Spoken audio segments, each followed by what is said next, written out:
Welcome to this week's edition of our increasingly regular Maker feature.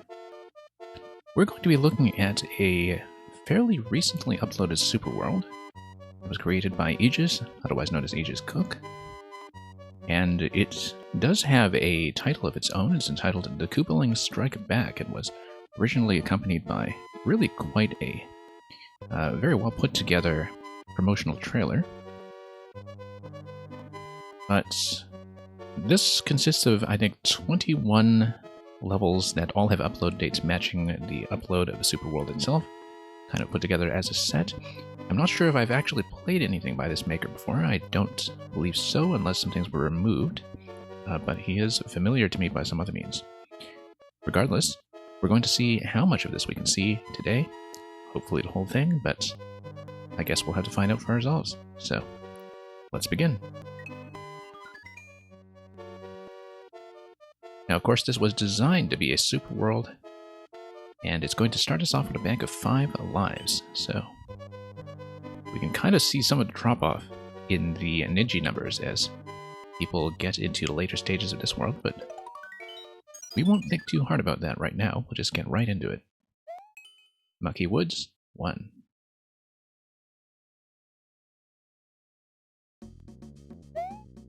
Okay, fairly unassuming so far.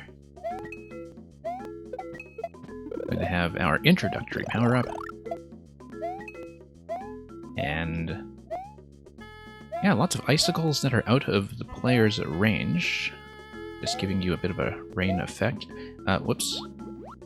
Let's try to get around a wiggler here so I could be obsessive-compulsive about grabbing that final block here. Kind of wonder if there is any camera trickery, but from going down here it appears not, so... Notice that the camera is currently locked in position despite the presence of... Oh, no, it's not. Okay. I was about to say despite the presence of the icicles up top, but nope, no scroll trickery here, just us and the rain in Mucky Woods. Hello, Mang. And here's Yoshi. And sure, we'll just dip around here a bit. I guess the mild flooding of this area is mostly here to just introduce a bit of drag. Mushroom directly after the checkpoint. This has certainly got to be something. Would be really surprising if it weren't, so... Let's check for vines, perhaps. Oh, no, 1-ups. We'll take it. Just barely. Yeah, it looks like you don't really lose any momentum as you get into the Goombas that are just below the surface of the water, which is good to know if you are deciding to get through this by way of a speed strategy. Oops. Let's be careful with our headspace here so we don't lose Yoshi.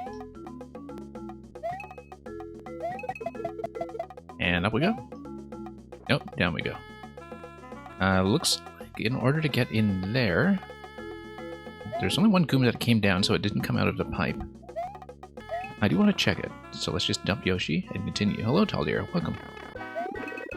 Maybe not quite worth it dumping Yoshi for this, but we'll take the coins. I mean, it is a super world that started us out with 5 lives, and so I think given the way the difficulty is tuned, we may as well bank up what coins we can and properly engage with this in the traditional sense, so...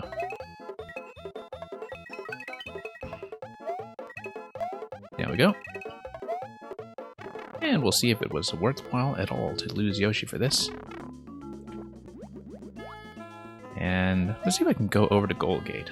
I can, but nothing is there. Not exactly going to be banking up those 25 points towards any kind of bonus game. That's okay. You can't stay? That's okay, Taldir. Thank you for dropping by to say hello anyway, and we will see you around. So, thank you for the GG, Meg. So yeah, I kind of like how the flooding in that first area was mostly just used to impose a little bit of drag and give you a sense of place. We'll see how this goes as it continues. Mucky Woods 2.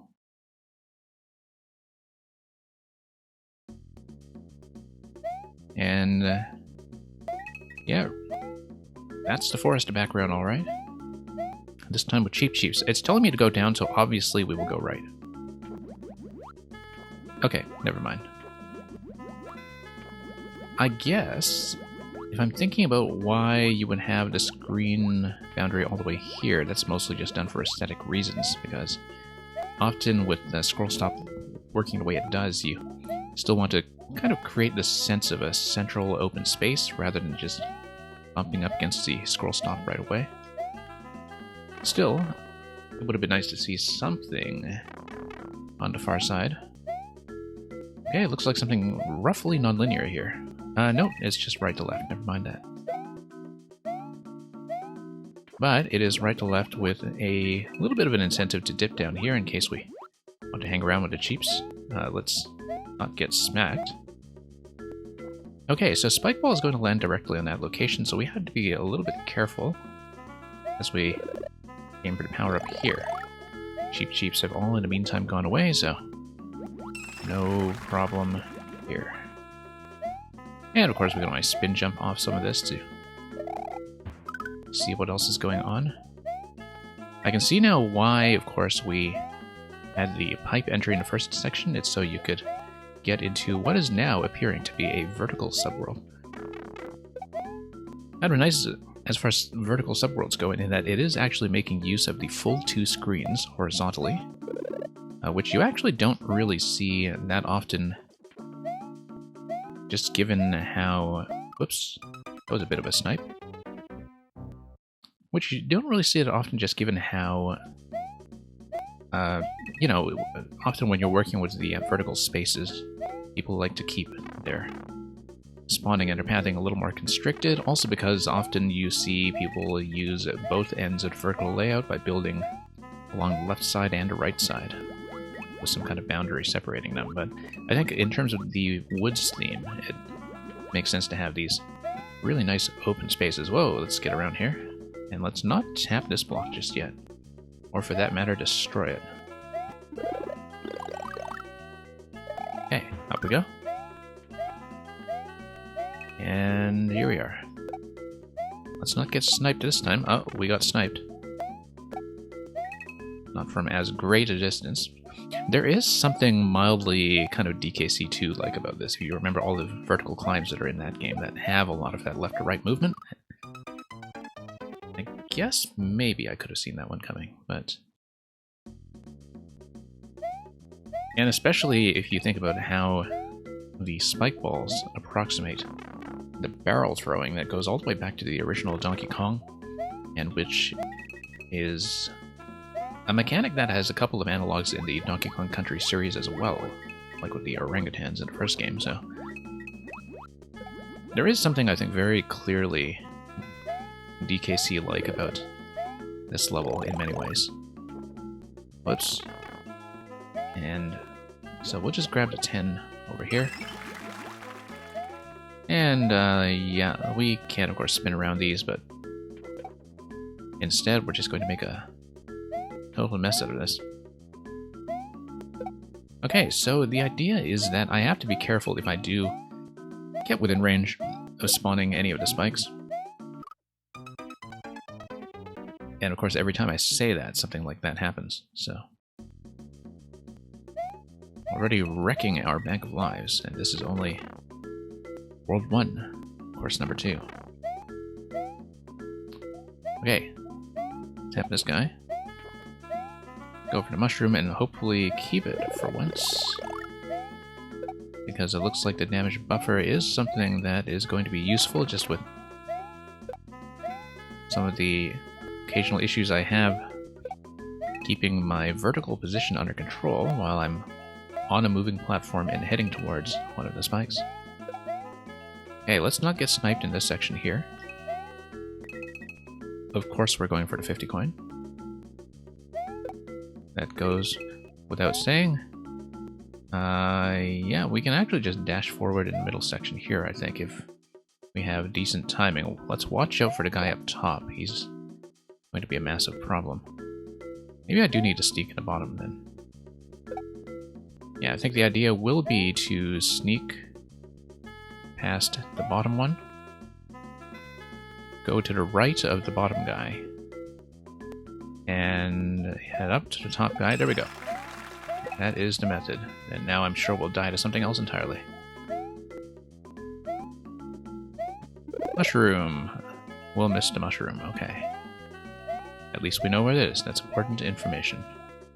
And we'll hit a checkpoint, and in true Nintendo style, the checkpoint is actually going to give you a power-up, which, when it comes to the traditional format, I think is a principle worth adhering to. Even though I think a lot of level designers, even for traditional, often, I think, err too hard on the side of wanting to keep power-ups under control and wanting to start everybody the same way from the checkpoint, whether they are respawning there or have reached there independently, which is kind of unfortunate because I do think that the use of the midpoint gate, starting with Super Mario World as a free mushroom, is something that's quite nice from Nintendo in terms of rewarding consistency and rewarding you for finishing something from top to bottom. So, okay. Nope. Did not judge that correctly, but luckily we do have that checkpoint. We just no longer have that mushroom, but we know that the mushroom location is just below, so maybe it's a better idea to get rid of some of these guys first. So kind of interesting that the level will kind of tell you where the mushroom is before you get to the checkpoint. Once you respawn from the checkpoint, you know where to go because you've seen it already. So, up we go. And up we go. Yeah, in some ways it's kind of interesting to think about how much the transition to the vertical subworlds in Maker 2, when you see it put to a traditional purpose like this, it really does approximate the way that verticality was introduced in a lot of second games, SMB2, DKC2, just a lot going on there. Of course, we'll be reckless and we'll take that. And let's go up. And up. Pipe's going to spit us back down, and here's the goal, but of course we're going to check the left side. Okay, once again, just a scroll boundary that's there to create a nice open space. And sure, for no reason whatsoever, well, apart from grabbing a 1-up, we will go for the top of the goal tape.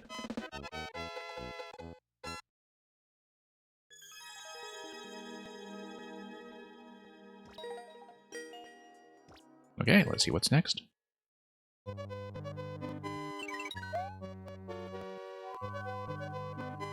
And thank you for the GG once again. Ghost House time. Mucky Ghost House.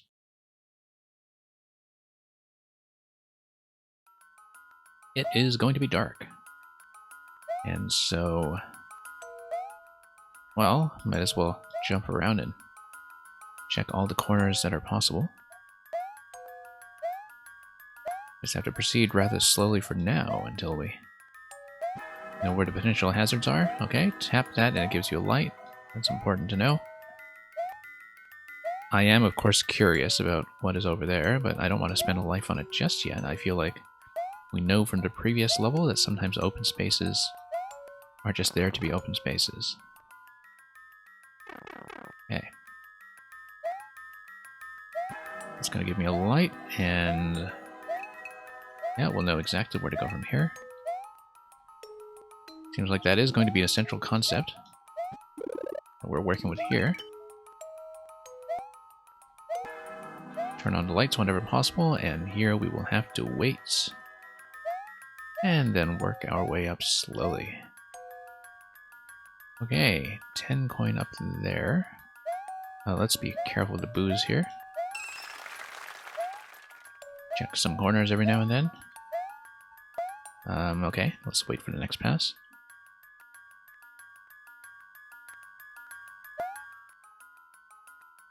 Just kind of the very rare circumstance where you see boo rings in their original A concept, rather. Interesting, this block here. Don't know what that's about. I think it's there mostly to let you know that the ceiling is coming, to give you something to stand on while the light is up. I don't see any other purpose for it. But it does let you see the ceiling, and that's important. I think it's entirely there for guidance, from what I can tell. Okay. Of course, we're going to check this side as well. And up we go. Of course, we're going to go a little bit higher, too, before we go through any door like that. Because that's the kind of stuff that happens in a ghost house. And, yeah. Through here. We got something else? Ah, secondary door. Yep, we'll take the secondary door first. That's what they're for. Now let's be mindful of that boo. Looks like we have a mecha spotlight here. Ah, nice. Signifies exactly where to go for the pipe.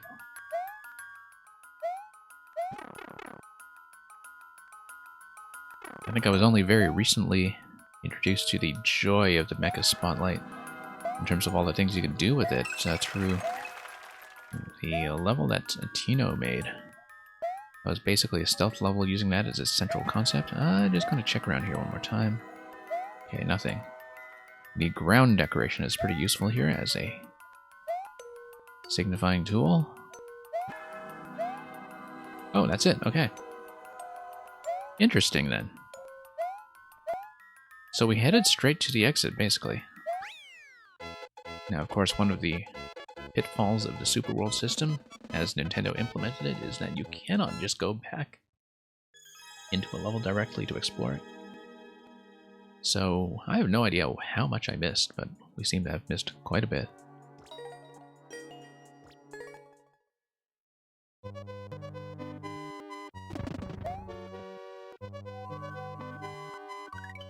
And of course, for something like that, I'm sure that if building Super Mario World-style secret exits and branching paths were actually permitted, this is something that this world would be strongly leaning towards, just given the very faithful design of the ghost house we saw just now. So here's Mucky Woods, number 3.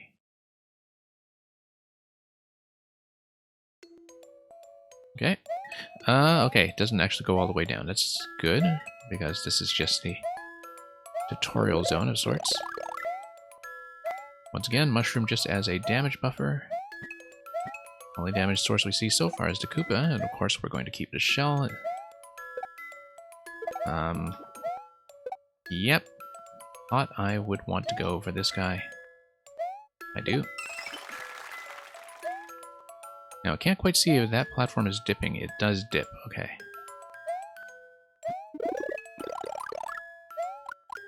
And the one to the right, I don't think that dips, no. Let's check that. Yeah, okay. Good. Always useful to be absolutely sure about that sort of thing, instead of just guessing. And of course, in true Nintendo style, we'll have a very gentle escalation. Kind of wondering, of course, about getting on top of that yellow pipe. Doesn't seem like a shell jump level. That's not a shell jump anyway. That's would be quite funny to try to shell jump your way through this, just to uncover all those traditional secrets.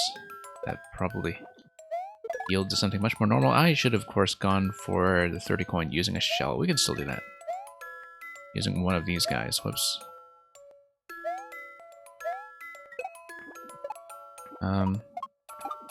Whoops. Come on. There we go. Just as a proof of concept. We'll just go back here. Grab the 30 off this platform here. Probably the best idea. Yep. It's going to dump that thing. Power of Fire is not going to be too useful here anyhow, so... Given that very frequently, I'm am using the Koopas as something to jump off of, rather than just treating them as some enemy to blow up. Whoops, okay, let's try that again. Ah, okay, that looks like a yellow pipe entry up top. Nope, miss. Yeah, it looks like I'll want to check the pipe entrance first. Nope. I think I can always respawn that guy. Although the respawn logic is a little bit different when you actually kill something, if I recall. Let me think about this, because it's one thing to actually play the game. Yeah, it looks like we missed out on that then. And we are too far at this point to see whatever was on the left side. That's okay, we'll just take the clear.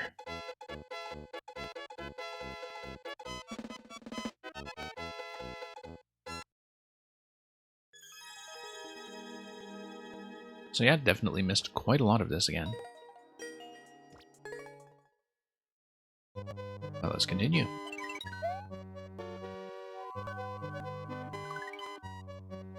Okay, looks like it's going to be the Mucky Woods Castle. Iggy and Wendy's castle, so looks like we'll have some kind of duo fight, possibly.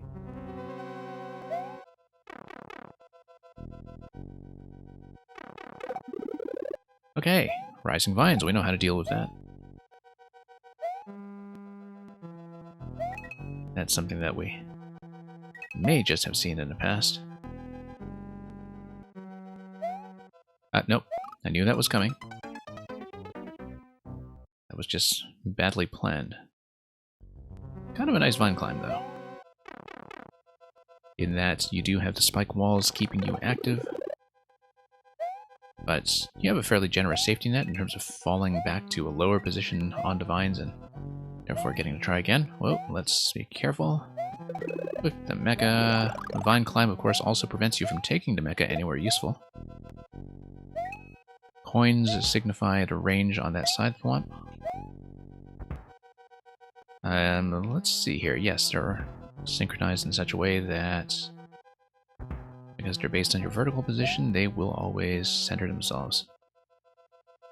So, yeah, enough time to duck back down if needed. Up we go. Whoops. That was a bit of a slip. And up we go. Okay. And what do we have here? Obviously, we are going to check that once we have the opportunity. And hey, Terminator, welcome. Okay, it's going to go up somewhere. And, yeah, let's forgo the coins for just a moment. Interesting, I guess this vine is mostly there to allow you to grab the coins, though it doesn't go any further. I was hoping it would perhaps lead somewhere, but it is mostly there to give you a bonus location. And so, what do we do about Iggy? We've got Mecha Koopas that are coming out the pipes. We can, of course, just up throw through the semi-solid. That's the obvious thing to do, in fact. And there we go. Obviously, we'll take one of these through. Have I watched any of the Rick and Morty episodes? Terminator, I feel like you were the one who, probably over a year ago, pointed me to, what was it? Bird Person. So the answer is actually still no. I haven't caught up in Rick and Morty since, apart from that one time that I looked up Bird Person at your recommendation, I think. And yeah. So that's still the extent of my experience with Rick and Morty. And I have not caught up with it otherwise.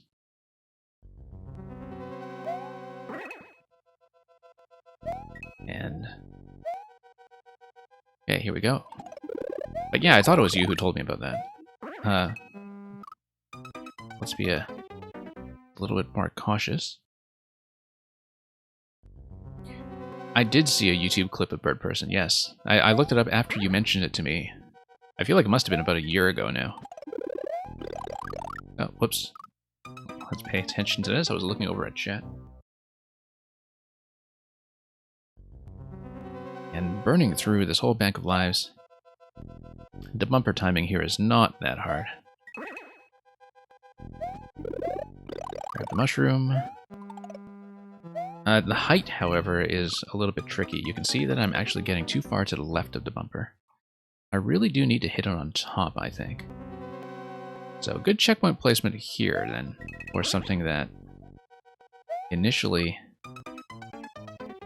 might take a little poking around in order to get into a more reliable state. Okay, let's try to hit the top of the bumper this time. Dead center. That's how to do it. It is off camera now, but that's okay because we know about this platform down here. It does require me to depend a little bit on my visual memory as soon as I get up top, of course. Okay. This is Wendy's Castle, alright. Wendy's Castle, of course, being the one in Super Mario World that very heavily featured these circular buzzer blades. Whoops. I think the official term is a grinder now, actually. Okay. Specifically, the use of them on these rectangular track patterns. You can see how Iggy and Wendy's Castle here takes very direct inspiration from the original Wendy's Castle. Maybe less so Iggy's Castle, simply because you can't climb on the fences. Okay. Nope. That was misjudged. Can I spend a stream on the Living on the Edge world? I am considering that based on... it's going to take some figuring out simply because of clear rates and the time it takes for me to get through it. I don't know if I can do it in one stream. And so I have to plan around how I'm going to break that down. I want to do it at some point. It might not be soon. But, yeah, because I've got a whole bunch of ideas for doing the weekly Maker feature, and I feel like I actually have to do more of these Maker-centric streams because I actually have far more ideas for this stream than I have time. But just knowing that when I played some of the Living on the Edge levels, some of them in their original form took me quite some time, and I have to plan around that if I want to get through the series. But I do want to see all the remaining levels for sure that I haven't seen, at the very least. So we'll see, because I know that if we play it as a world, some of the repeats of the stages I've already beaten might be pretty time-consuming, so... Don't know yet if I will do it as a world or just do it as the stages I did not clear, but it would be nice to see it in the intended sequence, because I know that the intended sequence is not the numerical sequence or the upload sequence. And welcome ESP Chicken. Hope you're enjoying the purple, as you always do. Okay. Okay. Whoops. Bad idea. Bad idea. And that takes me down to 0. Okay, first game over on the Castle of World 1. That was not a great way to go. But that's okay. Just means that we're kicked out of a checkpoint, and that's not a big deal. Everything here is fairly manageable. Fairly large scope of this castle, in fact, compared to some of the shorter levels that we saw earlier. But we'll bop this. And you set up the world from easiest to hardest, I see. So probably starting with that auto level that we saw. Or something similar.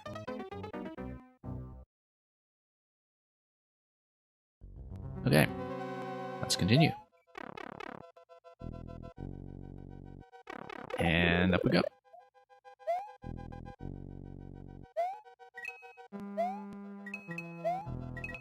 But yeah, I'm sure you've probably retuned a number of the other stages as well after playtesting initially. I know you've re-uploaded some of them a few times. So yeah, nice to see a larger scale level like this, actually, that has a lot going on. There's a very clear part 1 and part 2 conceptually, I think, in that we have the buzzer sequence later.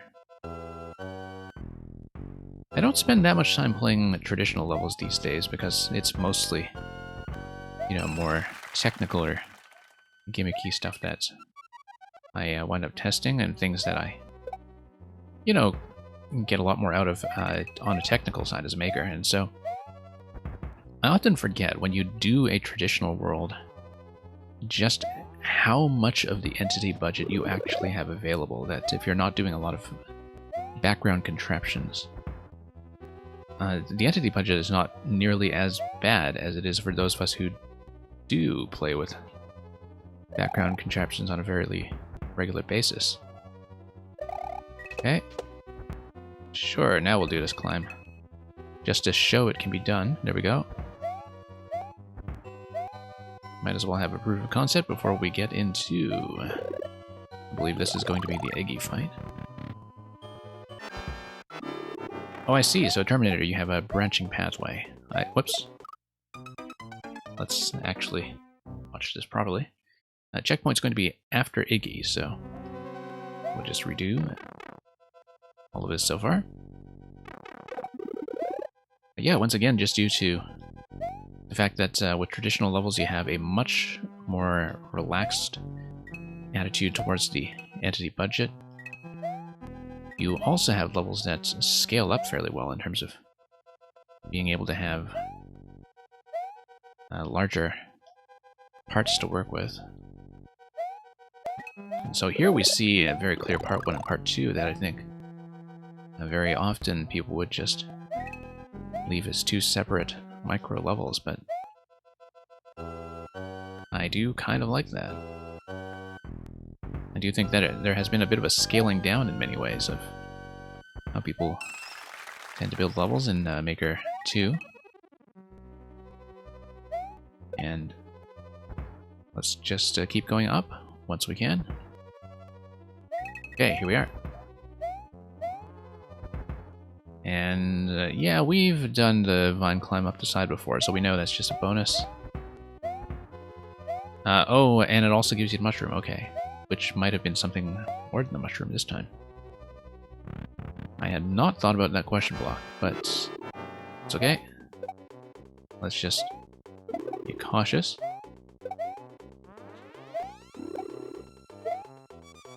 Okay. And yeah, hitting the block directly under him is good enough. Don't need to be terribly accurate. And yeah, hitting him once when he's sitting on top of yellow will do the trick just fine. Whoops. Didn't realize the wake-up animation was happening quite that soon. Terminator, I streamed Bowser's Fury actually my first day back after the break. And if you're interested, I do have the VOD of my 100% run through Bowser's Fury in 2 parts on this channel's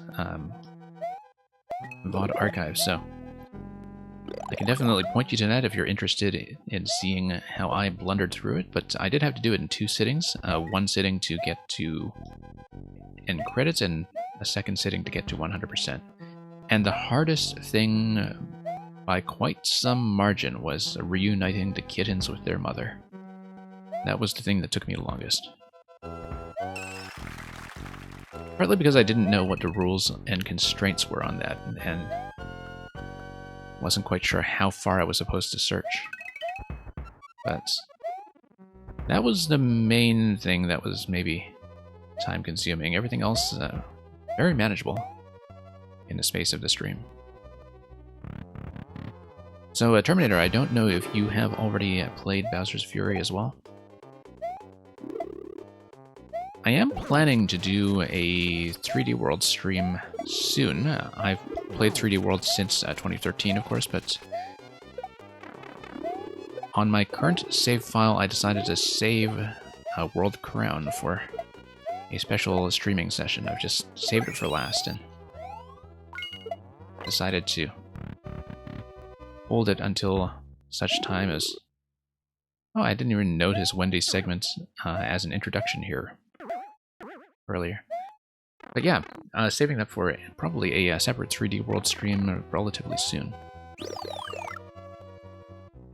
And I would say that, you know, a lot of people, I think if they had already played a 3D World, they would sort of look at the playtime of Bowser's Fury and say, oh, I don't know if that's going to be worthwhile. It looks like it's only a couple hours. It is absolutely worthwhile. I think the pacing of Bowser's Fury hides how much content there actually is, and that you get through it very quickly because the game just runs very smoothly in terms of how it's structured and how it gets you from one objective to the next. And so time just kind of disappears very quickly, and you know, people might say, oh, it's only X number of hours, but it feels like a very full-sized experience in the way that a lot of classic 2D Mario, or even up to Mario 64, feels very full-sized, even though the number of hours is relatively short by modern standards. So, I was very happy with Bowser's Fury. I had a great time with it. And so I do highly recommend it. Nope, mistake. It's okay, we have a hit buffer. Really the only thing the flower was good for here was to serve as a hit buffer. So we'll just come around here and probably bounce up top in case there's anything interesting like a 50 coin. Oh, nearly fell into that one tile gap. That would have been terrible. But also similar to how the bumper killed us the first time, so... Okay, fairly simple Wendy fight, but notice how the bumpers thematically match Wendy's projectiles. I think that's what's going on here with this fight. It looks like Wendy's room, because you have these pink circles everywhere, large and small. Obviously, I'm just going to poke around here for no reason. Tap this, and we're done. Notice, too, that because this was designed specifically to be a super world, you don't have things like the typical endless trappings of hitting the 3 1-ups at the end. It's not built that way. It's not built for an endless player to take up piecemeal. And instead it is very clearly built, I think, to be played in a continuous sequence the way we are doing here. So that's going to be World 1 completed. Now, I believe this is structured as 5 worlds. So not all of them are going to consist of 5 parts, I don't think, because maybe they are, because there's 21 levels total. So yeah, that would be 5 worlds if you go 5, 5, 5, 5, and 1. But we'll see if that's actually the case as we get into 2-1, which is Koopa Fleet 1. So Koopa Fleet is going to be the name of the Sky World. No airships yet, though I assume that we take up a sky level to eventually get up to an airship. I think that's highly probable. Yeah, sure, we'll do that. And Cordial Snail, welcome. Cordial Snail, I hope you're doing well. Okay, looks like that's going to be a Goomba throw for sure. Just going to check my aim.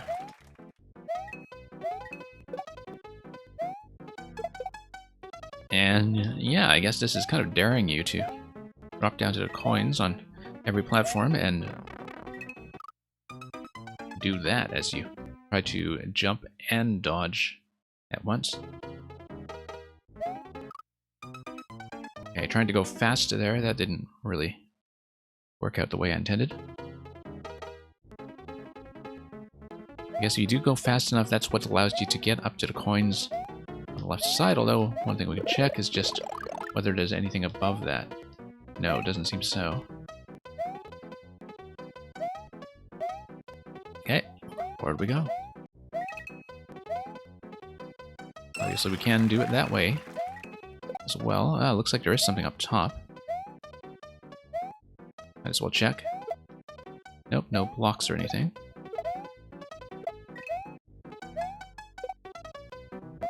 Looks like we were able to hit this with something perhaps. If we come back and grab a shell, that'd be ideal.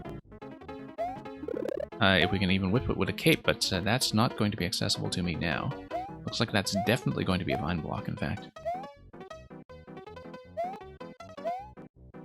Yeah, once again, really too bad that the Super World system doesn't allow me to just come back here and poke around. And if we miss, we do miss. Okay. Yep, we're just going to go back here. We can always go left and respawn the platform, I think, so. And in fact, going left will allow me to respawn to shells, which is fantastic because it means we can do this. And maybe not that. Alright, now we know that happens. However, we've got lots of throwable objects everywhere. And we can just go back for more. Whoops. I was hoping to throw it up just to... well, keep it alive for a bit longer, but that's okay. We can just go back for more, or do it the hard way. Okay, second game over already, which is worse than I expected, considering that the stages themselves are fairly easygoing, but that just tells you how much changes when you have a bank of 5 lives, and how much conventional Mario Maker habits can cease to apply. Okay, pop this, pop that.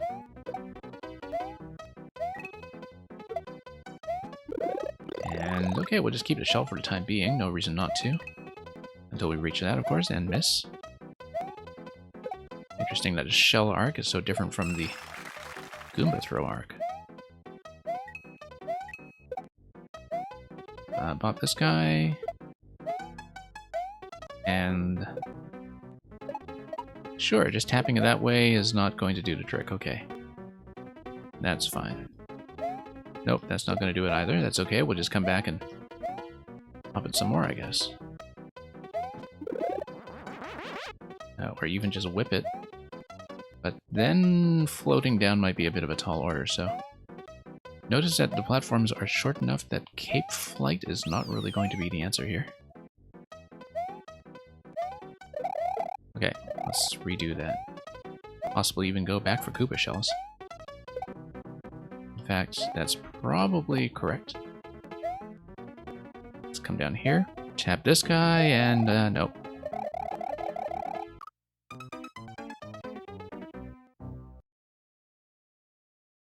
Well, I mean, why didn't we just do that as a shell jump? Okay, back to the left we go. Now, given the bank of lives here, maybe attempting to occasionally grab some of the 50 coins may have been a wise idea, but no.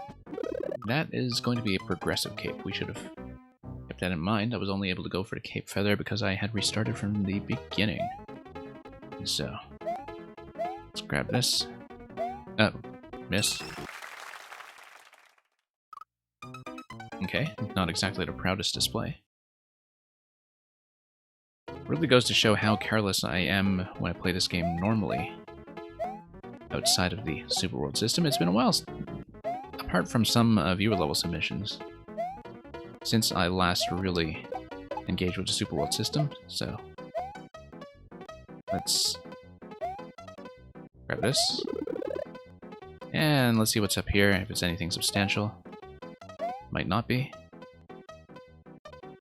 Check everything here just to be absolutely diligent about it. Oh, interesting. I guess, yeah, you have to whip this with a cape or destroy it with a mushroom.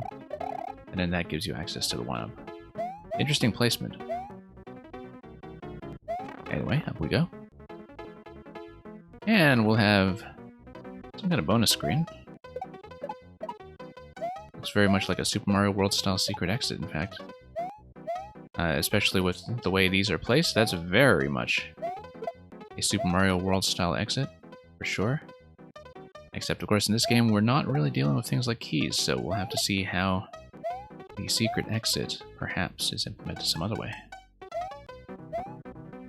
Probably just from a pipe dropping you down to the goal, or dropping you to this area here, which seems like it's going to require a cape, to be honest. Let's go back down to see if maybe there's some way we can get a cape feather. I kind of doubt it, but we can just do a blind jump, I guess. Okay. I'm kind of glad we were, in fact, able to get out of that safely. Although it does mean I'll have to maybe back out a bit in order to respawn the platforms on the right. So yeah. It's okay. Check the pipes. Scroll left just a little bit more. And we'll go back.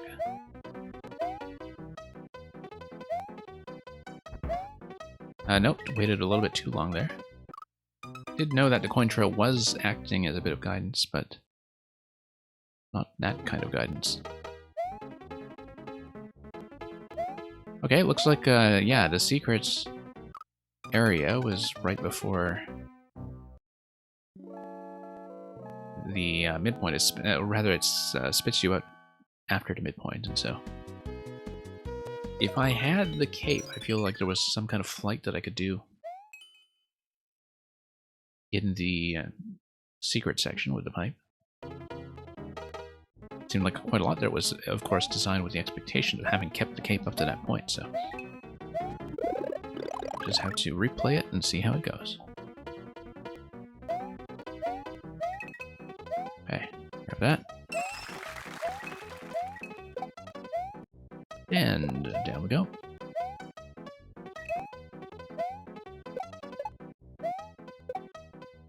Nope.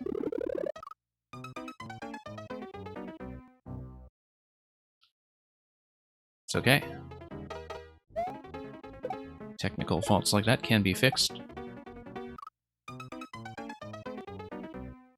from time to time. We have to get back there first, of course, successfully, and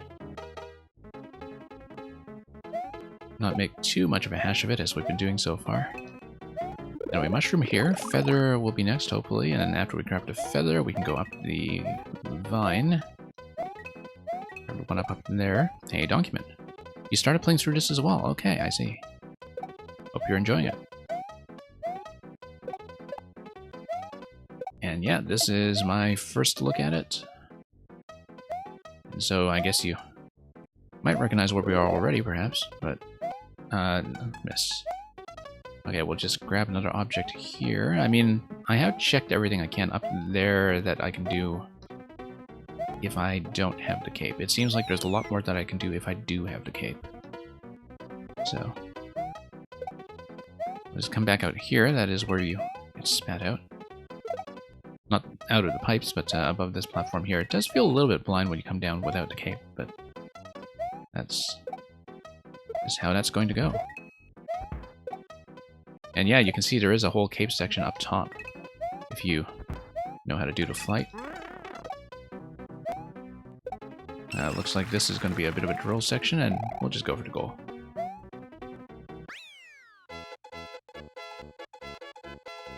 Yeah, I'm liking some of the nuances of traditional design that I've seen here so far. I think, as somebody who also makes long levels, there's something to be said for some of the pacing and spacing as well, so. Definitely, as I was saying, kind of a classic DKC influence on some of the stages as well that I found very detectable in the first world.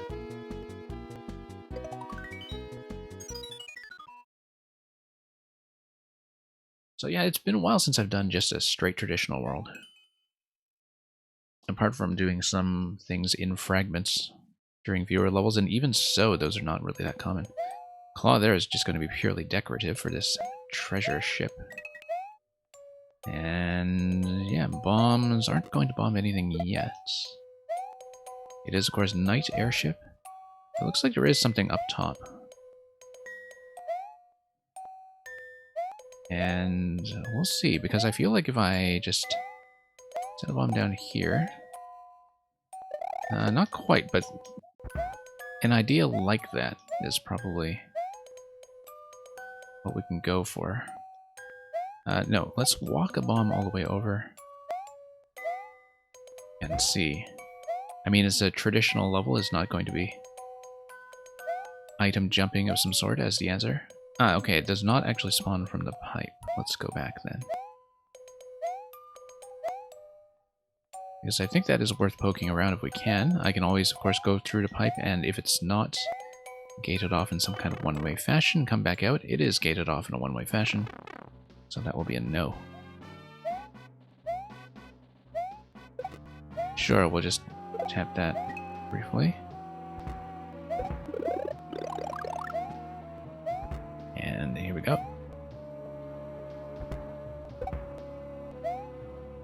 Okay, not getting nuked by too much. This being the airship, of course, the camera bob is going to cause us all kinds of grief. Yeah, it looks like the way to get through here is through bombardment. Oh no. There we go. Okay. Probably is something else up there, but we may not get a chance to see it, except, of course, if we should have just bopped the bombs from the bottom to begin with. I don't know why I didn't just try that. Okay, one up. And forward we go.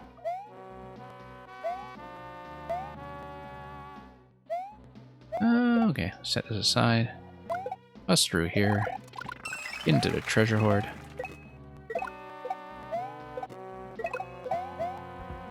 And okay, just let that guy pass. I do want to check the top of the blaster. Whoops. It's not how we'll do it. Okay, kind of trapped in this position now.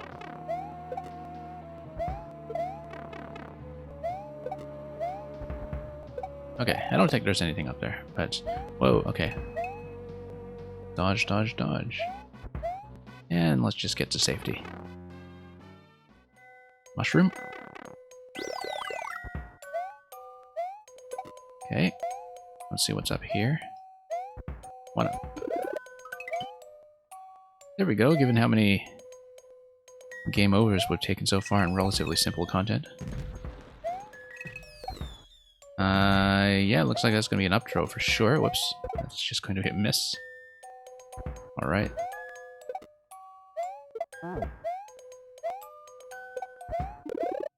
That was satisfying enough, I guess. Let's let that detonate. We can jump on top of these as we go. Kind of interesting how, of course, you had, in classic Nintendo style, this very concept of jumping over the bombs as they come out introduced in a position of safety before being tested over a pit of nothing. Okay, this is going to be a bit of a time to throw challenge when it comes to blowing that up. A little bit premature. There we go. Oh. Let's just let everything go here. Nope. Keep forgetting about the fire when you try to do a spin jump. Actually is sometimes a bit of a nuisance. That's okay, we can just use that to initially stop a bomb and then jump over it. Here we go. At long last. What is all this going to fire at me? Probably more bombs.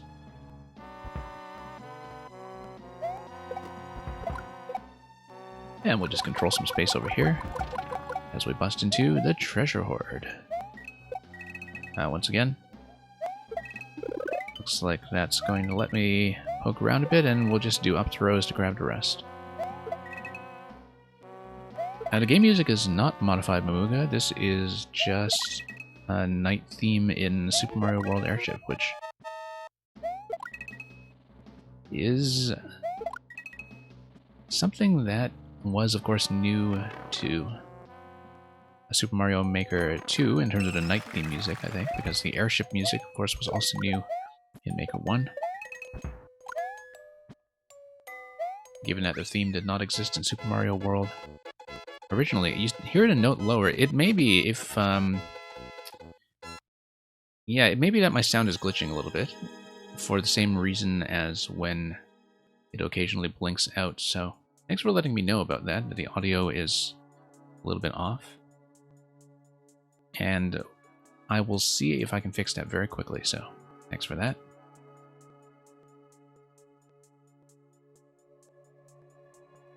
And yeah, usually this is the kind of thing that happens if the audio is threatening to cut out on me. So I'll just have to get everything restarted here. And we'll get back in just a moment. Anyway, good sense of pitch on your part.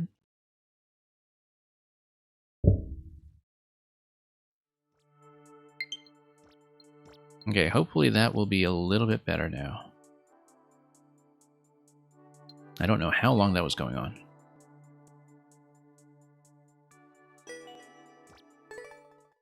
But let me know if it is better.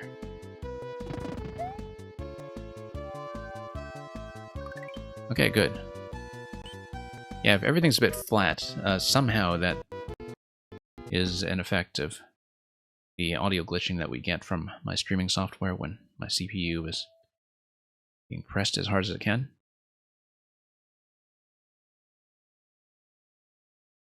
Kind of a long-term issue with my streaming setup, but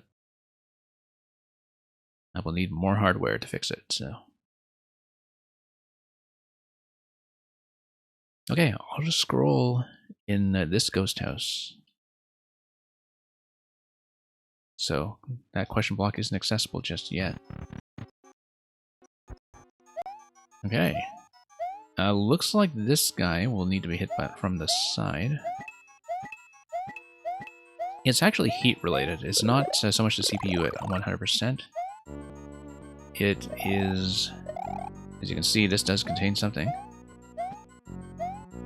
Yeah, no, it's just my CPU getting throttled, actually, when core temperature exceeds a certain amount.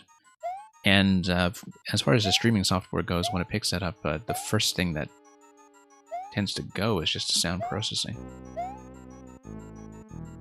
Okay, interesting. I don't want to drop into that 10 coin yet. Let me see.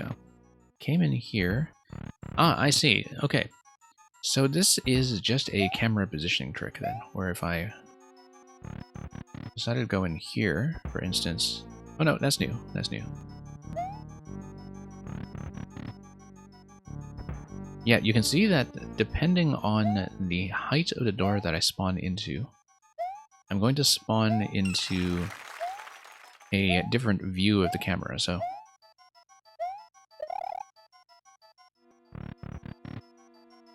That's something that was seen in a couple of camera puzzle levels before. This is indicating, of course, that we should tap the clock.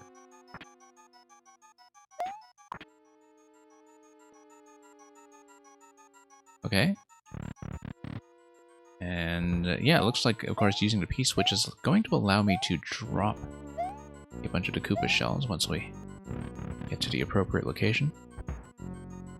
Dropping the Koopa shells, of course, allows me to hit certain blocks. Okay, let's go through with the P-switch still active, if I can, in fact. In case that does anything useful. Whoops.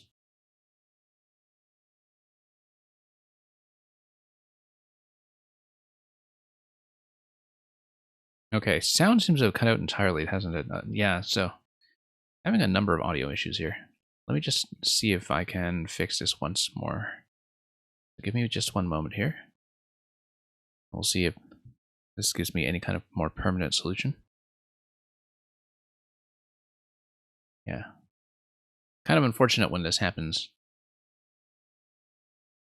Because lately we've had a couple of streams that went pretty smoothly without this happening at all, but we'll just get things back online. See if sound is going to cooperate with us here.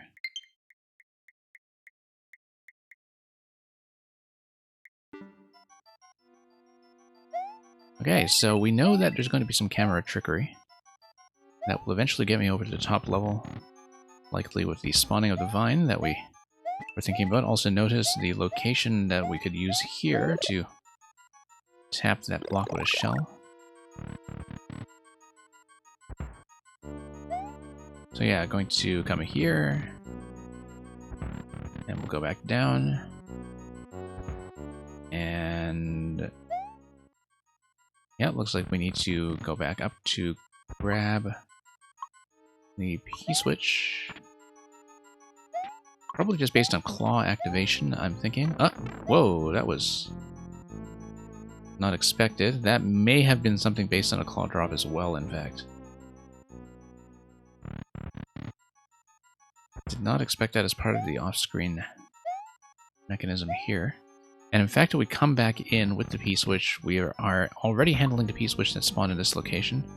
Should give me the chomp directly. Yep. Just checking.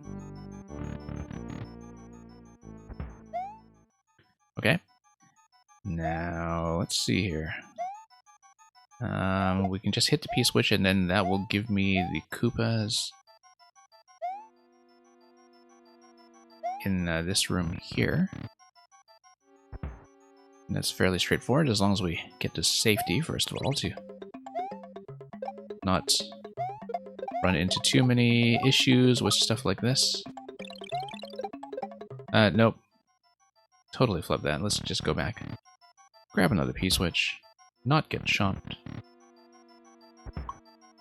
Yeah, so we jumped there once. First thing will be the P-switch. And looks like a chomp stump does fall into a claw up top. If it is a claw, as I highly suspect.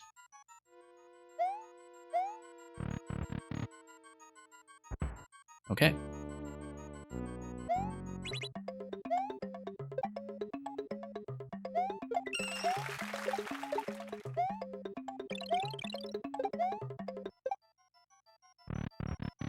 Now we actually have a shell.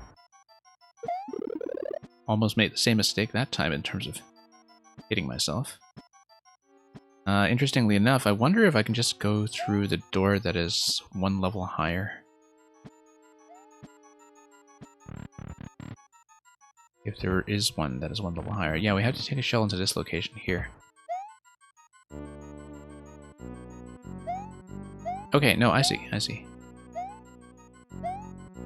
And also at this point, the lower level is going to be off limits, because the floor is going to be far down enough. Yeah, so we don't need to retread the P-switch, given that we had already cleared out the coins.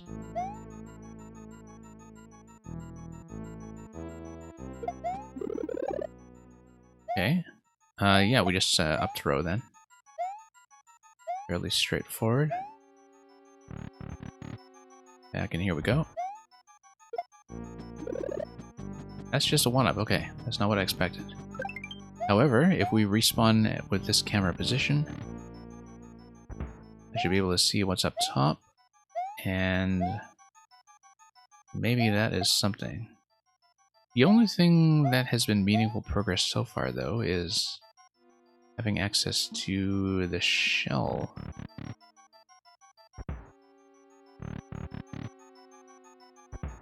So let's think about this. Because I should be able to just fire the shell from a middle position. If I reset the camera from the top, I fire the shell down, I hit this block here by just firing the shell into the middle section and having it bounce back and forth. And this should be within enough tiles that it will activate, and so that's how we'll do it. Come back through here. Back through here. Toss the shell in the middle. And it should take me up.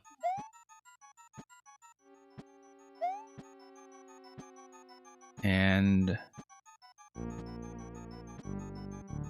yeah, okay. I'm just pressing up in the top corner in case there's a door up there. Seems not. Okay, interesting. Just checking various squares up here.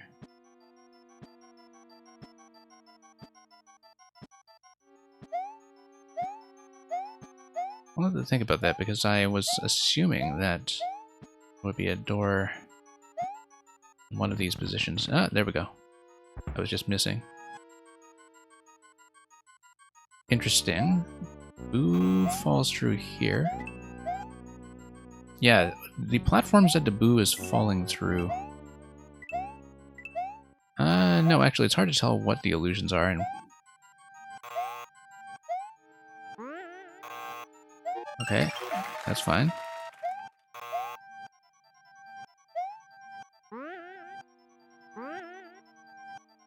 Yeah, it looks like there was maybe something that you could do in that middle section if you just jumped on top of the spring directly. We didn't end up seeing what the purpose of the spring was going to be, but interesting ending.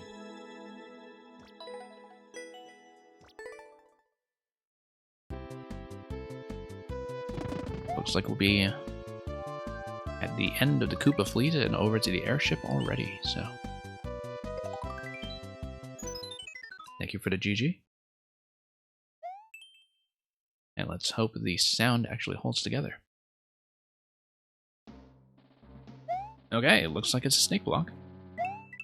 The track, of course, is purely for visual signification of where the snake block is going to go, which is pretty important given that that information is typically invisible. This was reckless. This is also going to be a bit reckless, but there we go.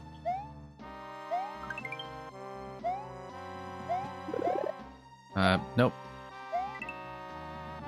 That's okay. Checkpoint will give me the mushroom, so... Main thing we're missing here, of course, is just 50 coin from riding everything up top.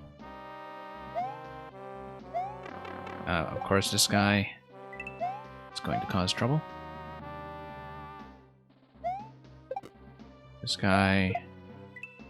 Well... We'll see. The parachute patterns occasionally get in my way. Alright, let's see what I can do here. Well, good timing from the hammer. You do have to give him some credit. If I just activate the snake block, I will just kill him. Don't know why I didn't just take the easy way out for once. Okay. Stylish way to do that. Rocky Wrench is going to be heading out in that position.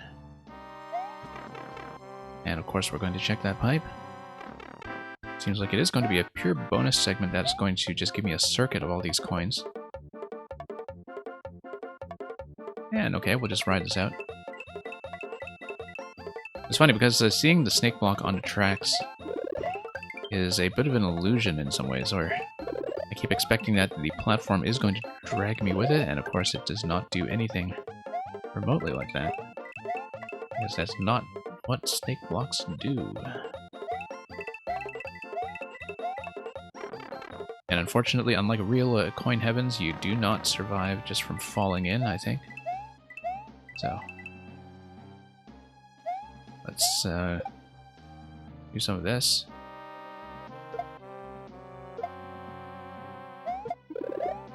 Yeah, sure, we'll do it that way.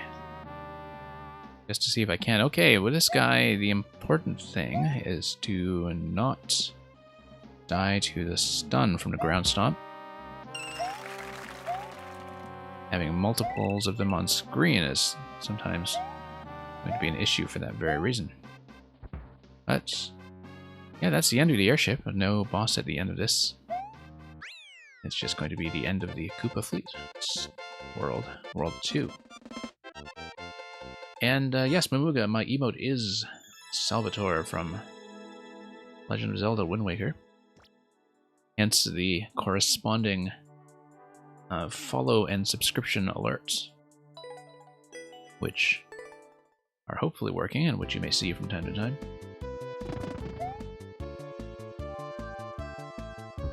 Yeah, at some point I do have to get a proper GG and raid emote in here, but we currently do not have the emote slots to do that. I am waiting for the subscriptions to hit a critical mass to permit that, and then we'll see about getting some original artwork in.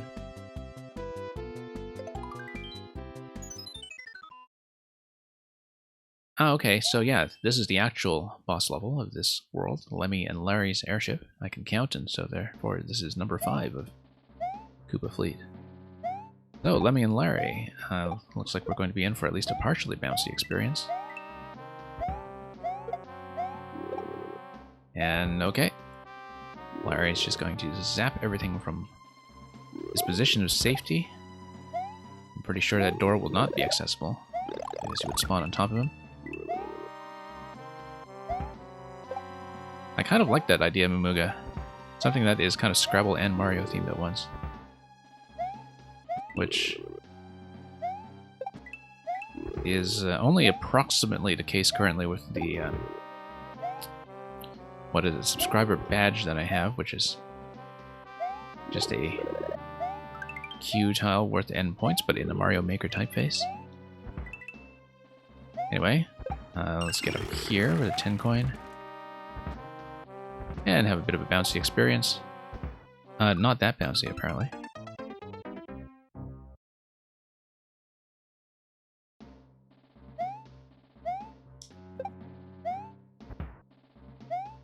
And okay, let's see.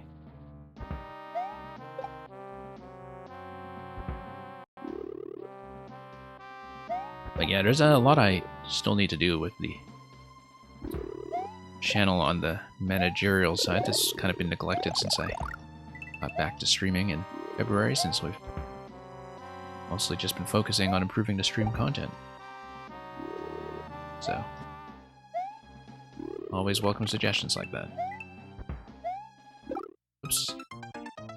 Don't know why I thought that was going to work out well.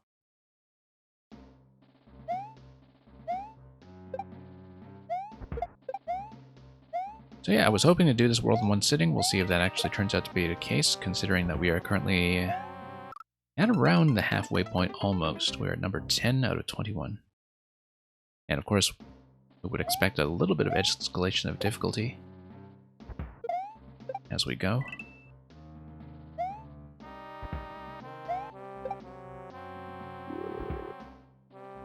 And yeah, Mamuga, thank you for enjoying the stream. I guess that's why you keep coming back. That is very much appreciated.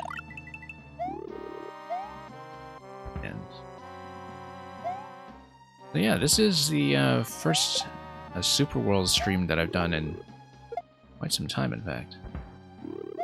Last year, when I was running the stream, I was sometimes doing Super Worlds in big catch-up sessions. That would be a little bit of everything, just codes I'd gathered, various things from my backlog, but we would not very often do a Super World in its entirety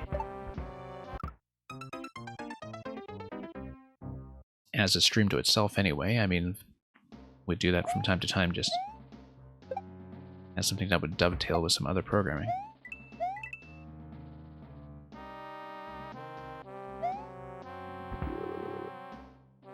Okay. Through the airship we go. Let's not get shot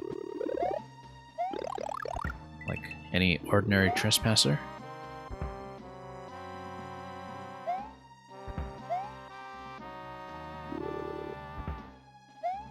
But yeah, definitely kind of nice to have a bit of an easygoing experience after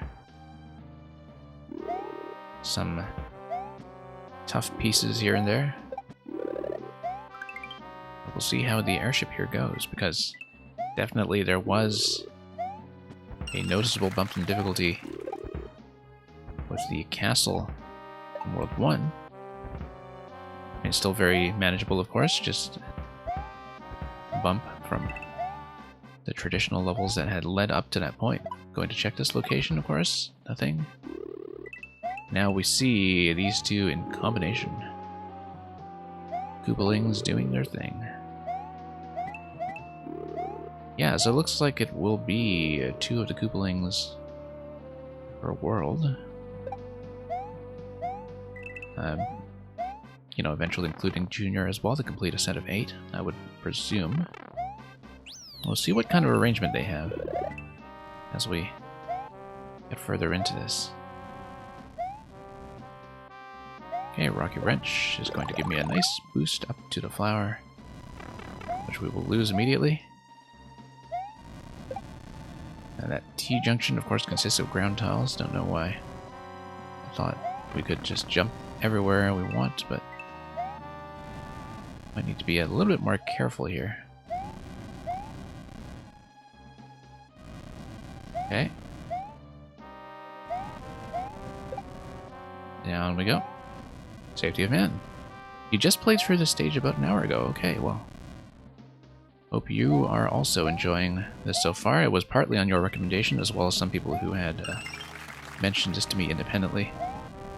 So I thought, okay, enough people want to see it that we may as well take a look. So hope you've enjoyed the experience so far. I definitely took many needless deaths in this world. And obviously, I am very much noticing the limitation of the Super World system in terms of not being able to go back for secrets, because I've missed a lot already. Okay, there we go. Yeah, the burner range is there to scare you more than anything, so I am enjoying it so far. Okay, so it's going to be a bit of a combo fight here. These two. Main threat's going to be Larry, but Larry's on the bottom of the stack, and so... Oh, okay, so that was the shell overlapping there, so that we landed on Lemmy's shell, I believe, and that was the issue when the two of them were together. Okay, just going to be mushroom this time.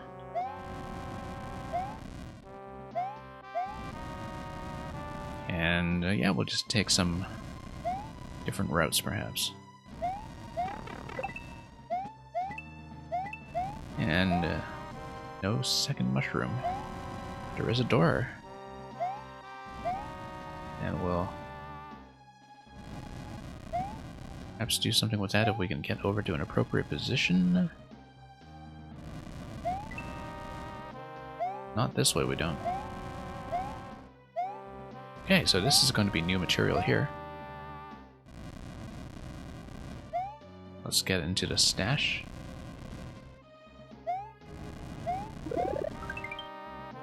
Yeah, I found some partial secrets, I would say, where I would get into an area and there was clearly more I could do there with an appropriate power-up, like the Cape Feather in one of the sky levels earlier in this world.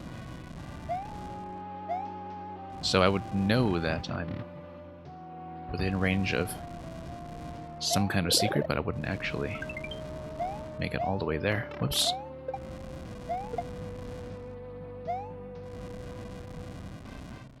Yeah, I did find a coin heaven in the last ship. That's very true. So I found some things here and there. Not many, but some.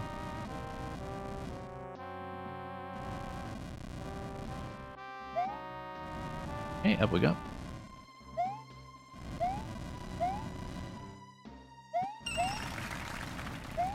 Looks like this is purely a coin room, as I would have expected, given that the pathway to the boss was something I had already separately revealed. I stacked up some extra lives, but you didn't see the, I think, 3 game overs that I've already taken. So this has not been a spectacular performance by any means. I took 1 game over in the Castle of World 1.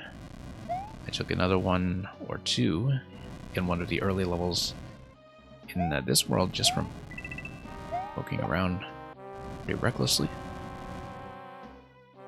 You struggled with the Wendy portion at the very end, okay.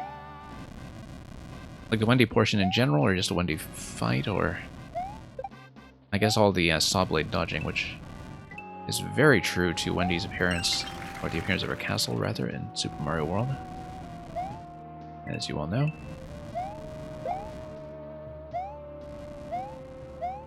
Okay. I'm going to take a mecha with me. Whoops. That felt like such a good idea on paper.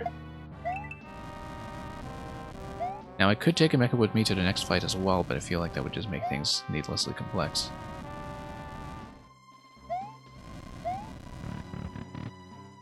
So yeah, let's just get out of here. would assume that it's actually Larry holding the key, just given that he was at the bottom of the stack. But you never know. Yep, it is going to be Larry holding the key. Here we go. That's the end of that duo fight. And out. So yeah, we'll get out of the ship, undock, and hit the goal.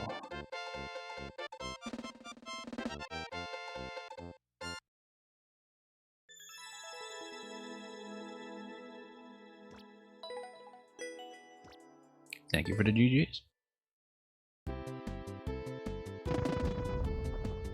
So yeah, we'll see how far I can actually get in this sitting.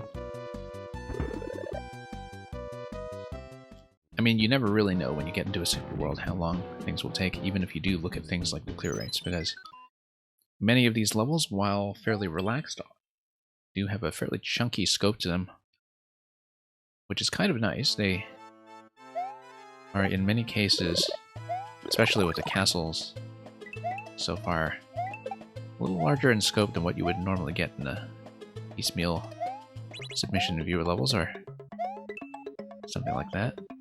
I should look ahead in case the P-switch gives me something like that, which, well, now we know what happens. Because I was kind of fixating on the P block, rather, and that was clearly not very wise. Should have just hit that guy. Yeah, fixating on that location when we should have gone ahead as soon as possible. Okay. Yeah, it looks like it's going to be a P-switch continuation there, actually. I should have spat the shell there just to clear everything out. Alright, we'll poke around with that, because this looks like an interesting optional objective that a lot of players wouldn't necessarily engage with. Looks like the idea here is supposed to be P-switch chaining. And so, we'll do that.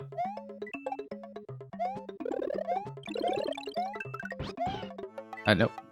Didn't mean to jump in there. I did mean to jump all the way to the P-switch, and I just missed. How did I fare onto ghost houses? I had no issue whatsoever with the ghost houses. But you have to remember, I solve a lot of puzzles, and... you know, so things like the screen-scrolling mechanics are absolutely nothing new to me. Okay, missed a chunk completely. I can see why people who don't understand the underlying mechanics of something like the screen-scrolling would have some issues.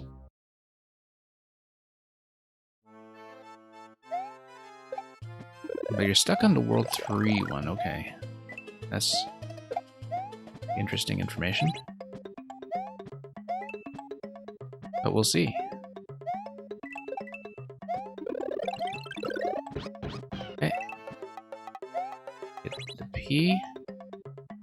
Probably more P. No, just one up.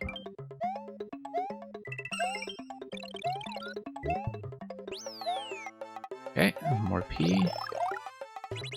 And of course, you know, this is something we almost never see in Mario Maker. Munchers used in their original context. Given how Mario Maker has just made their role in this game completely different because of their function as some of the only objects that give you hard collisions on demand. Ah, okay. I see. This is easily fixed. Let me dump this here.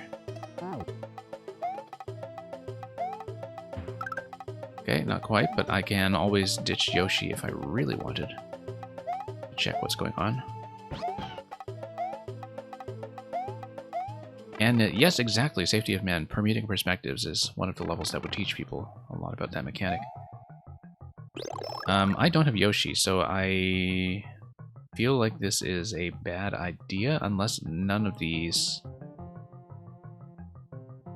Unless this is deceptive in a piece which actually gives me something, like a way to go back up. Oh no, it just drops the munchers. Okay, I didn't even see what was underneath the munchers, I don't think. Nice, I actually kind of like that. This is, in fact, very close to the nature of some of the Choco Island secrets in Super Mario World, which is something that I've not really seen recreated. Also close to Star Road 1, in terms of the drop through the yellow blocks that eventually gives you Red Yoshi in the original. This will give me an extra passage up to the goal, and that too is very reminiscent of the original Yoshi's Island, I think. The original Yoshi's Island in Super Mario World, not Yoshi's Island the game, in terms of how the P-switch gives you a couple of optional goalposts. So yeah, lots of little design references to Super Mario World that had kind of dropped out of Mario Maker in a way, simply because people take very often a functional attitude to elements like the P-switches, the munchers, etc. So it's not like we can take Yoshi from one level to the next anyway, so Imuga, I'm not too distressed about leaving him behind. But here's Cocoa Ridge 2.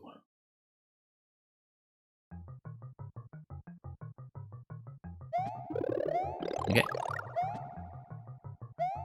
But yeah, very clearly lots of design references to Super Mario World all over the place, as you would expect. That looks like a spin jump location, if we wanted to go for that. Let's be cautious here. Whoops. That was not cautious. Of course I'm going up.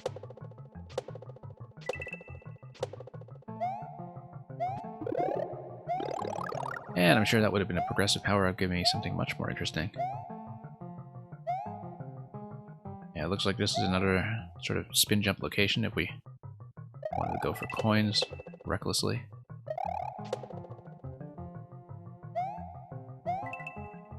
And yeah, you like this level a lot because it felt like Super Mario World. It does feel like Super Mario World. In terms of how the Vanilla Dome underground designs were often laid out.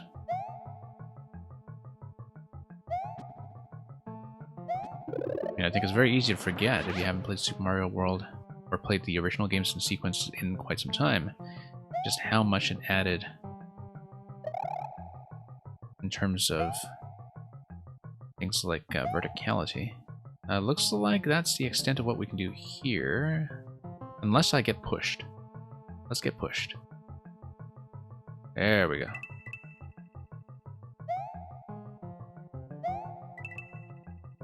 Nope, missed. Now that's okay, I can probably still fly out of something like this platform here if we're careful. Nope, not enough room. And we'll whip this. Okay.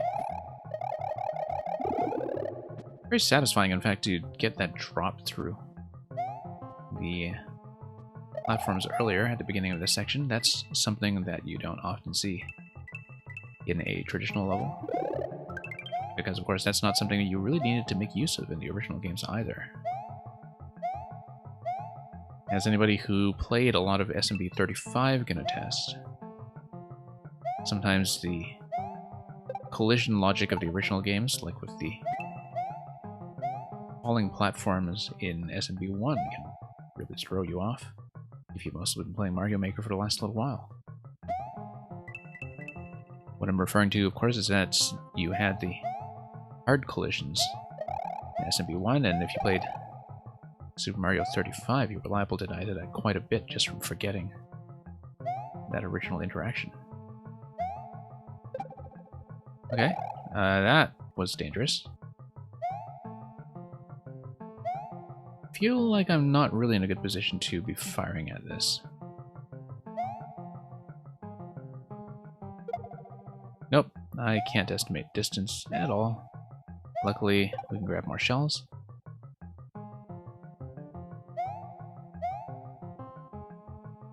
And the shell is going to wake up too early. Luckily, we can grab more shells.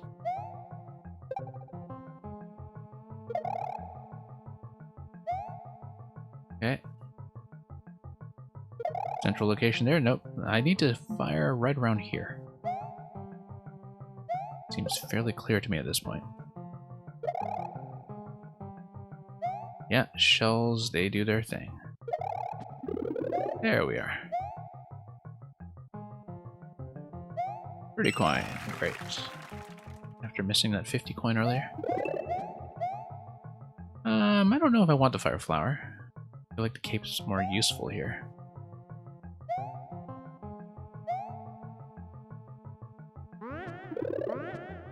Nope.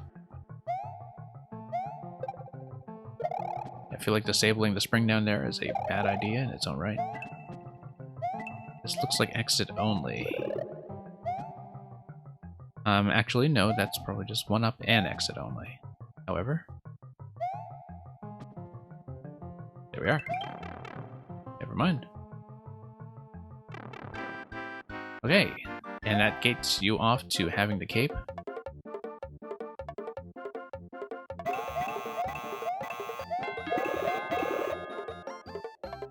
Okay, sure, we'll grab some one-ups here. Feels like I should actually do the spin flight, in fact. No, only if we wind up on top of that platform. Yeah, of course we'll check everything, we've got time.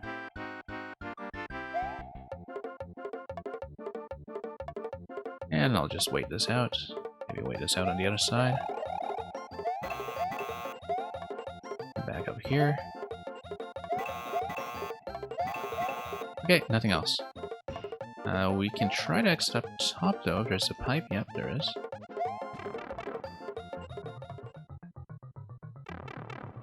And let's see, this is going to dump me over here. Interestingly enough, you can drop into that section using that block if you come to this area through some other pathway. But then if you drop there, then, of course, that's... Well, I mean, you could still access the one-ups on the falling platform, just not as easily as we can using the cape.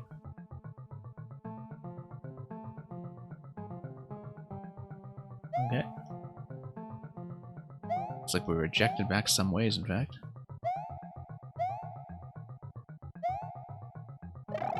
Oh, no. Lost that. That's the vine we saw earlier. Well, let's just move forward at this stage, given that I have 30 seconds remaining. And will this give me anything close to a goal? Not yet. Okay, maybe I was going a little bit slowly. But of course we'll take the opportunity to check around anyway. 16 seconds. Let's go fast. And hit the goal just in time. Didn't really get to look at that last area, but we seem to have built up a pretty decent stash in the meantime. I didn't expect the life count to escalate that quickly.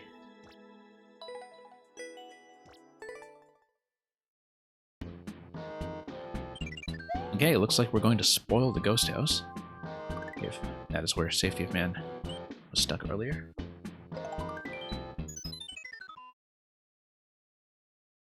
Cocoa Ghost House. I mean, how much of a puzzle can it be? Yeah, Muga, that's an interesting suggestion. I mean, I time out a lot of puzzle levels partly because I spend so much talking about them. Spend a lot of time just walking through my solution and noticing things and explaining them rather than actually doing the puzzle. P block, of course, is going to give me the coins over to the right side. I just want to explore some of this. And this guy here, semi-solid up top, by the way. That's sort of interesting because I would expect, as a traditional world, this is not really built around the P-jump. And the P-jump doesn't matter. This is probably a spawn block anyway. Let's go back here. Let's come back here with the P-switch still active, in fact. Is it a spawn block? No, it's just coins. Okay.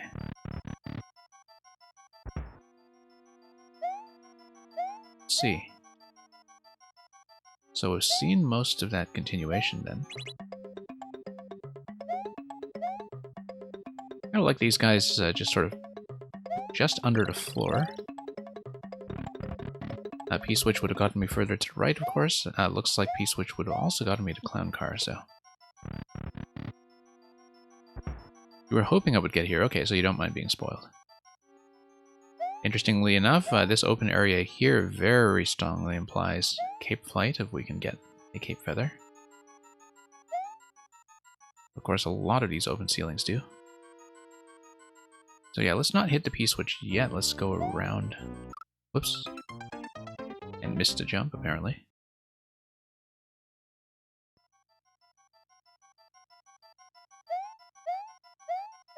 Okay. Yeah, that just gets me to the P-switch. No need for that yet.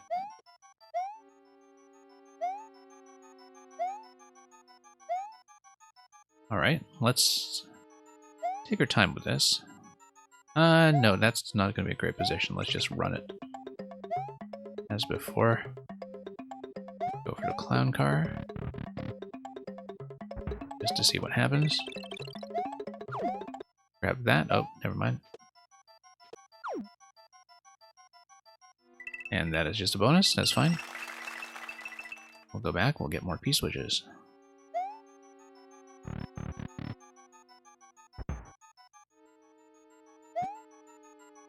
Okay. Whoops. That's fine. Now we know about that location. We've scouted it out. Takes me directly to the P-switch. The fact that the doors take me across the level is probably going to be relevant. That was not a very cautious drop. I was trying to do that a lot more stylishly than how that turned out. Okay, let's get back here. Hole in one, yep. Unfortunately, this is not Mario Golf. Okay. Fairly relaxed timing challenge as far as platforming goes. And yeah, eventually we'll want to think about how to get over to the clown car. Interesting. Okay, we know none of these respawn. We also know now that that's an exit door. We also know that part of our objective here is to get into the clown car. I think I know how. We need to probably toss an object into the clown car if we can. I think it was on top of a platform though, so. P-switch, if we hit it. Let's see. Let's hit it over here. Come over here. Grab the second P-switch.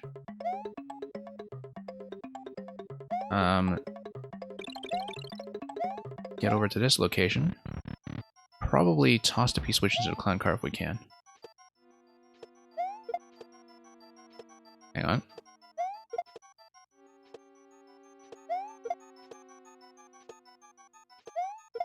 However, the movement isn't going to... Well, let's see how it tracks us. And if we can. I don't want to overshoot here. Hang on just 1 second. That boo is slightly in the way. P-jump might also work, actually. Why don't I just do P-jump? Nope, missed it. But you get the idea. You get the idea. I think what I want is the idea of taking the P-switch to that clown car with me.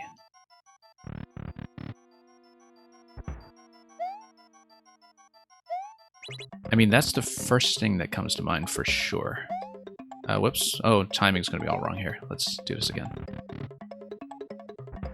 And that's also how I'm thinking about this door placement, like why you would want to have the door warp you like this. It's so you can carry one P-switch while the P-switch is active.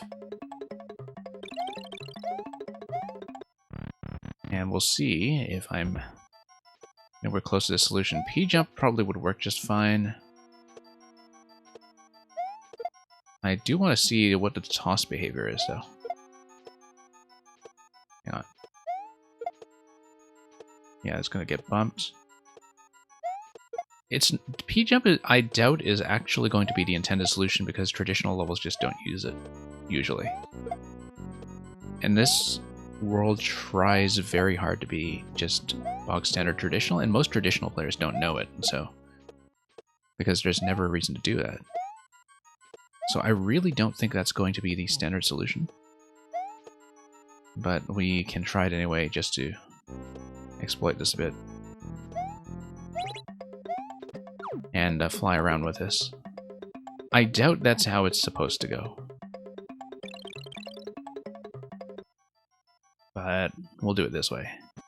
Okay, pipe over here. I'm going to scan around first before we go up the pipe. I do want to scout out the level as much as I can, since the clown car is just going to be here permanently. Boo ring up here. Probably going to kill us in embarrassing fashion. Is there a pipe above? Nope. Nothing here. Nothing at all here, in fact, which is suspicious. Really does make me think that there's a block or something that's here, but I think we would have hit that, given the collision logic on the car.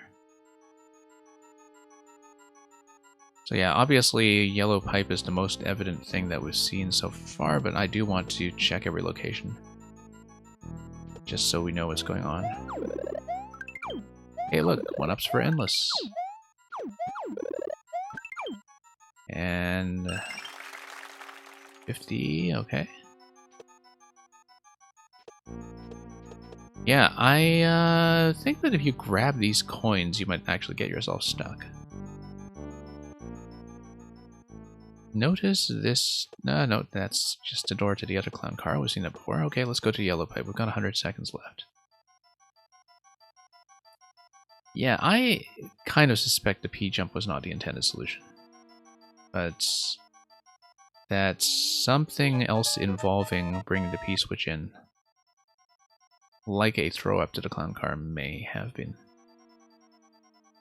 But I look at this whole level and, you know, that's definitely the first thing I would think about trying is... The problem is how to get to the clown car. Well, the main thing that you can do is just take the P-switch with you. Throwing it does seem like a solution, but we'll see. Okay, thwomp movement is going to be side to side. Side to side from there. This guy... Side thwomp, okay. I kind of get within testing range for a lot of these guys. This guy goes left. Whoa, look at that boo bump over there. That's cute. Yeah, the boo drop is, by the looks of it, kind of hiding a spring drop, perhaps. Anyway, we can try the power throw solution, the P throw solution again, if we want to see it a different way. Yeah, very springy drop there.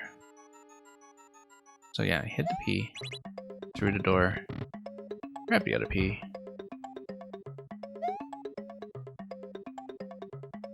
Okay. Through here, just in time.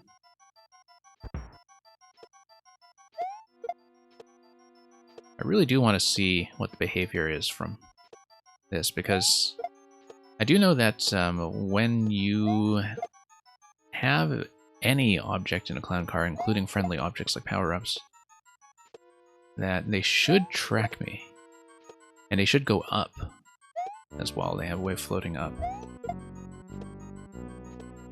Yeah, I need to go higher. Try to overshoot. Yeah, I think you're right that I keep going much too early. Honestly, P-jump is easier than doing this. There we go. Yeah, you see, you can lead the target like that. And then hit the P. So yeah, it looks very much like the intended solution, in fact.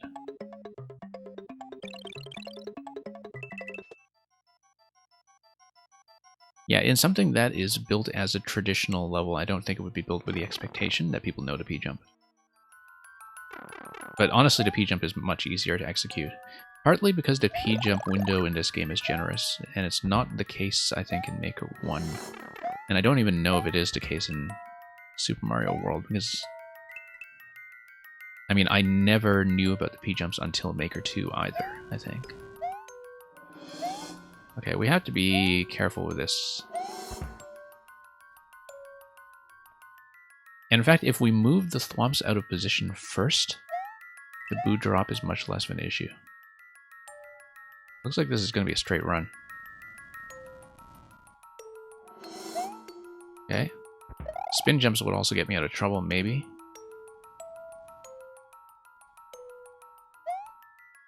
And... oh, interesting. This... whoop. Like I said, interesting. Okay, that's okay. We have the solution now. And the solution is not fussy to execute. The throwing is fussy to execute. The P-jump, as long as I get it on the first try, is not too bad. The issue with the P-jump is that if you do fail it, you do have to repeat everything, whereas with the P-throw, if you fail it, you can at least repeat on the spot. And okay, so now we've spoiled you on the solution and you can progress.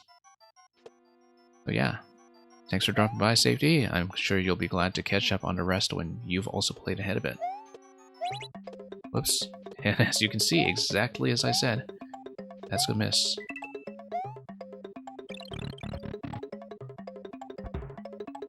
And excited to have a solution to move past it? Yeah. That's what we do, apparently.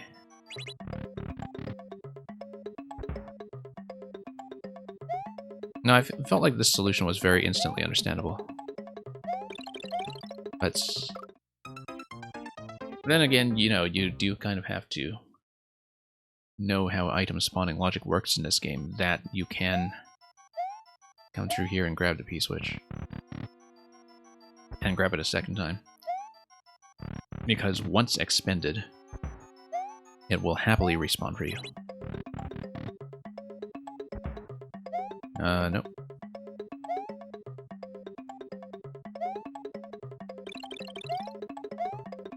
Okay, here we are. Let's do the throwing method this time, simply because fewer execution issues, and we actually got it in the first try, which is wonderful. Even managed to keep the P-switch, which is also wonderful. Because if we keep the P-switch, then who knows what we can do with it? Who knows what we can accomplish? Probably not much. Okay. Yeah.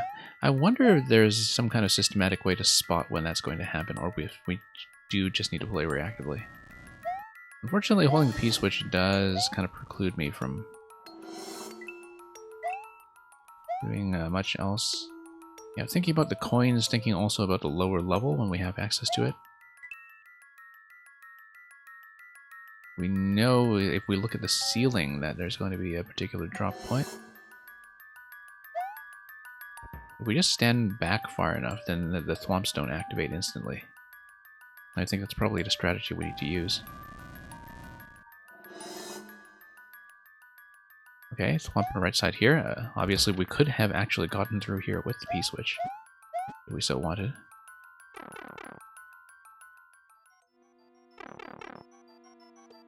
Yeah. Okay, that's it. Fairly straightforward.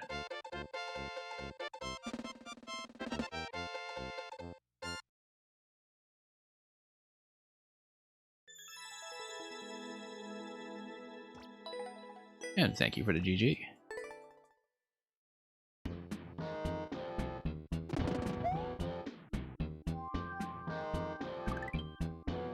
Love the symmetry of this world. I mean, it's completed using the pipe warp, of course, but I didn't really pay that much attention to the visual layout of World 1 and World 2. I didn't really comment on it, but the symmetry here is quite pleasing. I think when it comes to Super Worlds, it's very difficult to make any of the world map layouts look special, given that you have so little flexibility in terms of the elements you work with. To the extent that I think most of the time when people play Super Worlds, nobody actually notices any of the work or thought that goes into the map. Okay, key door here eventually. 7 Dingy stuck at a ghost house, yeah. Well, it's still a pretty sharp drop-off from World 1.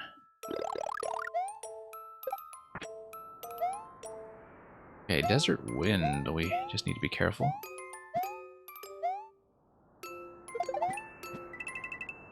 It's kind of interesting how much of these semi-solids make this look like the rock theme that began actually in New Super Mario Bros. For the DS. I believe World 6 in that game was the first time we had the appearance of the rock theme, which has become much more of a presence in the NSMB series in general. That here we kind of have that retroactively fit into Super Mario World, just by plastering semi-solids absolutely everywhere.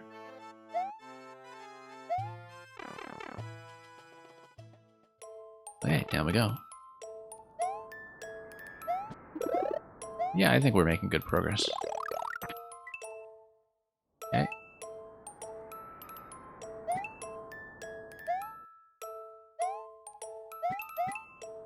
Now, of course, we should pay attention to the wind direction simply because we know that in Super Mario World, it follows an alternation rule. First to the right, then to the left.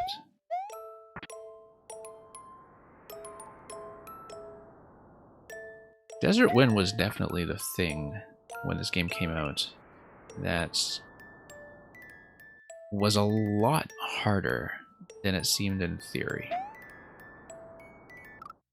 And I know that because the very first thing I made in Maker 2 used Desert Wind, and I had no idea the Desert Wind segment, the Night Desert segment in that level, would be nearly as difficult to execute reliably as it turned out to be, because you would think that, oh, you know, wind mechanics, we see this all the time. We recently saw it used, recently, back then, used in a very interesting fashion in Celeste, which has a World 4 that is all about Desert Wind, the equivalent of Desert Wind. It's all about wind mechanics. And you would think you just see this stuff all the time. It's in DKC as well, I believe. And then you see it in Mario Maker, and suddenly you just die to it constantly. And you see other people who are playtesting your level die to it constantly. And that was a big surprise in some ways, that, you know, with my very first creation in this game, I just kind of prototyped it initially, some of it, in Maker 1 just to get some of the layouts down in advance. I was thinking, okay, in Maker 2, when we put this in, we'll just add Desert Wind in. No, not going to do that much. But my goodness, it makes it so much harder. So much harder. I don't know if I'll remake that concept at some point. Because there's a lot, of course, that I've learned since my first level in this game, in terms of what players are okay with. But conceptually, it was always something that was not going to be a good fit with the player base anyway, so. Because it was a gigantic clear condition level with no checkpoint. By design. It was intentionally meant to be something that you have to do as a perfectionist.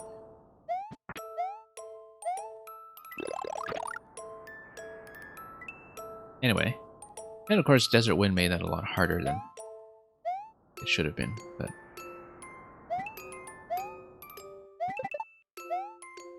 let's maybe not go for that question block anymore, because that one is killing me quite a bit. Losing a lot of lives to this guy. It's hard to see what the trajectory towards it should be. Maybe when I'm swinging back from this wind here. Okay, just a 1-up.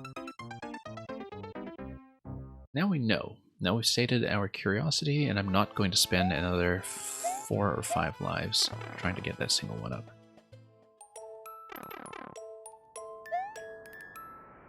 Yeah, once again, you can see that these levels try to create a sense of open space by not just having the scroll stop wall visible, by having the boundary of these sections way off screen. And I would assume in those cases that there's nothing over there, just from precedent. But let's keep going. And there's the Mario Maker pipe spawn timing coming to get its revenge. So yeah, it looks like we will eventually have to drop back into this section somehow with a key in hand. Possibly even backtrack, but we'll see how that goes.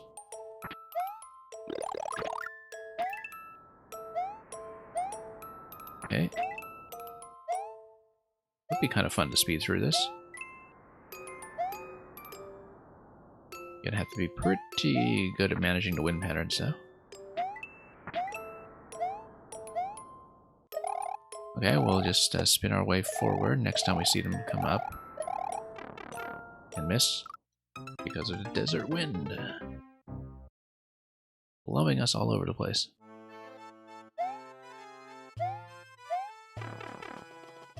Alright, let's try it again.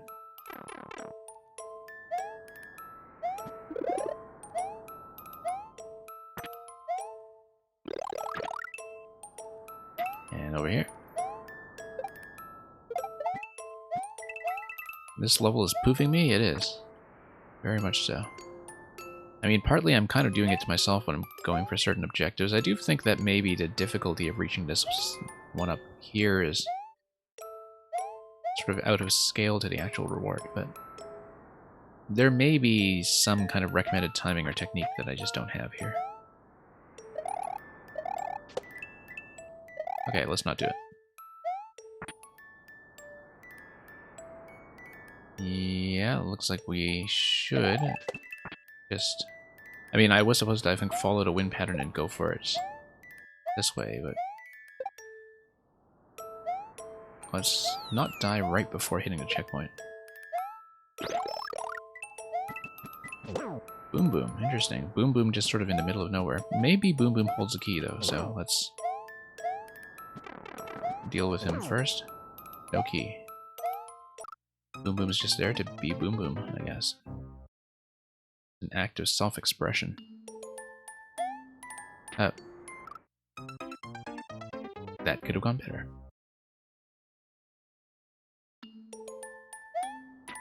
Okay.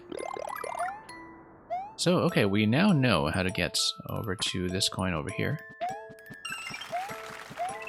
Yeah, no particular benefit to getting rid of Boom Boom. I think he's just there to be in the way. And, okay, you do that. You be that way.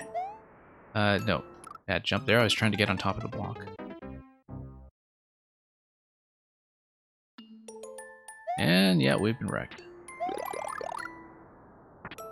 Might as well just go for more coins. I mean, I guess Boom Boom got wrecked as well, so... that could have been referring to either of us.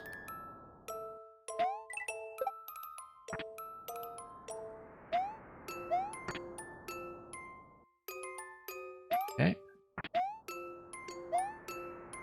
And I guess we should check this pipe.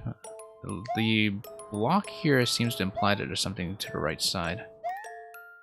But maybe that's just decorative. Still no sign of a key. But we are back in daylight, so that'll be nice. Okay, so no sign of a key. Interesting. I mean, I can just maybe spend a life to search around to the right side of that previous location, but no, I think we'll just grab the clear. Once again, would have liked to retread this, but unfortunately we do need to pop out of this super world to do so, so... kind of unfortunate for creators who do want to do this properly. I see, by the way, I recognize Gilmore as having the world record on this. Given that I see him on the world records absolutely everywhere.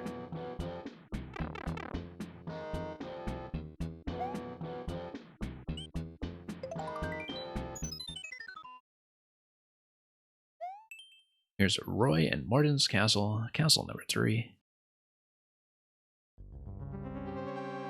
Very similar introduction as Iggy and Wendy's castle in terms of the opening screen. But that's because the subworld is going to be where the action is. Really burning through that stash of lives here. But yeah, let's just ride this boat over to the left.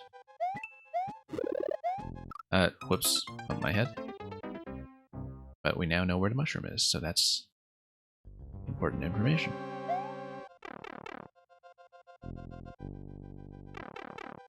Okay. Let that move over. Let this move over, grab the mushroom. Shouldn't have bumped the mushroom, okay, fine. I guess we'll have to settle for the 10 coin, although there is something above the dry bones to the left. Of course, I'm going to check that. Nope, nothing. We'll check the other one, though, just for completeness. And we'll ride the boat. Interesting little diamond formation here, indicating the 1-up. Nope. Well, now we know what the location is. We also now know that we should be checking these. Okay, doing that when we're too close to the boat is a bad idea. But it does move the platforms over. Except I think we kind of messed up by killing the one to the left. However, we can still drop on one of these. It was supposed to push one tile further to the right, I think, to give you a bit of a running platform over 2 coins. You can see that the blasters only went over by 1 spot because of that one blaster that we killed no longer pushing it. Pushing that whole fragment there by the additional step that it needed to go. So we sort of broke that thing, such that I was no longer able to get a running start. That's okay, we'll just be careful with that next time we see that collision.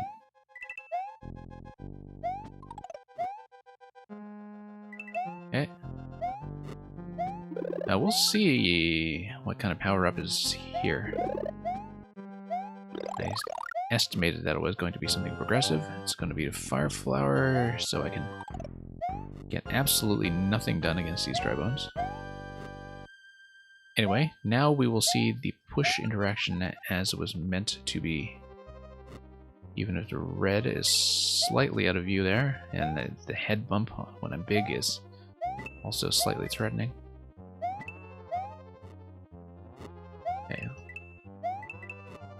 Really like the use of this diamond diagonal formation with the tracks, rather than just the all too conventional box, which is a staple of way too many levels, not just a troll and Kaizo type, but I think, you know, you see a lot of stuff these days that just over-indicates invisible blocks everywhere, and I mean, this level clearly indicates the invisible blocks as well, but at least it had the wisdom to know that the square indicator at this point is just massively overdone, and so you can see here that it fits defenses as well. It's very nice to see that.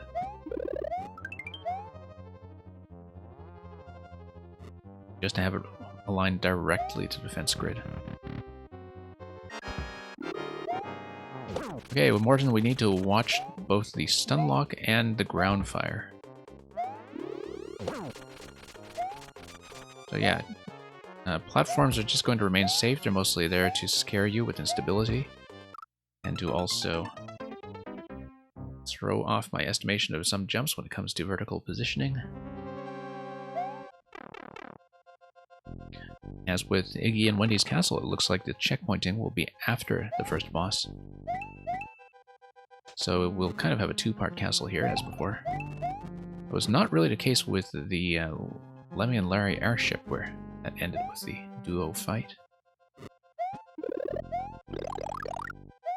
So we'll have to see how... I guess the remaining Koopa Okay, this is Roy and Morton. Who is the remaining Koopa then? Oh, remaining Koopa is going to be Ludwig. So we'll see Ludwig, and we'll probably see Junior by the time we're totally finished with this.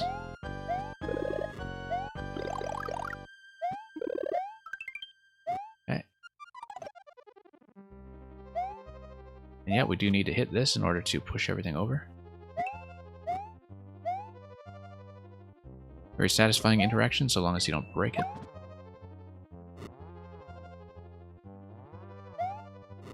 Okay. Have everything here. That will allow me to proceed. It is in fact required.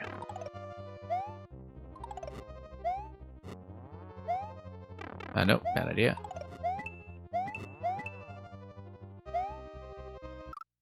Also a bad idea.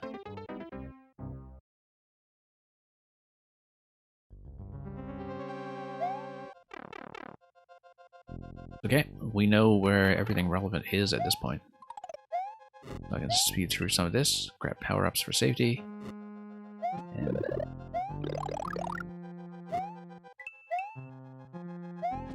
everything should be alright from there.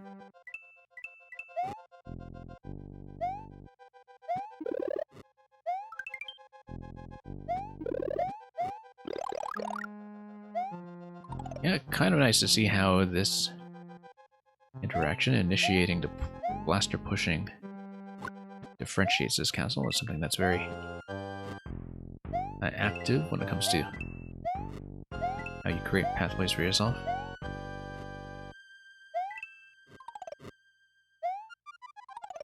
Okay, let's get out for safety's sake.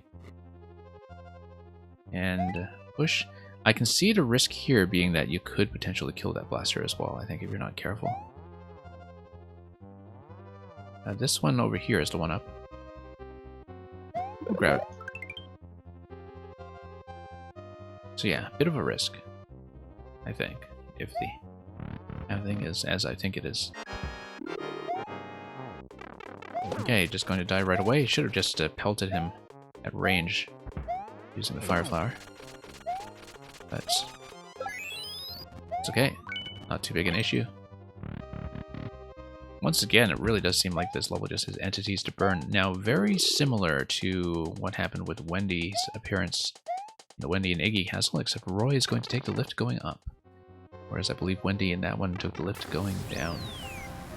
But very similar way of previewing the Koopa that controls next location. We're not going to be able to get that, I think. In fact, I don't really see how to get it. But we'll go up here. Of course, we'll go for the optional objective because we do silly things like that in this stream. Okay, well, these two segments will need to be done together. Nope, too fast. That's okay, we are past checkpoint. Got some lives to burn. Much less of a hit buffer now. Whoops, no.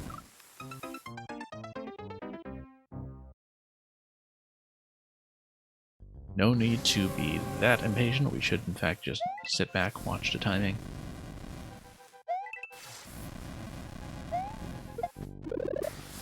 And we'll get a mushroom here. So the progressive flower doesn't really give you the flower. Unless you find a way to wrap around it. Oh, whoops. Thought I could outrun it. That was wrong.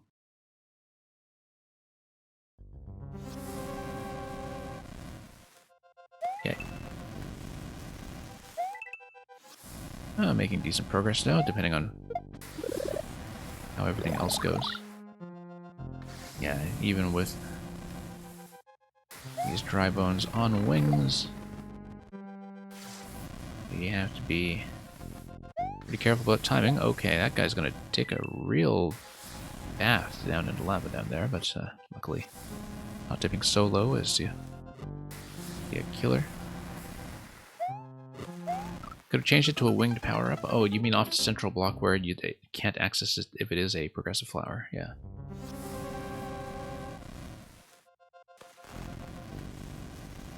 I guess this is partly keeping to the design principle of making everything that spawns from a block a progressive power-up. Because that is sort of the original item logic of SMP1. Which was visible in SMP35 if you ever wrapped around to 1-1. And got a mushroom off the very first block. Got a flower off the very first block, rather, where everybody always accepts that they're going to get a mushroom.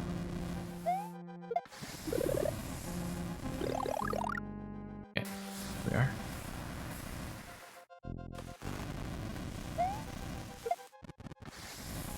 Timing is going to feel a bit more comfortable now, at least.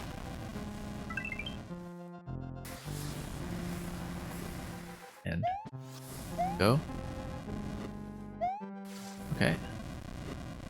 Yeah, watching the Podoboos is one of the more substantial challenges here. Okay.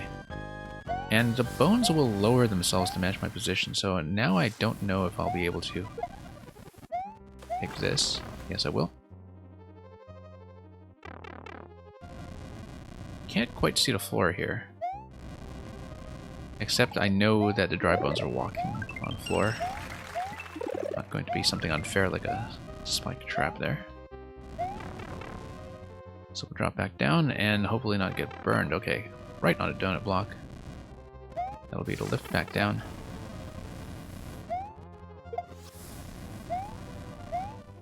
Oh.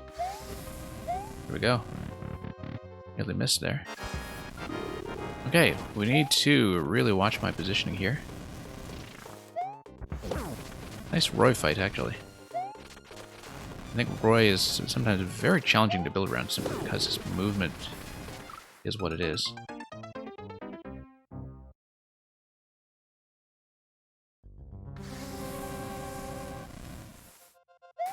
But when you put Roy in an enclosure, you know, he's going to drop down from the ceiling, he's going to do his thing. But the whole time it can be rather difficult to make the player's movement something that's going to be interesting to compensate for Roy's abilities. And so, having to keep one eye on Roy and one eye on the pattern is a very simple thing, really, but one that does quite a lot to complete that concept. Okay, let's actually pay attention now.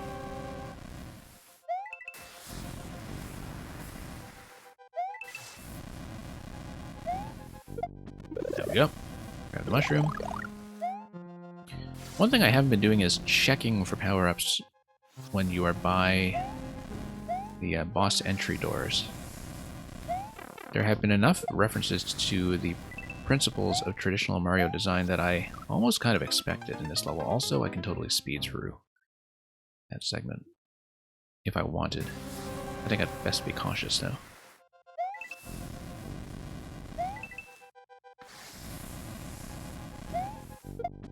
Okay.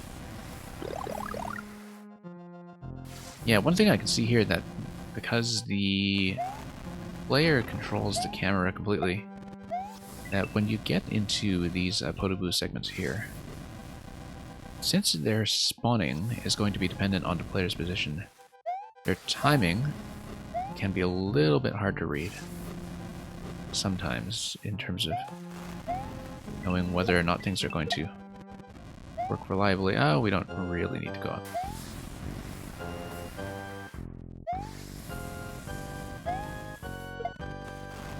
Okay.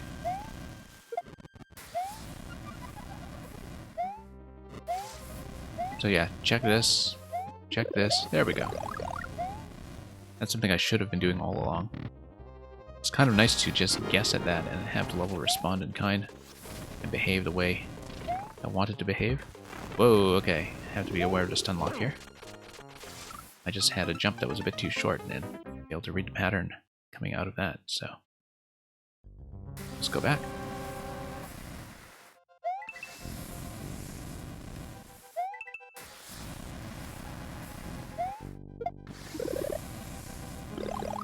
Okay. One thing I definitely have been appreciating about this so far is, in fact, the checkpointing. That with these duo castles, you know, since you're limited to 2 checkpoints, you aren't necessarily going to be making obvious decisions with where to place them, because the question of, do you place them before the boss or after the boss, that kind of thing requires adjustment here simply because you do have two bosses. And I do like that you have to earn your way back to the boss segment and really have a complete sense of this castle as a giant two-parter. Okay. I have to say, though, the fact that every Dry Bones throws bones at you in the Super Mario World style makes Dry Bones in general a bit of a frustrating element to work with. That you are kind of committed to them throwing stuff at you in Super Mario World. The other thing is that if you return to Super Mario World originally, you notice how different the artwork for the Dry Bones is in that game. Because after playing a lot of Maker 1 and Maker 2, the last time I went back to Super Mario World, I was actually quite shocked at this to see how much the artwork had changed and how much smaller these Dry Bones are compared to how they appeared in the original game. As an enemy, of course, they originated in SMB3, and I believe they do replicate their SMB3 appearance faithfully here.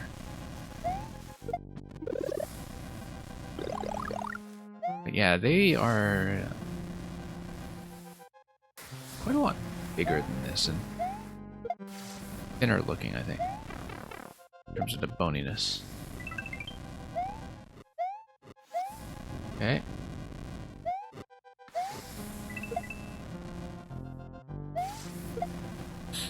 Yep, that's an issue. Only really get one shot at that. Down to 10 lives, we've been absolutely wrecked in this level and the last one, I think. That's okay, we'll just get our act back together and hopefully collect a lot of bonuses as we get into the early parts of World 4.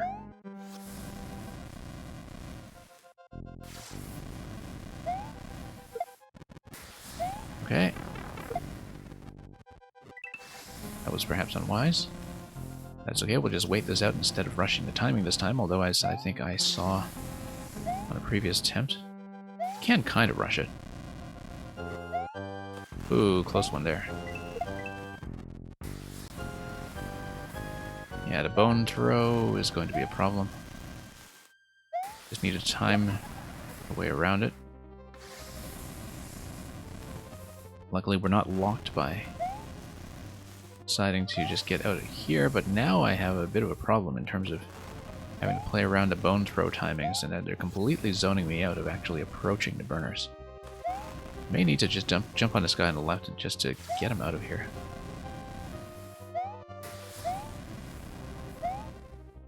Okay, here we go. Better. Now let's do the Roy fight properly. Yeah, he should do a center drop first cycle. Luckily we were not stun locked, and that's important, but he's going to whack me in the face anyway. The other thing that can be tricky to play around with Roy is that sometimes his peeking animation looks a lot more vulnerable than it is, so you can find yourself going for a jump and missing completely, even though it looks like you should be bopping him on his head, simply because if he's just peeking, that does not count as being in a hittable state. And thank you for the follow. Animal X Rossing fan. I should pay attention to the level. That might have been important. Okay. Looking over for a moment at what was going on with the stream. That was unwise. What's my favorite villager? Oh, good question. Let me think about that. Because I think my favorite has changed depending on the game, simply because there have been so many redesigns over time. I was very happy to invite Rattle to my village, Rattle being the poison dart frog that is wearing a mask and has a home like a doctor. Not so much for his personality, but just because, you know, picking up a character like that in the middle of a pandemic seemed extremely fitting, since he was the only character who was observing proper COVID safety measures on the whole island. I don't know if he would be a favorite, though. I mean, you have a lot of great characters all over the place. I just remember in Animal Crossing, the original on the GameCube, I was spending far too much time just whacking Limburg with the net. Or Limburg was very grumpy. He's not as grumpy a character now, I think. But... and of course, you know, the writing of the character personalities has kind of changed from game to game as well. But mostly it's also the visual design that has some shifts.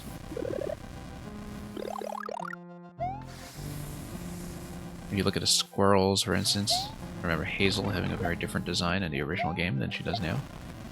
Okay, let's pay attention. We're down to 5 lives. We might actually risk game over here, despite starting with a bank of almost 20. Oh yeah, Tom Nook has always been great. But I wasn't really thinking in terms of the permanent characters. If we were talking about the permanent characters, I do have a clear favorite, and that is Blathers. But that's partly because I'm very much a museums person myself.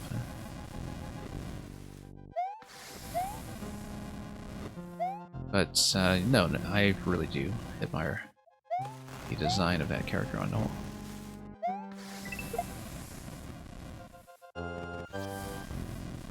And, okay, let's see here. Sorry, I'll catch up on your favorites in just a moment. I have to properly time my way around this segment here.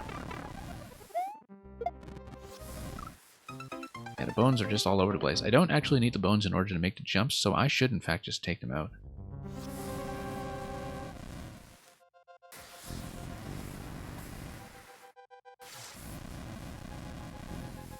And yeah, it is very true with the old games that there's a very different sense of pace. I think New Horizons had by far the busiest early game in terms of how much you could pack into the early phase. Instead of watching things grow slowly, it's much more of a building game than it is a gardening game like the previous ones. In terms of pace, I mean, you're building gardens, of course, but I think the different Animal Crossing games have a different sense of pacing to the extent that they feel like completely different experiences when it comes to what you enjoy.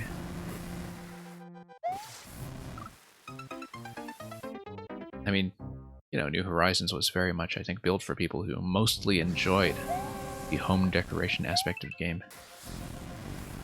Hence, letting them expand that to the scale of the whole island.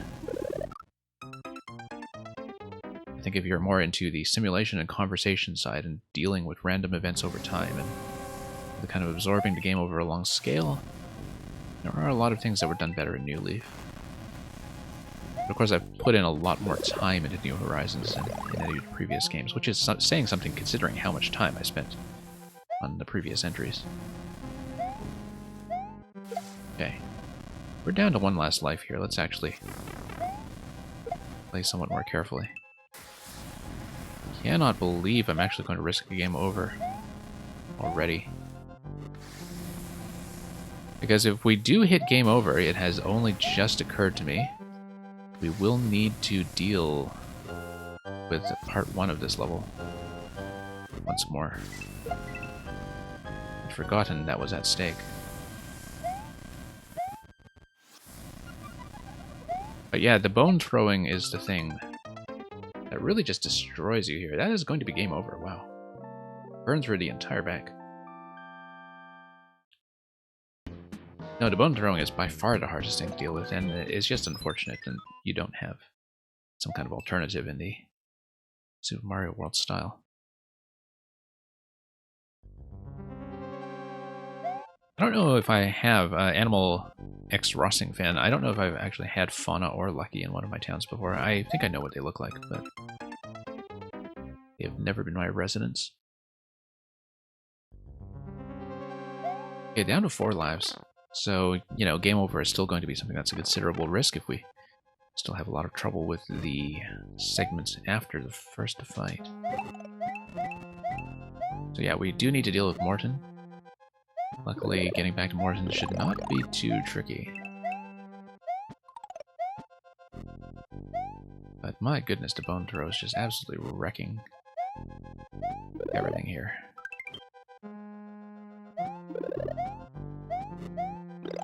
Okay. Now let's not destroy platforms like we had done so previously. And okay, let's go over here.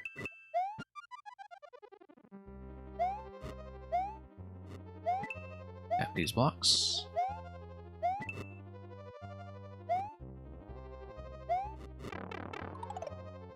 Okay. I mean, I guess theoretically they're not actually much worse than what Rocky Wrench is doing. Also, I have to say that Yoshi swallowing dry bones in this style and doing the triple projectile has to be one of the least used interactions I've seen.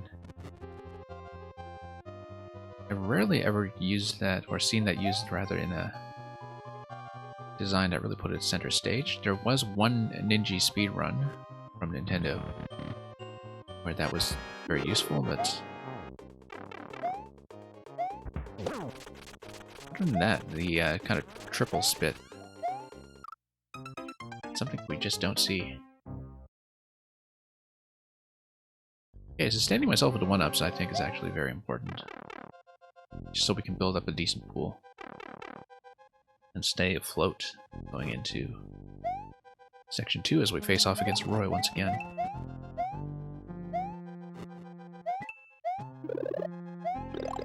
So yeah, this one causing me some trouble.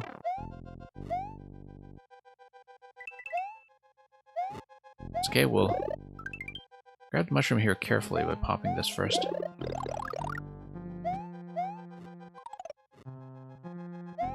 And popping this guy. Get a nice quick cycle. And then let's see what we can do here.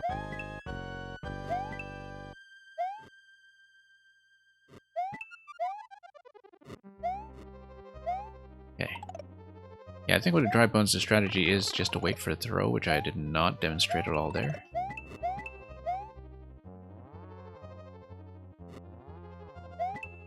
Give that a push. Unfortunately, can't see camera positioning here. Okay, let's grab 1-up. And Mamuga, you have a good night. And we'll see you around. So enjoy this world if you do in fact play it yourself. Okay, Morton's positioning here is going to be absolutely dreadful.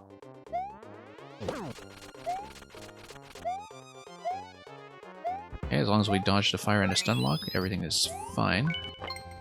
And we're going to hit checkpoint with 6 lives, so let's not be reckless this time.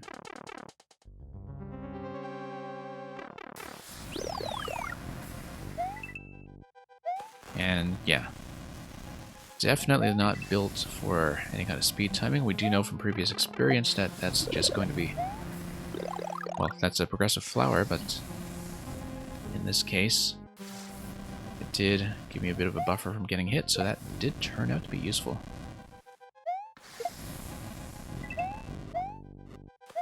Okay. Doing that quickly, in fact, does feel pretty smooth.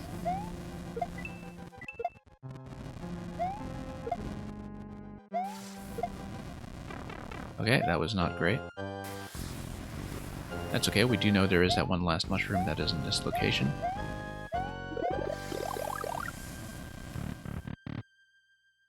And let's pick a fight with Roy. Didn't even see him respawn in that location. I was expecting a ceiling drop just from prior experience. Nope. Had to prioritize watching the fire first and watching Roy second. That's the way to do it.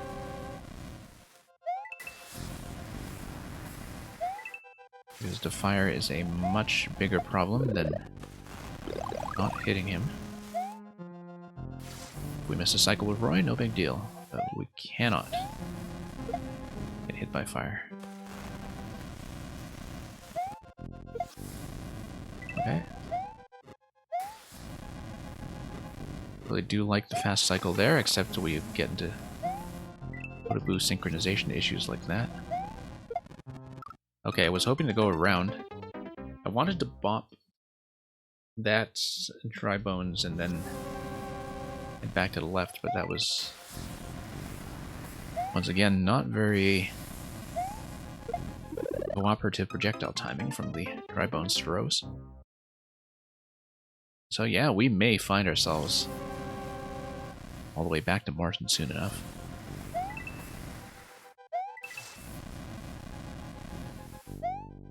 Nope, total miss. That's going to set me back quite some ways. Okay. Wait for the throw. Nope, once again, the synchronization there is pretty much exactly wrong.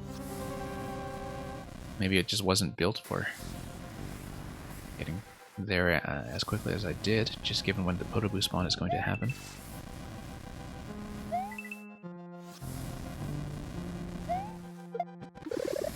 So yeah, we'll get over there. I mean, that kind of thing is very hard to check, I think, as a maker when it comes to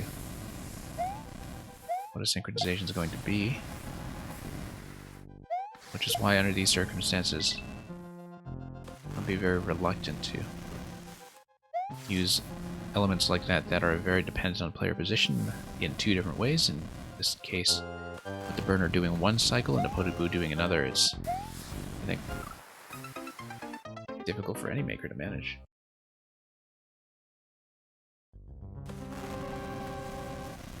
Okay.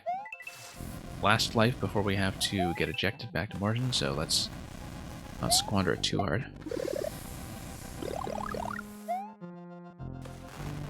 And just be extra careful. Have to get the throw off this dry bones. Gonna do the unwise thing again and go over to fast timing, and oh no, we're back to Martin. That's 2 game overs so far in this level, which is something that could be going better, but we do know where the 1-up location is prior to the Martin fight. 2 1-up locations, in fact, so it is possible if we're wiping out on the first half to actually be up in lives. Okay. Not if we play like that.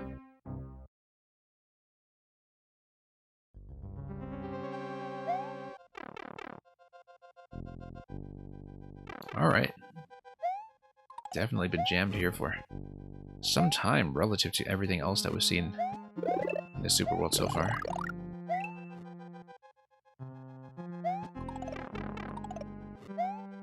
Okay. Wow, those bones just travel forever and ever. Kind of true of Rocky Wrench as well.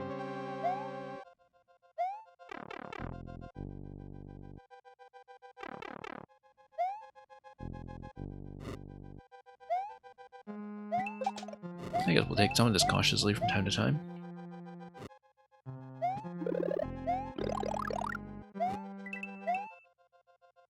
We've just gone down to lower level to begin with. Okay, much better in fact. Much more comfortable.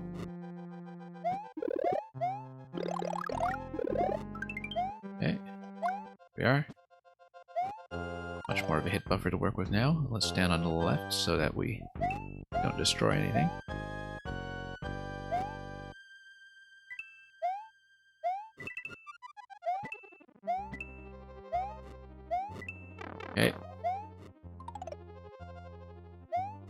Definitely something I saw coming.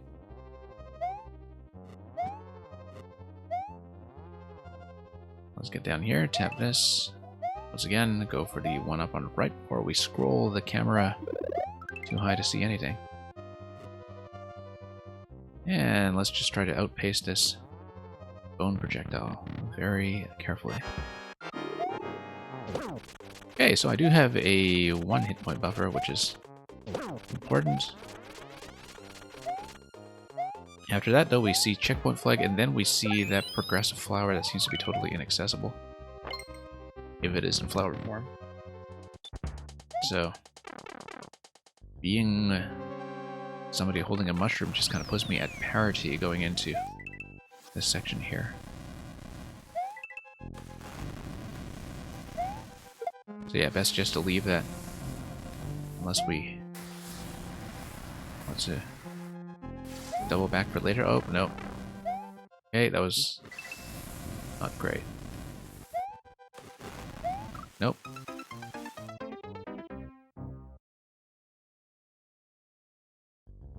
Well, getting sniped by everything in this castle. Absolutely everything.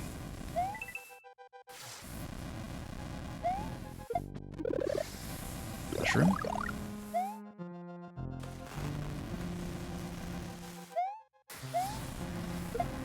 Okay. Have to know when to strategically double back. I think that's going to be important as a consideration here. Like here, for instance, we know that at this point, Potaboo timing is absolutely dreadful, so we just won't deal with it. Oh.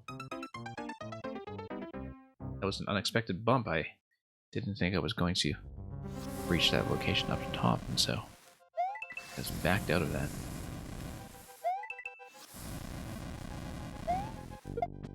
Yeah, very satisfying mushroom here when you do get it. Just totally inaccessible as a flower. As far as I know, I mean, maybe it is accessible. There's some means that we just haven't seen yet, or thought about.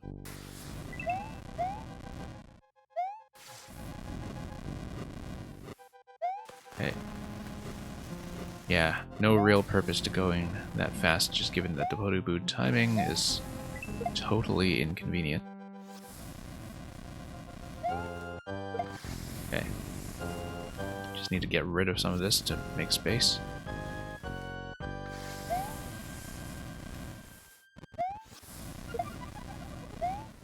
Okay, there we go. Back to Roy, 3 lives remaining, and a mushroom, so let's see if we can get it this time. Nope. Gonna do his peeking move. And yeah, nice high jumps to get out of this space. Should be watching the semi-solid panels at the back if we want to think about spacing. In terms of what the alternation of the burner pattern is going to be.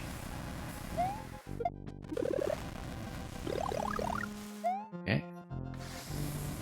Forward we go.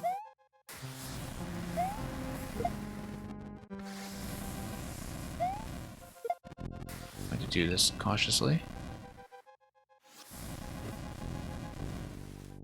Yeah, we'll just do a cautious pattern, I think, given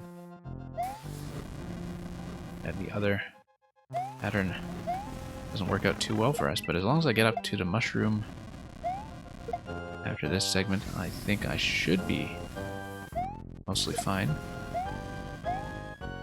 Okay. Close call there. 2 lives remaining. Let's get this.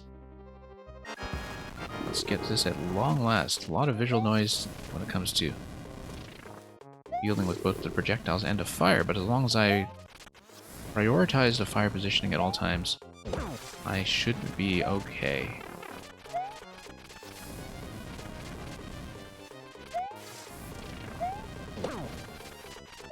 Okay, one more hit. And of course we need to survive with the key once I do get it. So let's be very careful here as I go through the key door. And finally, after 2 game overs, clear this one.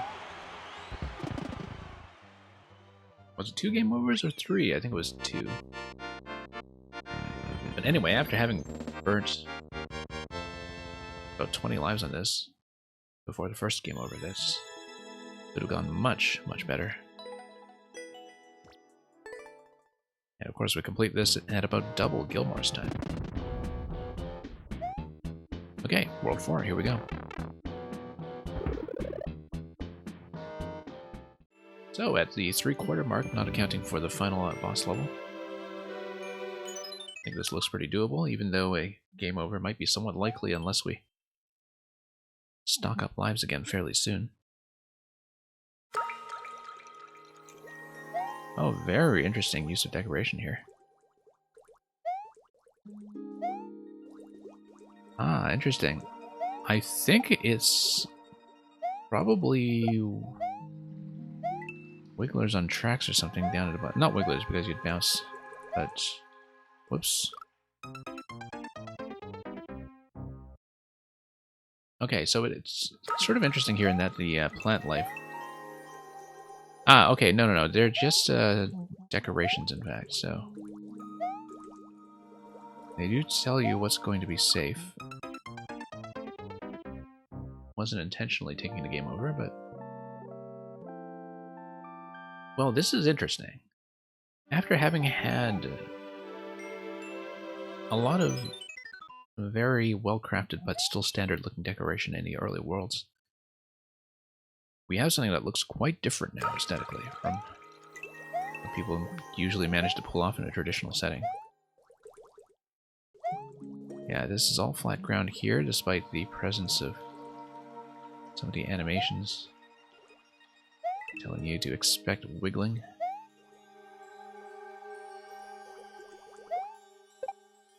Okay.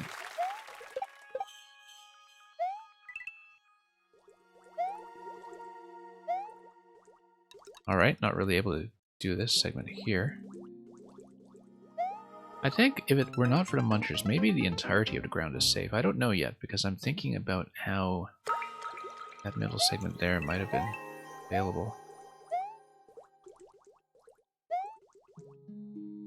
I don't know if it's consistent that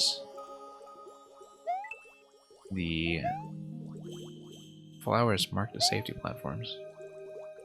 I guess the flowers are just everywhere that the munchers are not planted. Yeah, you can see that the munchers actually disappear below some kind of semi-solid, perhaps. So you can grab a mushroom like this, and the pits are in fact going to be safe the whole way through. Let's not deal with hammer. And forward. Yeah, it looks like ground is just going to be consistently safe then. Okay. Yeah, sure, we can do this trap here. Grab the checkpoint, and...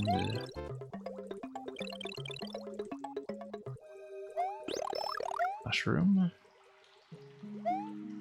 I'm going to check the pipes, of course, just to be diligent. Whoa, nearly got hit by that guy.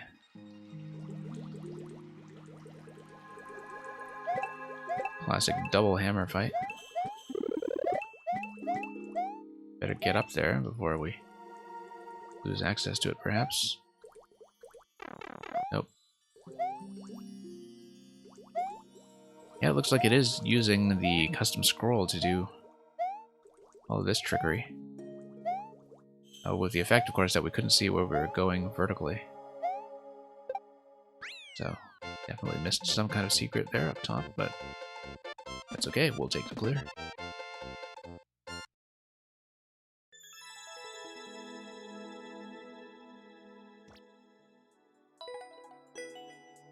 Interesting that I was only 1 second off record, but that's because this is auto-scroll. Not much flexibility there.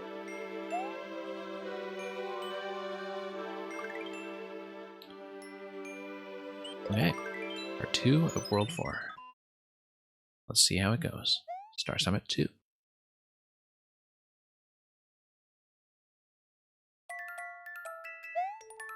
Alright, low gravity. We'll just deal with it. Sort of interesting that low gravity imitates the artwork, roughly, of the night levels of the original Star Road, Star World 4, I think it is.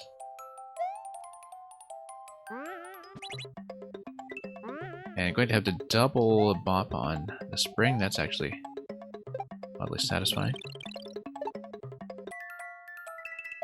And yet, no more interactions with a spring here, unless we were just slow on something. Kind of want to spin above this, perhaps, and get above here. There we go. Yoshi! And what's this? 1 up? Yeah, we'll take that. Well, having Yoshi available is going to simplify some things for sure. Especially because then we can just walk on top of this guy instead of having to spin jump everywhere. Nope. Never mind. Let's spin jump everywhere. And miss. Okay. That's okay. We know where to get Yoshi.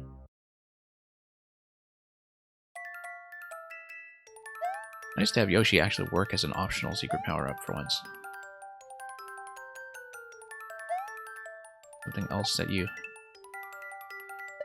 don't see often outside of traditional levels, I think, is that level of agency for the player, because normally what is accessible to the player is much more controlled. Because you do, of course, have to accommodate all of the different power-up combinations that the player can take with them. So yeah, let's get over here.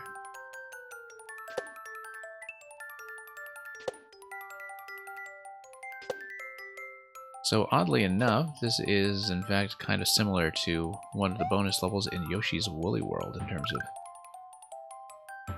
popping everything coming out of those pipes. Yeah, sure, we'll go up here and grab the 30 coin, might as well. Doesn't mean we'll get a 1-up by the time we're done with this stack.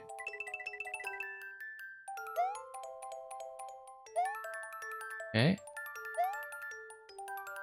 Let's see what this is all about. 1-up. We'll take it. Now, what's he going to throw my way? Probably just more spinies from this indication.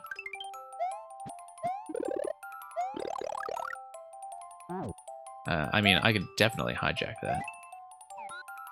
I would assume that hijacking that is, in fact, an optional objective.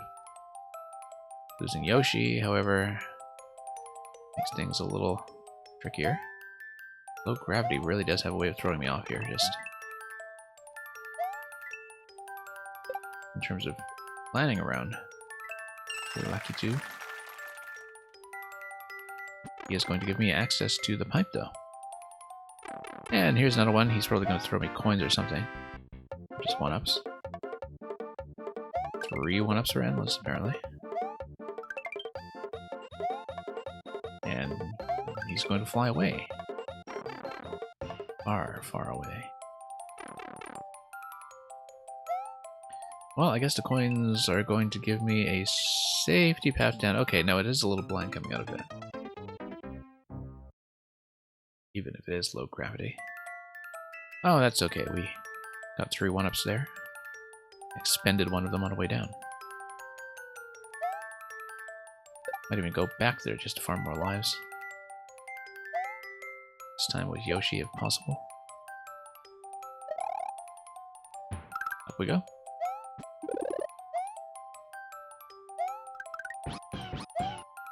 And yeah, just going to grab as much as we can just to build up that bank once again in case we have something go quite as badly as the World 3 Castle.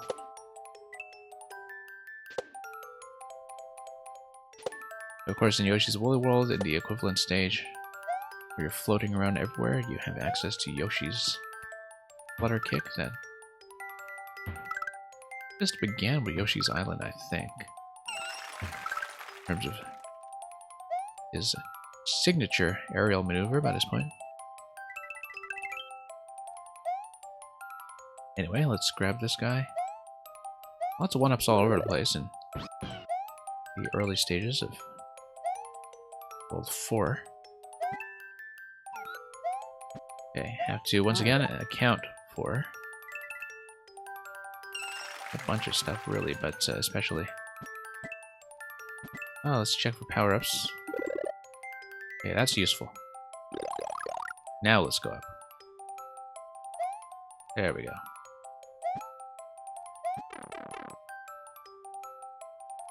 And then we'll grab 1-ups, and then head back down slowly. Maybe let's not gobble this guy up until he's given us a couple lives. I sort of like the idea of going back here, though, and trying to gobble him once more. Given that if we have Yoshi, I can technically hijack the cloud here, too. Except he's already given me the 1-up, so yeah, you see, you are allowed to fly up there.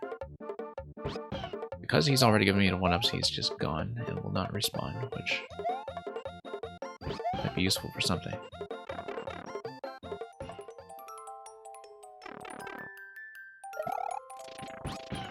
Okay. Spin our way down. And look at that, the goal was right here.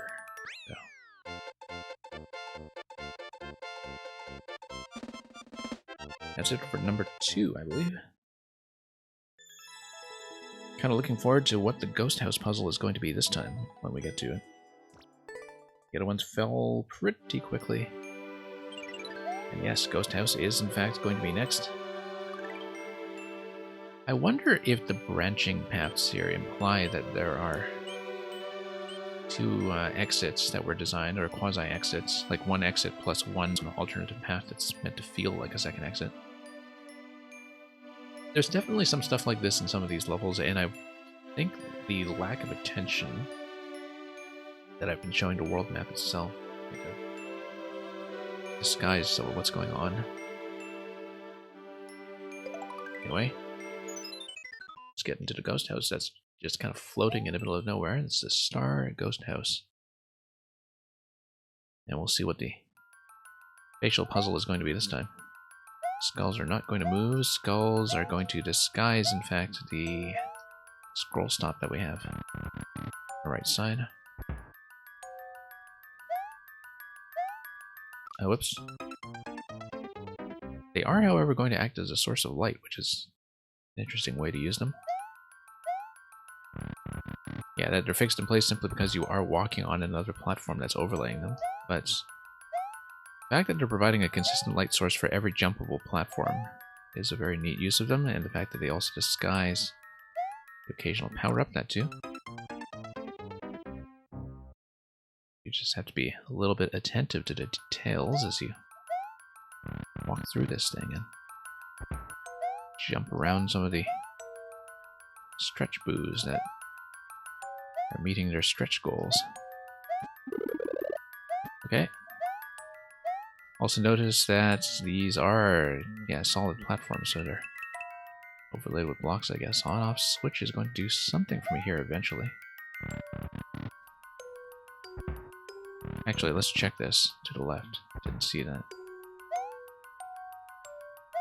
Okay, feels like on-off activation should precede that, and then we go left. And we would only be able to go left, in fact, because of the way the wall is going to come in.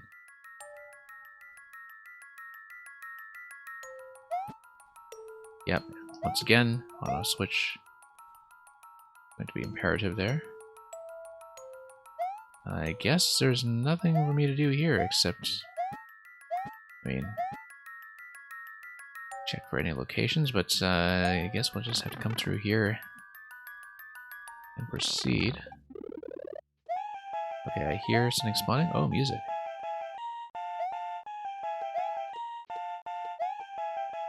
Very deep. Oh, interesting. Okay. That looks suspicious, and I just bopped it for no reason, but that actually did something. You know what this is? This is supposed to be a pipe organ, I bet. Hence why when you come in here, you hear some music play, and then you come in here and it just stops in the pipe. And it sounds like that actually activated the on-off switch. Look at that. It's because it's like this is a keyboard, right? Like you play the keyboard, then you hit a particular note, and it's a pipe organ secret. That's very neat. That's going to activate the on-off, though, so we are going to backtrack, and things are going to look a bit different as we head over here and see what that gives me. Okay. Jump around recklessly. And face the boo ring once more as we backtrack and die. So yeah, pipe organs is definitely one of my favorite aesthetic touches in the Super World so far, and it's something you don't see every day. Nope.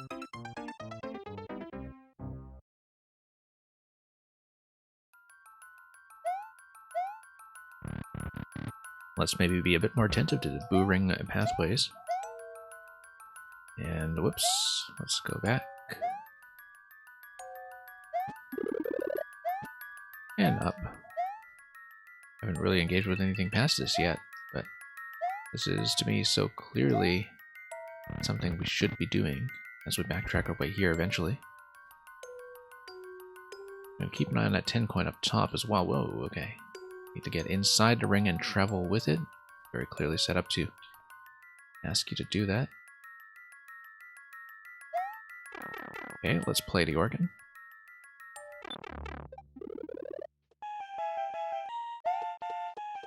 Very neat idea.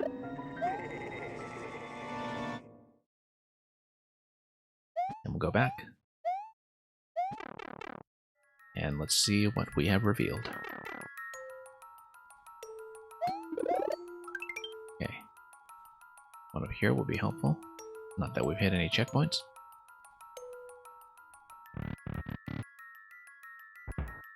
And yeah, we will, I think, only be able to... Oh, no. There's a jumpable area there, but I think the idea here is to go left, grab the 50 coin, and reveal nothing else. However, we do know that if we jump to the right, that there's a bit of a trap here. Okay.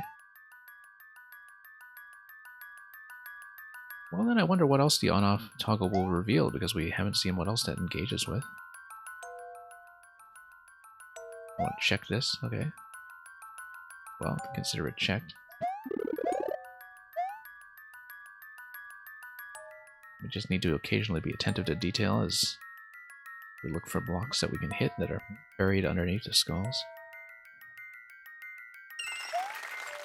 Certainly think having hit the on-off switch at all might give me quite a bit of potential headway. In terms of finding the solution to this. However, the location here is going to be a little bit difficult to watch. Ah, here it is, skull platform. It's going to launch me forward to the next location. And yeah, let's just manage the boo locations properly. And yep, on-off switches are activated, and so no issues here. I guess if you hadn't done the on-off switch first, that would be something of a problem. And here we are, back in this segment, which allows me to go through this door, and that's the goal unless we run into something on our way there. I have a sneaking suspicion we're going to run into something. And I'm wrong. Okay. Fairly simple clear, actually.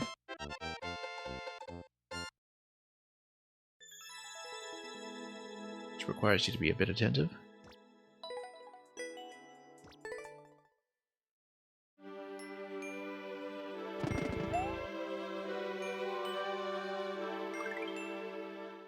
Okay, almost done.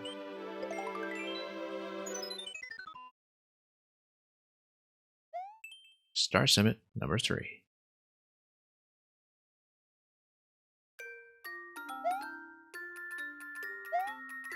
Okay, right out the twisters. Definitely one of the less reliable feeling elements in the game. I mean, you can master them, but it takes a certain finesse with your inputs to do so, so let's not get too fancy, just for the sake of a 10 coin. Yeah, once again, auto-scroll with what seems like a fixed vertical position. Might as well just spin over this guy if spike balls are ever going low. Yeah, positionally, that did not work out at all. I needed to go fast. And order to go through that segment safely. So, up we go. And up we go.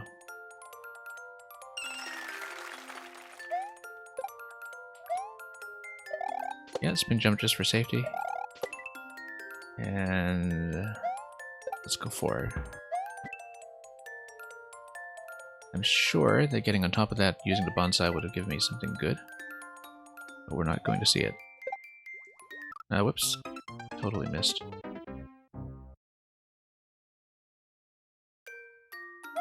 Thought I was going to get the second bounce on the second Koopa before heading up to the mushroom. And it did not go as planned. Okay, here we go.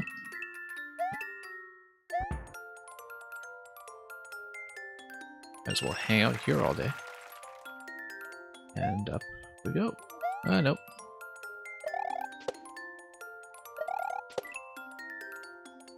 Let's see what else we can do here. Definitely seems like I'm supposed to at least check. Okay. Fine, nothing. There we go. That's how to do that properly.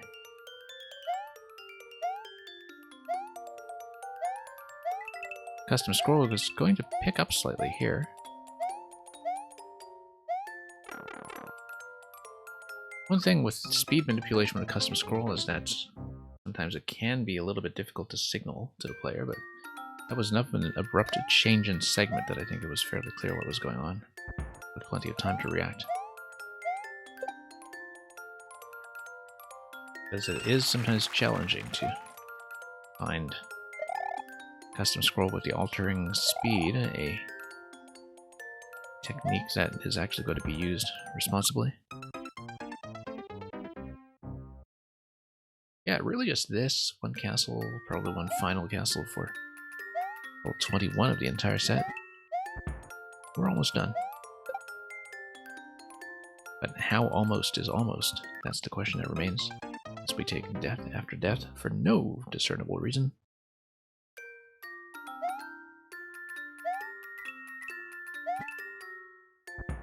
Notice the attention to how all of these platforms are suspended from the sky. Whoops.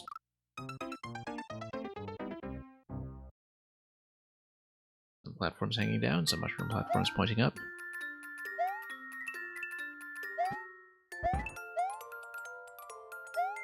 Everything pretty coherently packaged. Okay. It's going to go down.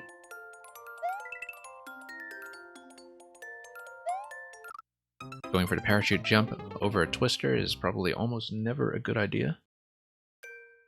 And yep, I have to pay respects to that one.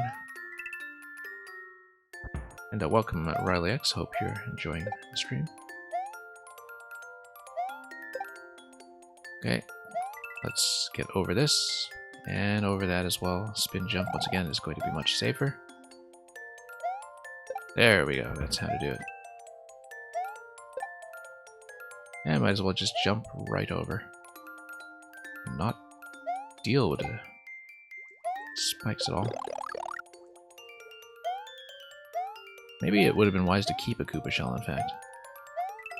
It's for breaking things.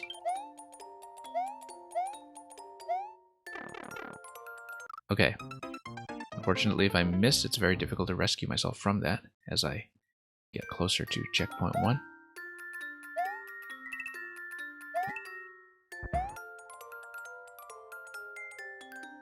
That's just twisters being the way they are, that if you're even a little bit off-center, you can get out of them in ways that you didn't necessarily think to predict. Especially when you have to plan around the enemy movement over the twisters as well, so let's see if we can clean this up at all.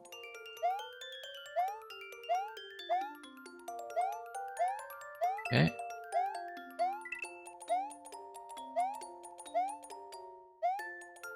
Yeah, let's just go under. Nope. Nope. Really do need a full drop and a full boost in order to do that, unless, of course, I just choose to jump over to Goomba, which I think actually is safer despite how risky it looks. I just need to watch the parachute timing much, much better than how I was demonstrating that. Yeah, just when there's plenty of room to head down.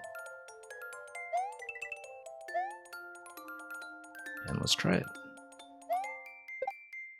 Mushroom's not going to be too much help here, except, of course, that damage buffer against these spike balls, which I will lose almost immediately. Oh, whoops. Let's track my position there. Okay. Let's try this again. Pop this guy. Down we go. And yeah, dropping all the way down does help if we need a full boost later on.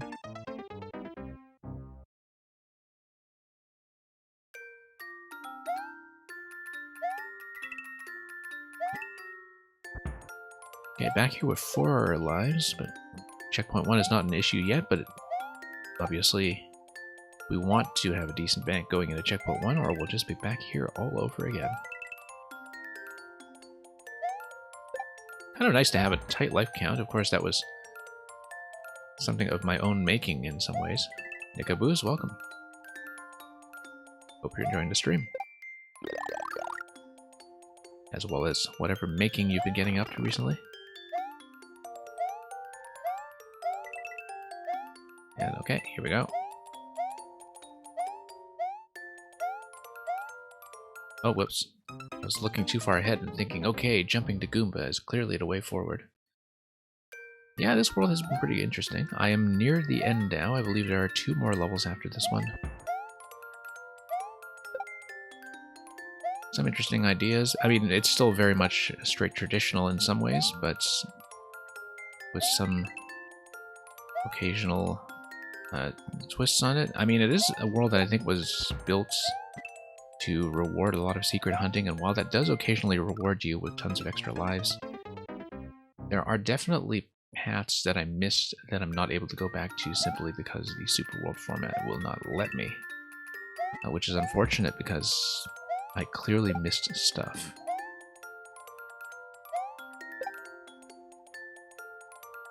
But yeah, it's been pretty solid.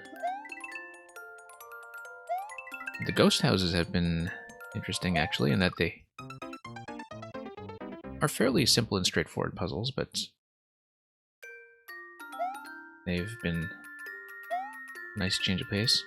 Whoops. Okay, okay. Definitely slipping like crazy on all the twisters here. Yeah, I haven't really done just a straight traditional world top to bottom in quite some time, so it was nice to catch up on this one, especially because it had come highly recommended by a number of makers. Okay. It's going to drop down. And yeah, we've just been doing it top to bottom and spent about 3 hours on it so far to get near the end, which I think for a world of this scale is fairly appropriate. I think a lot of Super World experiences I've played have kind of wound up around a 3 to 4 hour mark regardless. Even accounting for difficulty, where, you know, you would have something more difficult but only 10 levels. Something less difficult, that's 40. And, okay. This one is 21 in total, and difficulty tuning around the 5 life bank has actually been pretty decent. And yeah, I mean, I spent longer on this than I should have because I had 2 game overs on World 3 Castle, which has some fairly chunky segments. So all of the castles that we've seen so far are actually duo fights of Koopalings, sometimes at the same time, sometimes in sequence. But it means that some of them are kind of half and half experiences where they feel very much like 2 levels compacted in one. And one thing I have been commenting on throughout the stream is that when you go back to traditional levels like this after playing with, you know, lots of tech setups and gimmicks and all kinds of other things. It really does emphasize how comparatively flexible the entity limit really is in a traditional setting, that you have so many more pieces to work with, or so it seems, simply because you're not dealing with as many interactive or moving parts. And you can definitely see that all over this world where, you know, there are certain things that are just spending entity slots with abandon because these designs can just afford to do that. But okay, let's try to get our act together with this. I haven't even hit checkpoint 1 here yet, and even if I do, we will, I think, soon get ejected back if I'm not careful. Okay, this guy here. This guy here. There we are. Let's had to strategize.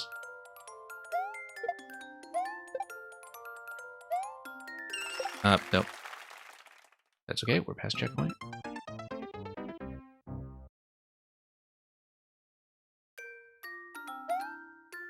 But yeah, it's been really interesting to get back into enemy density as enemies. Lots of fairly subtle references to design principles of the original Super Mario World as well, in fact. This is one of the only worlds I've ever seen, one of the only things I've ever seen in Mario Maker 2 that uses munchers the same way they were originally used, just as a patch of ground that Yoshi can walk over. Because given the collision rules in this game, as well as the way they eat away at the entity limit in a way that spikes do not. And when do you ever see that anymore? Okay.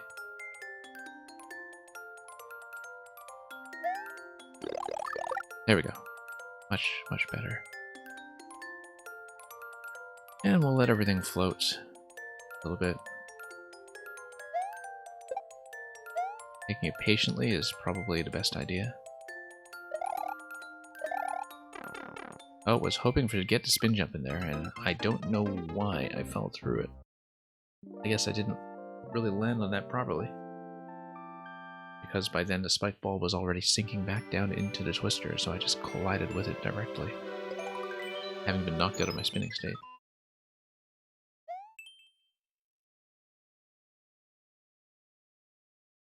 I don't know if you're talking about Spike the enemy or Spike the block.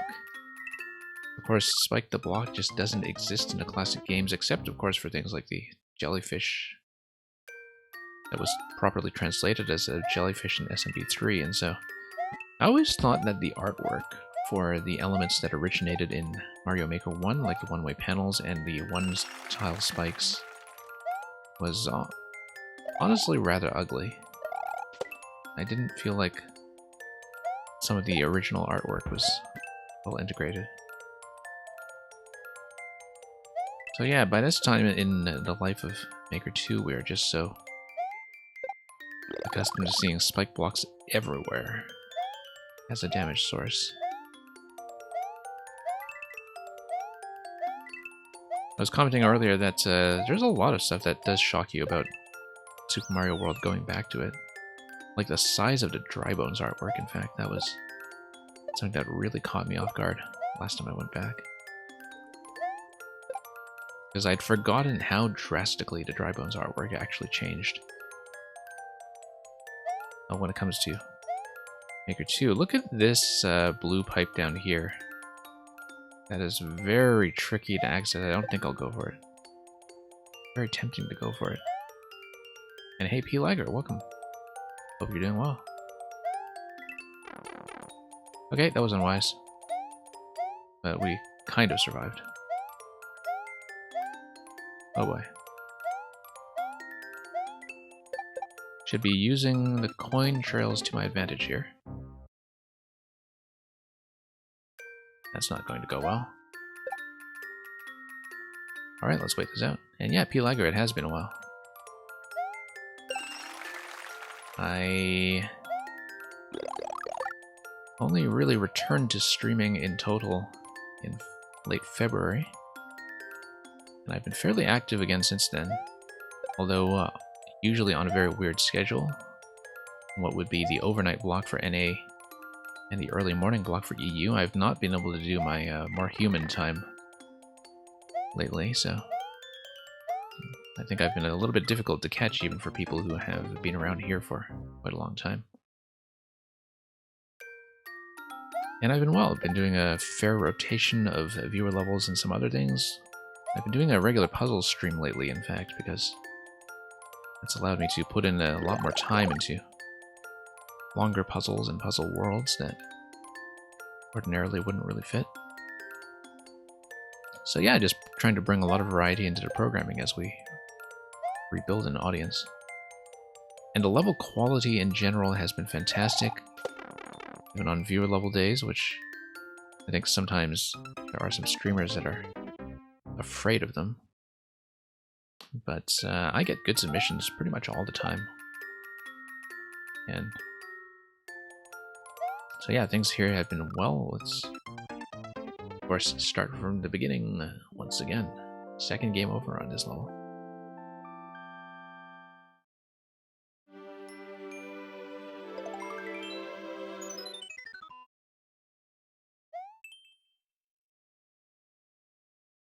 But yeah, we've mostly just been doing Mario Maker again, although I have been starting to stream some of my online Scrabble games. Since I do play regularly with some clubs anyway, I thought it would be a good time to broadcast, given that a lot of other players are getting into the broadcast scene for that as well and getting Twitch accounts. And occasionally bringing in some other games as well. Hoping to do a 3D World finale stream sometime in the next week or two, where we just run the final world with every character. We will see how long that takes, because back when I originally played the game in 2013 and 14, Champions Road took some time. And I have no idea how rusty I actually am. Okay, that's one way to grab the 30 coin. And yeah, I agree with that streaming should be about what you want to play. I mean, I have no intention to, farm any kind of Twitch metagame of what's popular or what's getting people to follow. I mean, if you do that, you just get a bunch of followers who don't stick around in the long term when you play the stuff you actually want, right? So, no, we've had a very solid and consistent Mario Maker crowd here. Twisters are terrible in so many ways. Or rather, playing around with twisters can feel very unreliable, especially when they already have objects occupying them.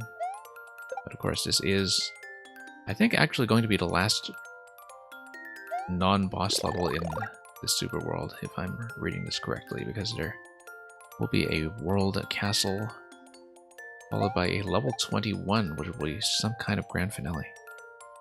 Belosif Josephs, exactly. I've been asking around recently, I don't know who kind of really popularized the use of the term Blowy Joey for these fellows here. I know I first heard it from Kavik, but I think it was already kind of popularized before then, and it only started coming in with Maker anyway, with Maker 2, so I don't know who made it such a popular term. Belosif Joseph. And the amazing Technicolor Dreamcoat. Okay, let's wait for this guy to come around and just follow the coin trail. Like a responsible person. Whoops. Either Pango or Raisefire. Yeah, that makes sense. I could imagine one of them popularizing it. I've never watched much of Raisefire. I do occasionally pop in to see how Panga does with the ninja runs after I've had my fill of the ninja runs. I do tend to like to run them blind. But then afterwards I check out what speedrunners are doing just to see what kind of strategies are in play. I actually got a Panga raid not too long ago. It's the biggest raid I've ever received. That was a few weeks ago, I think, when I was just getting back into this. That was a special surprise. Okay, I actually made it out of that. 2 lives remaining. And we'll have some kind of final segment here as we get into the gate. And grab the 1-up. And it's funny, I had no idea that prior to my stream, when Panga sent in his raid, that he was actually doing word games. Like, he was doing words on stream where, you know, you see anagrams on stream and the viewers have to punch into solutions in chat, because among the very small Scrabble streaming community, we do something similar at a very advanced level. And so that was kind of an interesting connection in that, you know, Panga raided me and I had no idea what he was playing because it wasn't Mario Maker. I think it was an Overwatch day for him, in fact. Okay, so this is going to be timed. Oh, it's going to be auto-scroll as well. I'm going to be dead. Yeah, I wonder what was in the blue pipe as well. I've missed a lot of secrets in this world because in Super World format you only get 1 shot. But yeah, so anyway, that particular day I had no idea what Panga was up to. But then I hear completely separately the next day from someone when discussing, you know, word games on Twitch, just mentioning that some big Mario Maker streamer had been playing words on stream. And it just so happened to be Panga's stream right before he raided me. And so that was a sort of interesting, coincidental connection I did not at all expect. Okay, having a flotation here is going to be useful for sure, as well as just whipping these guys out of the way. Interesting positional control here. We're going to miss the 30 coin though. Oh, skewer. Let's get out of the way. Okay. More skewers. Going to make the whole place a skew. I can see how this works without the cape. If, well, I'm going a little bit fast when it comes to hugging the ceiling of the auto-scroll, which is always an issue with vertical auto-scroll, just given the aspect ratio. Okay, going to catch that accurately for once. If there is a next time here, we should go for power-ups on the left side, but... Okay. Nope. I was thinking I would have enough time to tap both. It was not the case. Okay, doesn't set me back much at all, so we'll just redo it. Whose castle was this anyway? This was Ludwig's, right? Ludwig's castle, yes. The other castles up to this point have been duo castles with 2 Koopalings apiece. Looks like we'll have Ludwig here, and then we'll have some kind of finale after that. So the theme of this Super World is supposed to be the Koopaling Strike Back. That's what it was marketed as. Whoops. And yeah, they've certainly been striking us so far.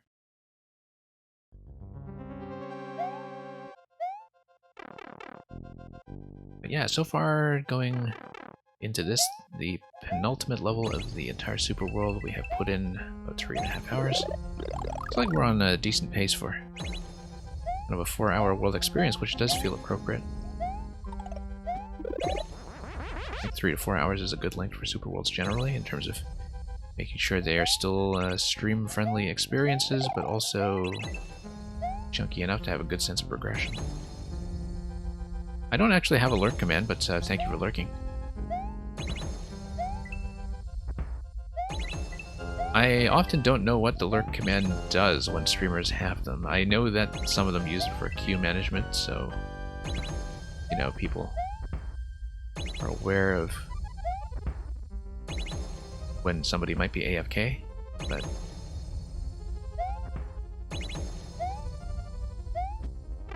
Okay, should not have done that when I can't see where I'm going.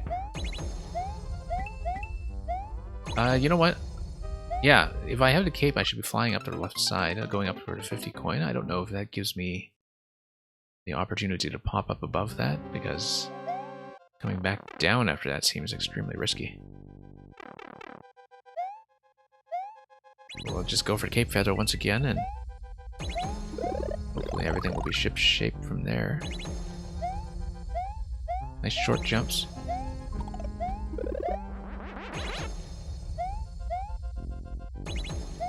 And yeah, let's not hug the ceiling so aggressively in case I run into a dry bones or a skewer out of nowhere. A bit risky here, but we'll do it. As I was saying, with one of the earlier levels in the Super World, it's kind of nice sometimes to see people build wide, like across both screens in a vertical auto-scroll, and have a fair bit of back and forth in a very spacious open layout. Okay, let's actually fly up to the 50 coin and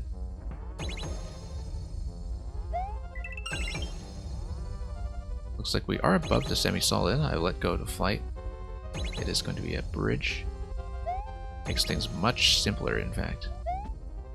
Although given the vertical auto-scroll, we can't really do too much else. We could have flown here, but nope. Wasn't expecting that synchronization between the skewer and the on-off timing, so back down we go. Down the tower.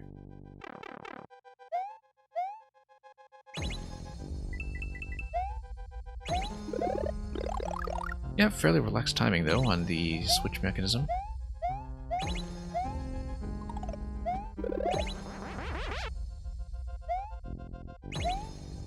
Okay, nope. Didn't work that time. It had worked previously, and so I had gotten a little bit complacent. And let's run forward.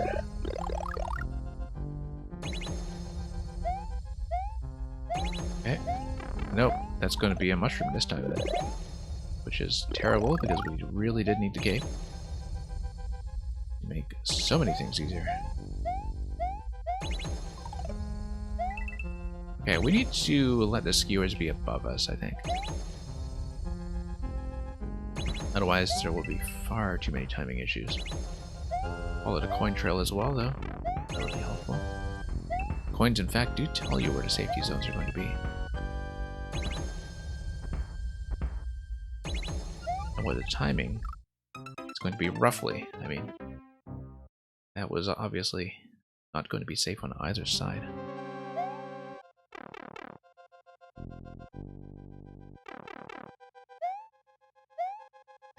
Okay. Mushroom first, cape second. Let's try to do this accurately. Short jumps. And cape.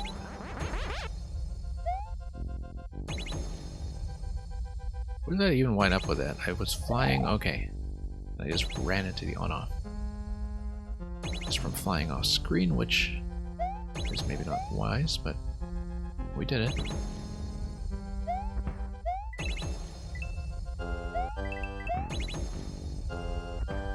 Yeah, I do feel like playing off screen is sometimes the safest thing to do here, which is maybe not the best sign, but that's okay. We know it works. Okay, we know this works too. In terms of getting up to the bridge. Oh, whoops. Up we go. But yeah, even for optional paths, flight is of course difficult to visualize in this kind of layout. Or the skewer do its thing, or the dry bones do its thing. We're not going to stomp on top of this block in case we send ourselves all the way down. Yeah. I feel a little blind just going from this auto-scroll speed. Okay, let's go for that P-balloon.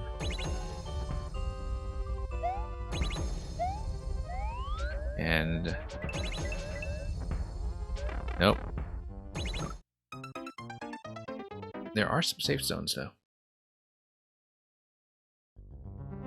All the way back up. Last life here, but we haven't actually hit a checkpoint yet, so it's not going to be too relevant. Yeah, kind of surprising to get to the people in the segment, but...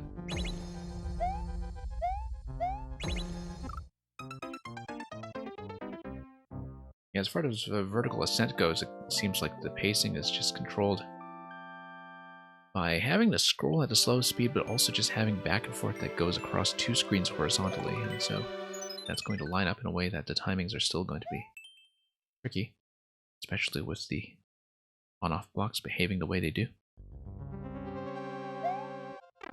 So let's continue.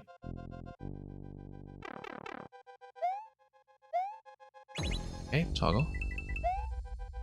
Mushroom. And it's going to be timed pretty elegantly to allow me to get through here. Here. Let's wait for the next cycle. In fact, you can do the flights off the left side as well, theoretically. If you wanted to. Make some headway, not much.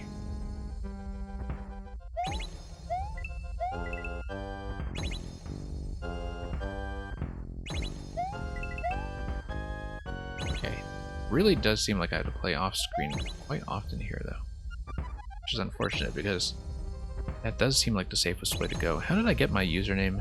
Kind of converged on that over a couple of different iterations, to be honest. It originally began in some places as... Whoops, missed the flight completely. The N used to stand for neutral, because it would be a play on the alignment, chaotic neutral. There's a kind of a play on words with that, but gradually that just dropped, and I just truncated it to the N, partly for simplicity, partly because sometimes that was what was available, because it turned out there was an overlap with some other person who was totally inactive and squatting on the other name on certain services. I don't think that included Twitch, but it was certainly the case elsewhere, so I just lopped it off, shaved it down to the end. I like it better this way. And that's the story. Whoops. There is one person who runs a spoof account of me as a bit of a joke among some of the other Mario Maker streams, and he actually does spell out the N as natural just to confuse people. Whoops.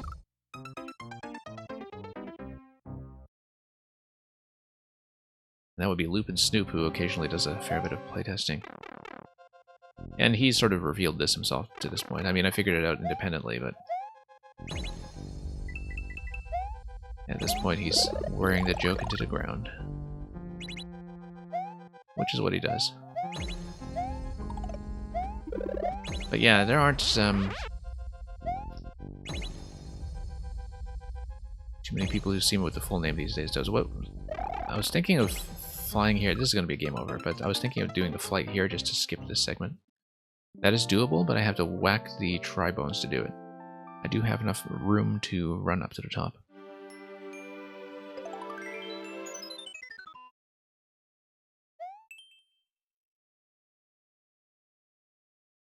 So we'll just do that.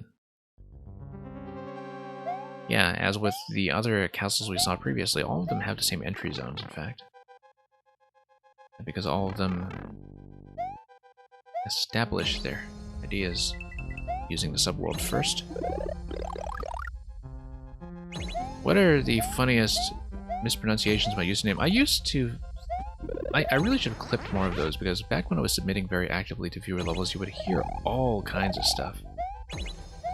I would hear like quick toxin, or there's this one guy who's mostly an Odyssey speedrunner, Reebok64, who drops by very often. He calls me Toxic with a Q. And so I've just started taking to calling him E-Box with an R. But, yeah, you have a lot of people make various efforts to pronounce the name, and they can be amusing.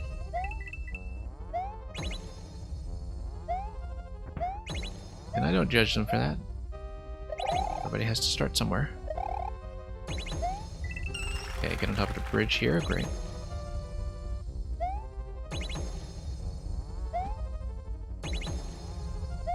And yeah, of course, not everybody has English as their first language as well, and even people who do have English as their first language are in some cases likelier to struggle.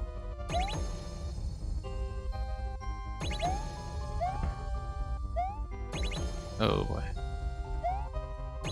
Nope. Nope. Now we see the hook for the P-balloon just on the top left of that screen, but I was just completely out of position. Way out of position. So back we go.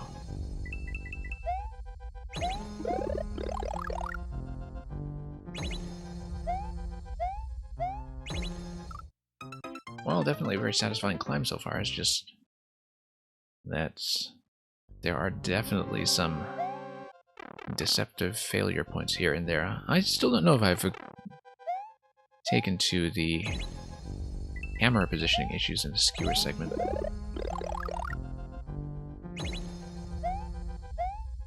But that's the only thing really design-wise.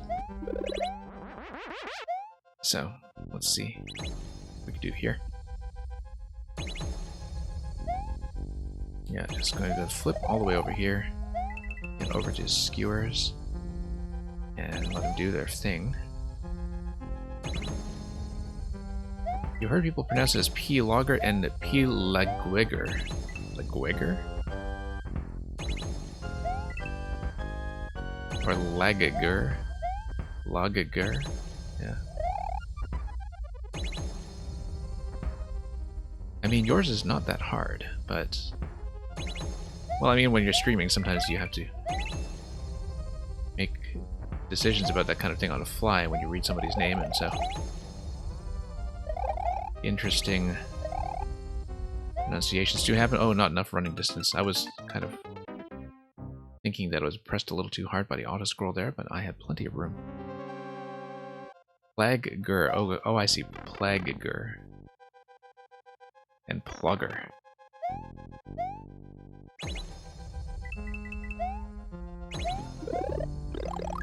And okay, here we go.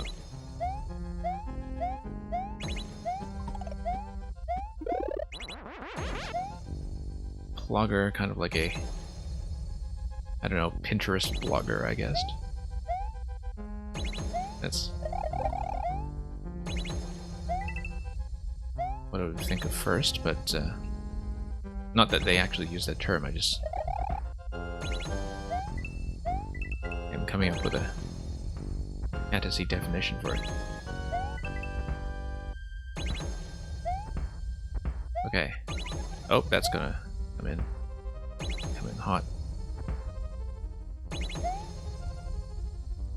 Okay, left side first. So. And we'll get a decent amount of running distance as the camera coming up. And let up just above the 50 coin. And yeah, I see what you mean. There's actually, depending on your region, I hear different pronunciations of plague. I know some people say plague, or plague, or yeah.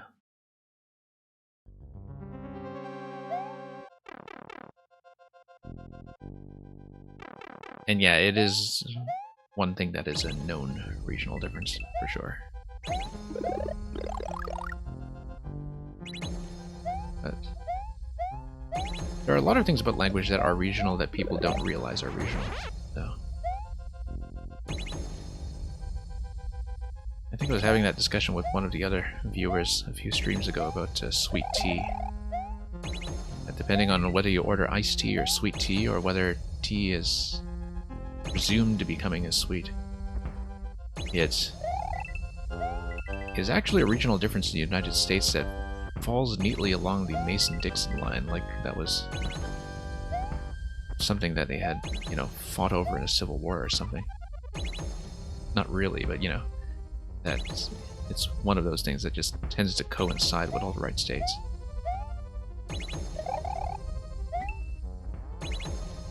But yeah, lots of stuff like that. Okay, let's not get whacked by the bones.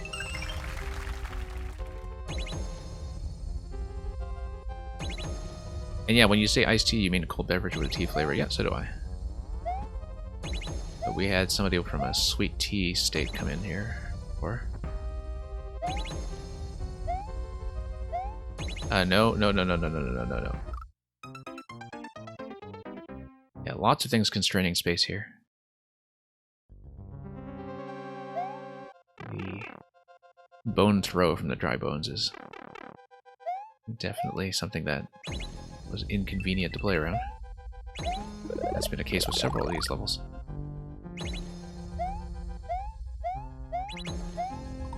I used to think I could words great, and then I started playing Scrabble with people who actually know how to play Scrabble. And when you do that, you just kind of feel like everybody else knows all the words. But that's the experience. And here we go. Up. One more skewer. Whoops. Everything's going to be askew. I rescued that much better than I thought I would. Felt like that was going to be much more of a disaster than it turned out to be. Okay, whip this guy. Not deal with this bone throw. And missed a 50 coin completely, but that's okay. I mean, it would have given me a 1 up there in that position. Okay, let's not get locked. Let's get out here. Get out as soon as I can. Oh, it's the head bump. Yeah, that's the issue. It's the fact that I'm bumping my head. Here, we have to wait for the next cycle for sure. Lose the cape? That's okay. Nope, that's not okay. That segment is surprisingly tricky. Extracalifragilisticexpialidocious? I mean, it doesn't fit. Scrabble only goes up to 15 letters. Or super califragilisticexpialidocious, rather, if you remember your Mary Poppins with any degree of accuracy. Yeah, it starts out with super.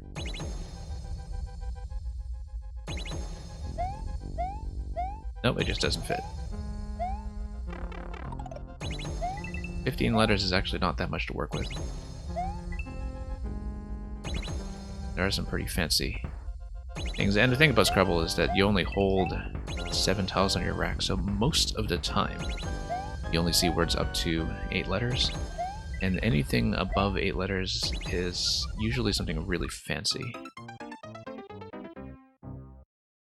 The wackiest thing I've seen score points. Oh, very difficult to say. I've seen so much at this point.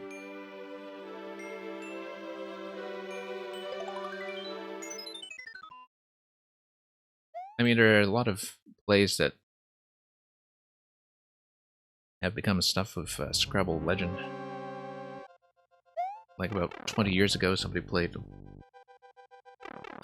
Water Zooi, Water Z-O-O-I, through 2 disconnected tiles, and so that was a 9-letter play. There was a thing at a tournament I went to a few years ago where the first word was ology, so ology is just sort of a general kind of field of study, like the different kinds of whatever ology, and somebody placed 7 tiles in front of that to make astrobiology, which was kind of the talk of the town at that tournament. But, yeah, you see some crazy things.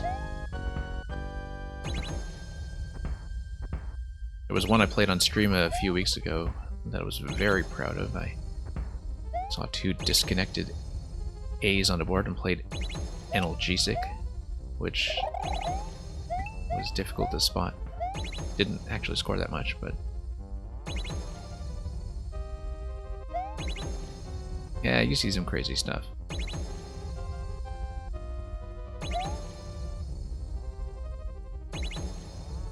Especially from top players, because sometimes the things that top players play look absolutely nuts to people, but are actually fairly high probability in the context of Scrabble, like things that are commonly known to Scrabble players because they have tons of vowels or, you know, anything like that. Stuff like... Whoops. Okay, let's just concentrate on this P-balloon for just one moment. Oh my goodness, actually going to make it out here for once. Okay. Go, go, go. And, of course, we're going to check the side. Key door on that side looks like we'll have to get there eventually. We have nothing that can actually bust through the hard blocks yet. Looks like there is going to be some kind of looping direction. Let's... Okay, interesting. That it's going to give you a P-balloon here because you are restarting from checkpoint, but it looks like we'll probably be headed into a P-balloon boss fight then against Ludwig here.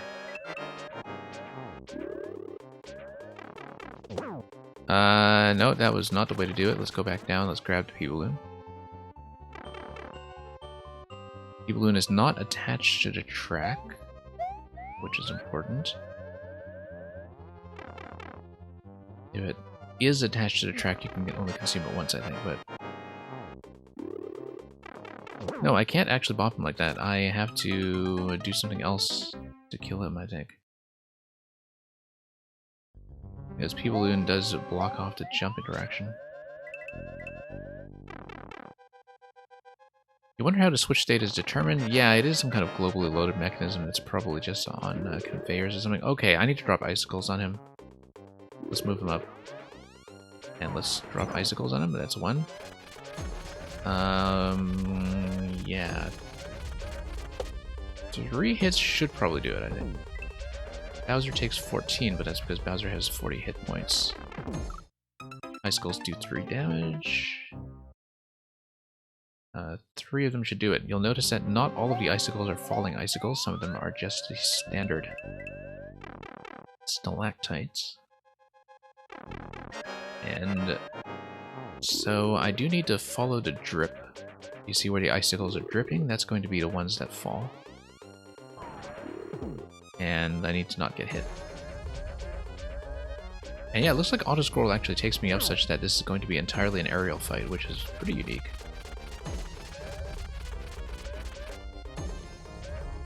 And okay, there we go. Yeah, I need to time this a lot better. Lead the target, and then have him drop down. Oh, I'm dead. Okay, I can't die too much here because that will reset me past checkpoint, and in the context of this level, given what a climb it was to get up here, that could spell disaster. So yeah, auto-scroll is going to take me up to icicle levels slowly and make this entirely an aerial fight with no way to get back down. Oh, no, no, no. Can't fly that close. Okay, on my last life, I have to be careful here. I am mentally bracing for the fact that I have to make the climb again. Get a lot of game overs on this level. Hey, grab the coin.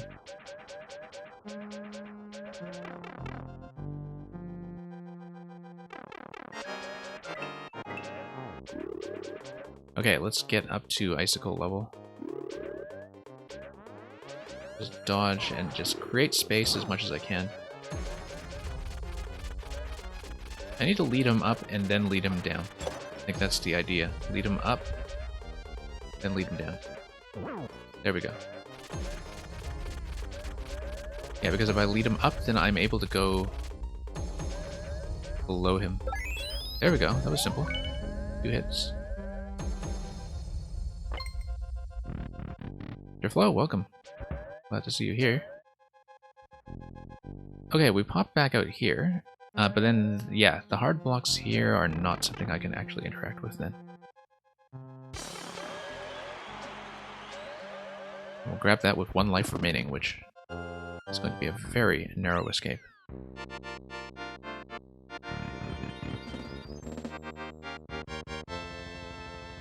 So yeah, Derflo, I hope you're doing well on your end. We are almost finished with the Super World. I believe we have 1 more level left to go in World 5. Gilmore with a record time once again, 2:47, which, yeah, I can see why you would go for that, but a lot of auto-scroll segments you don't actually need to worry too much as long as you do certain things like the fight with Ludwig efficiently. And here's the final castle. 10 ninjas on it. Very few people having made their way through so far. Lots of attrition coming out of the first world where you had about a start of about 200 people on it. Anyway, we will almost certainly take at least 1 game over here. And we'll see what we can do with Junior's Fortress. So I'm kind of curious about this one. I was actually told about this stage specifically. I wasn't given any particulars, but it was this level that was recommended to me that kind of drew my attention to playing this world in the first place, and so I kind of wonder what it's all about. Even if it is still straight up traditional. Going to have the lava drag on the cannonballs, of course, since the lava drag affects pretty much everything. The ninjas are markers of how many people's save files are on that level. Okay, it looks like there's a bit of a jump block or spring interaction here. Something nudging everything up. Looks like it probably is some kind of block-based interaction down below. I've seen that before. You can kind of see how the collision works and also listen to the interaction as it's triggered. But it's still kind of nice to see that. It's a very dynamic platforming element. Now, like I've been saying to some people earlier, I can explain again if you're asking about the ninjas. The ninjas are there to mark the number of people whose progress is saved at that location. So, other than the first and the last level, it refers to, you know, the people who are stuck there or paused there.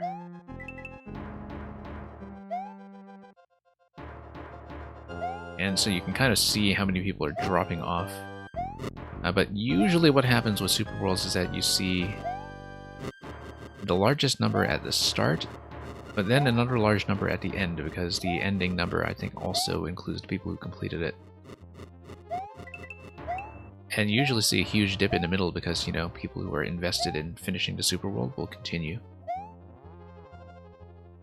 Interesting location here. I don't trust that there are things under it. Right now, I feel like I probably have to trigger something.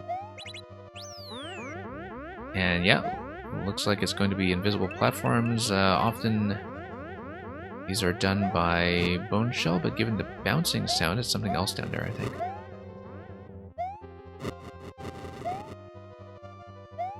Yeah, it's Bone Shell and Spike Ball are the things that can do this for you when you are setting up a lava level. It certainly seemed like from the interaction I heard that it was going through a row of jump blocks the whole way, just bouncing back and forth, so... With the Bone Shell, you don't need to do that because it just floats on the surface. I assume that in this case it probably is just something like Spike Ball.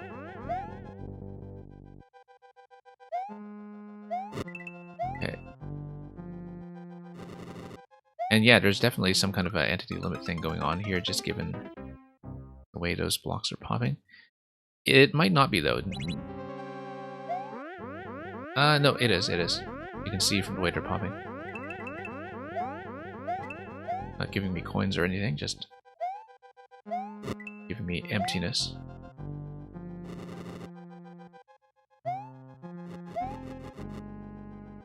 And what's going on here? I feel like maybe I needed to Yeah, I was outrun by it. That's what's happening. If it outruns me by too much, then the interaction stops and I die. I get it. Kind of it to leave a gap in both the background decoration and the blocks themselves when it comes to what the danger zones are going to be. Anyway, very likely that I will take a game over soon, but until we get to that point, let's make sure the end of this stays on camera so we don't get into despawning range. Okay. Let's actually make that jump next time we get back here. And yeah, the idea clearly is that I need to keep up. Now that I look at it. Not doing a great job of it, but we'll go back in and try again.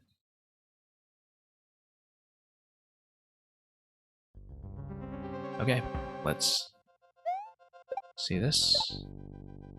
Really should have gone right to left, that's okay.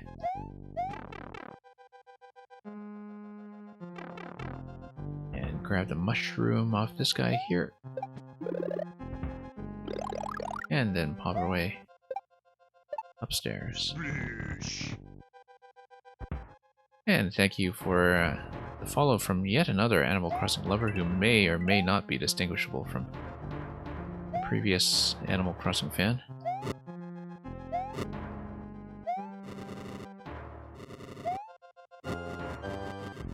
Okay.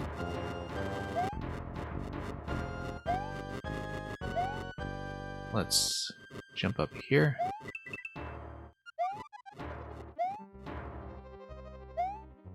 Seemed like a bit of an odd coincidence to have multiple Animal Crossers with X's in their name follow my stream, so I just assumed that... Ah, it's the same one, okay. Alternate account. Or just a time traveler, because I know Animal Crossing players sometimes do that kind of thing. Nope, not a great positioning, but that will at least give me a door. Oh, let's keep going. Get the other door. No, that's where I came in. Okay, bad idea. But everything will remain activated, so that's okay. Alright, Junior is going to breathe a bit of fire. Let's bop him in the vault. My way over. Okay, didn't expect that. Didn't expect him to back up so suddenly. Let me think about how that interaction is powered, because that might be a clue as to how his positioning is working. He was backing up quickly enough that I think it might be cloud-based. Oh, too slow. Let's see if I can reset gracefully somehow. I don't think I can actually reset gracefully. But...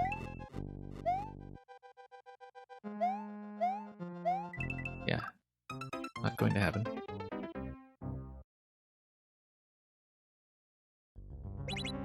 Okay, let's do this. Yeah, it is spike balls coming down. Do the activation. Nope, missing. Yeah, too slow. Too slow. You were trying to say the things that New Horizon lacks. And...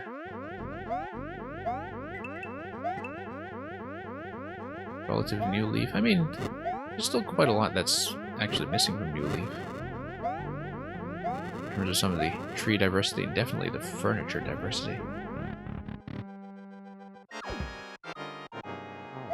I think even if, once you get into the crafting side of the game, New Horizons, you notice how much the classic furniture sets are missing. So let me think about what's going on with this interaction, because you're clearly pushing it away. So what has that repulsion interaction? Let's say we pull back here.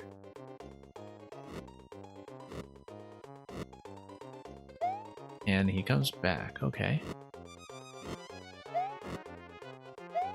Yeah, I was just assuming that maybe it was based on a cloud or something, given the push, but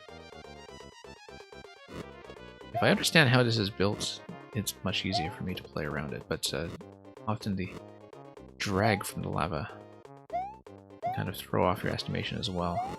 But I think the idea is that we should be going platform to platform and not expecting to hit him. That there is going to be a push. It's probably some kind of obvious mechanism behind this that I am just not thinking about. Because what gives you that kind of repulsion in the regular day castle style? What do you think about that? But okay, got to outpace this, and of course now we'll have to get back to checkpoint.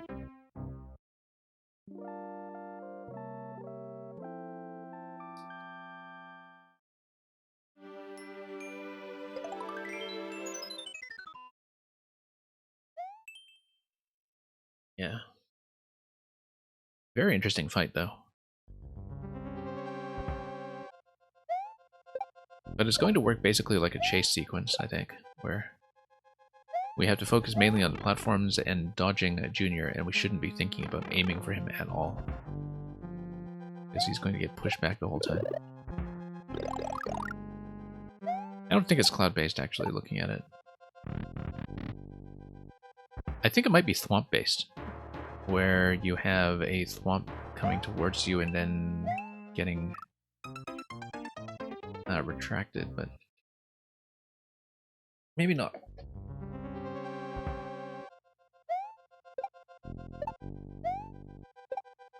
Could be conveyors or something accelerating that as well, but I'm still kind of thinking about how the repulsion is going to work. Because there's not much that's going to be camera dependent other than clouds, and so we'll have to go back to that. See what it's all about. Get back to checkpoint first, of course. I still like the difficulty tuning, even if I am restarting from time to time.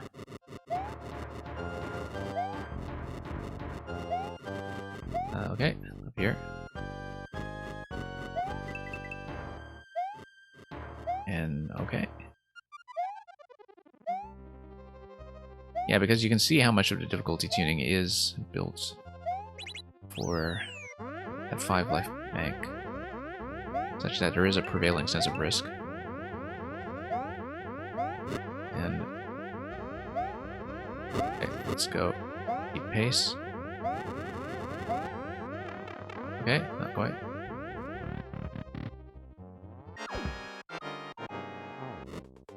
And yeah, Animal Crossing lover, I do think that New Horizons does exhaust dialogue a little too quickly.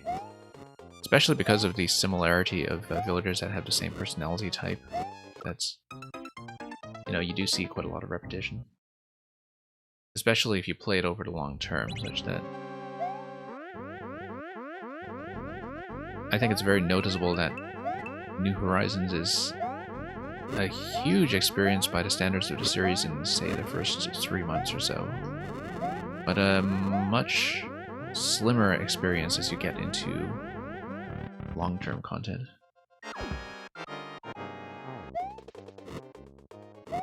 Okay, no.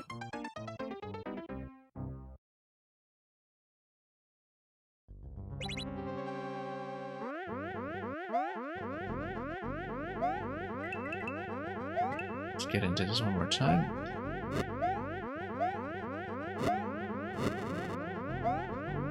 Yeah, just thinking about how that's built still.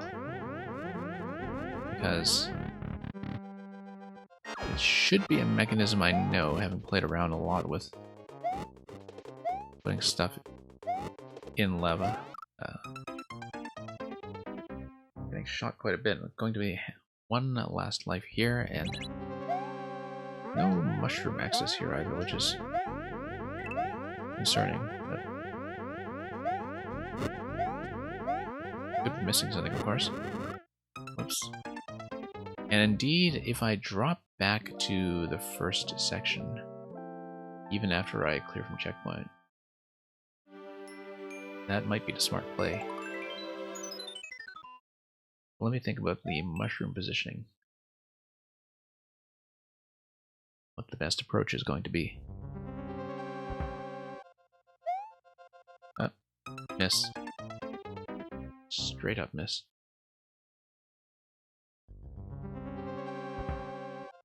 It would help, of course, to go for that 50 coin that is here. Probably have to go left, right, middle to do that. At least do it easily.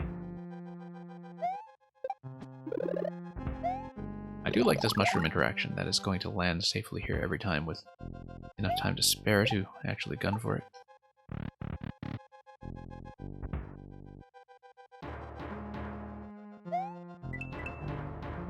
Yeah, might as well go for that 30 coin at the end of the track segment just to get that life bank going if I can. Whoa, that was a bit of a guess. It was fortunate that that was an accurate guess.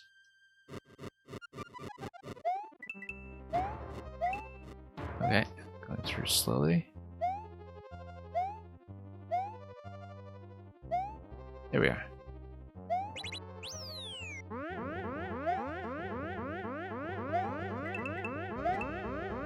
Yeah, definitely a very neat level. Not your typical castle by any means.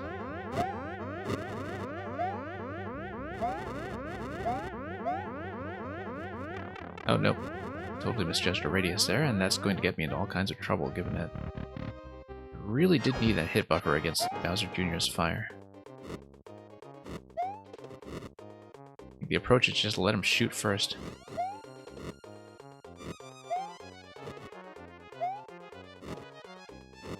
Okay.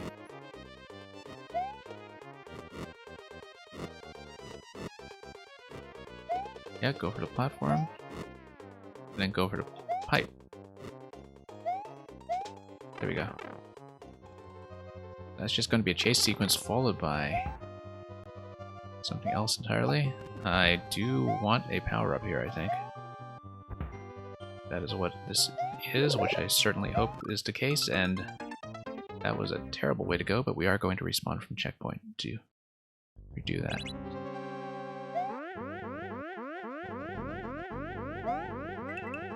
Okay.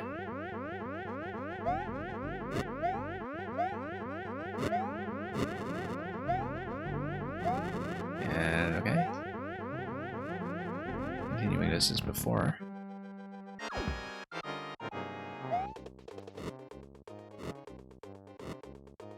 Yeah, he's going to fire 3 shots.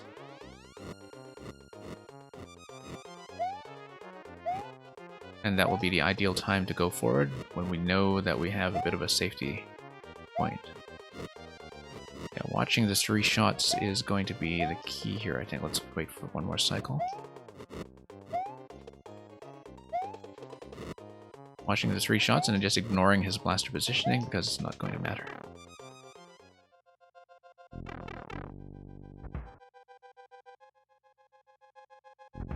I feel like, given what we were saying about ELB manipulation earlier, that's probably where a lot of the one-way panels are being placed, that there is some one-way panel trickery that is pushing Junior back constantly.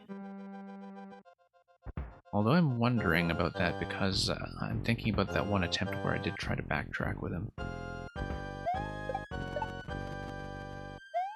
Okay.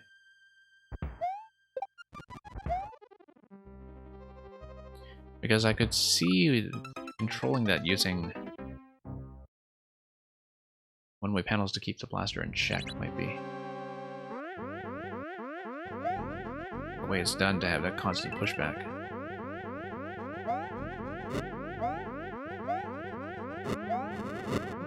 Because then you would be able to explain how the bounce interaction is also working to push him back constantly and very quickly. But yeah, he's never able to really touch me here.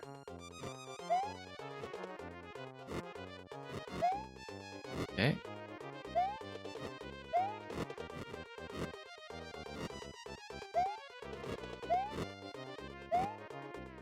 And yeah, now that I know how to manage his positioning, whoops. main thing is just to not die to silly stuff like that. But I think I understand that segment now in terms of how to do it systematically. Just do it once every 3 shots.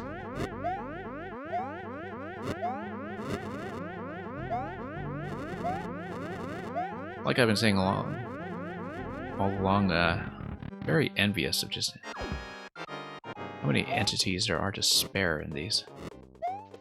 Like, I can't believe with many of these levels in the super world just how willing the levels are to just place objects everywhere that normally you just wouldn't have the budget for. Feels like this guy's just working with, you know, triple or quadruple the budget as everybody else, but that's because things are kept fairly simple mechanically. You don't have a lot that's really eating away at budget. Other than just the enemy set and the things like the blasters and photoboos that are just stacked and stacked and stacked. All over this one.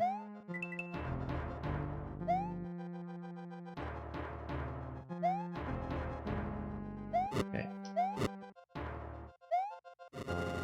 Very neat level though. Definitely the most interesting one mechanically that was seen this whole set.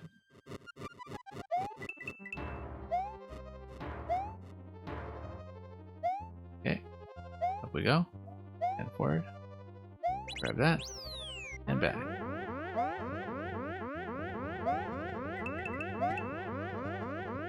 Okay. Just keep it doable. Let me try to keep the mushroom for once. That would be very, very helpful. Because we might even get a progressive power up past Junior if we make it out of this section without getting slapped. Okay.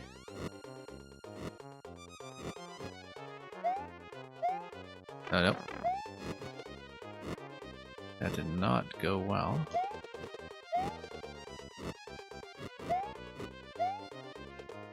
Okay. It's okay, just need to make it to the Bill Blaster section that's coming up next.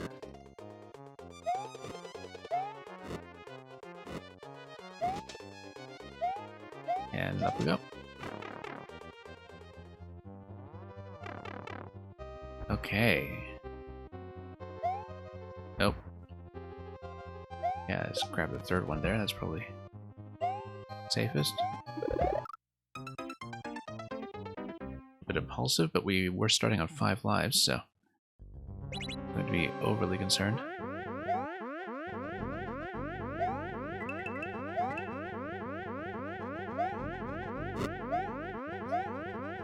Okay. Forward we go.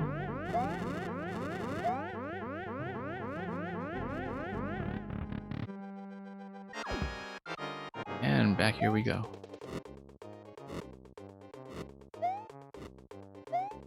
Let's wait for a slightly better cycle to work with.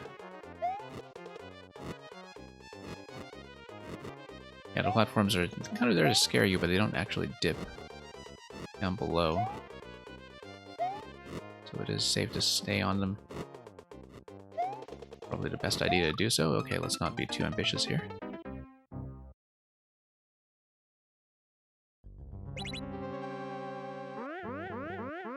Really do have to watch that bank of lives, given that we have a lot to go yet.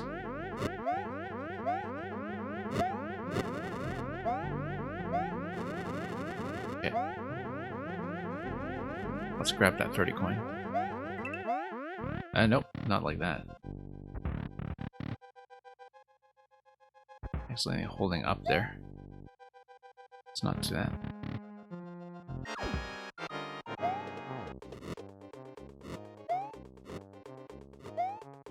Okay.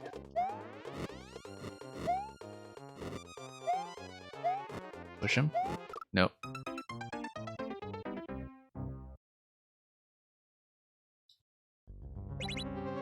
And again.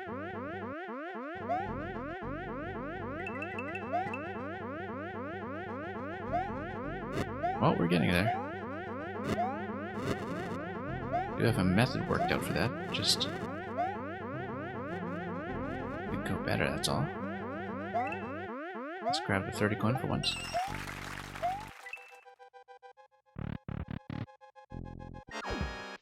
Okay.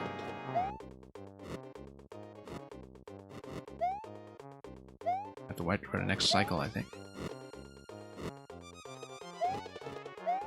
Nope. Was hedging against that fireball that time. I really do need to take that one jump at a time, I think. Sometimes going 2 jumps will just lead me to getting shot in the face. Given his really quick 3-shot cycle. Oh no. That's gonna be a loss.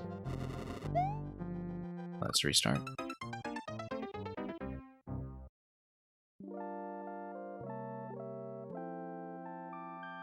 Okay. Not a huge setback. Fairly easy to get to checkpoint 1. The problem is when we eventually want to preserve our position on checkpoint 2. And that's going to be a taller order. So, let's just hang on and wait. Whoops. Not so much.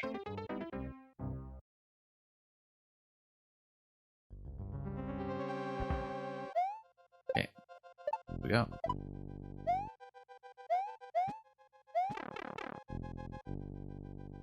And up we go.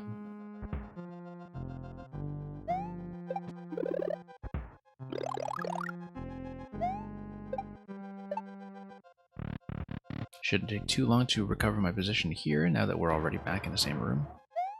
As long as I'm somewhat cautious. I mean, the timings here are pretty strict. Okay, let's not be fooled by the fire like that. Yeah, up we go.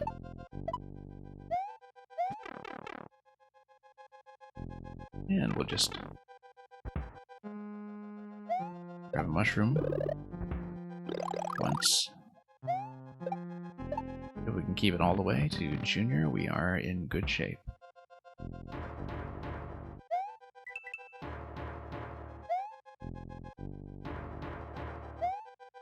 Okay, just need to not pull back too much on some of these jumps.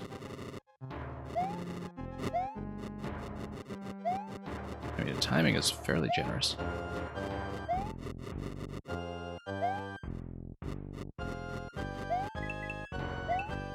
Okay. I'm going to stay above all this, get the checkpoint, and wait. If I can outpace this. Well, not outpace this, but keep pace with it.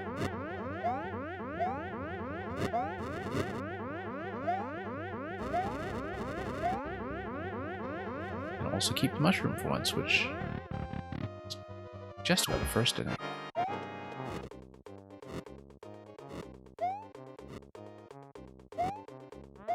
Try to lead the target somehow. No. I'm a fairly big target at that point.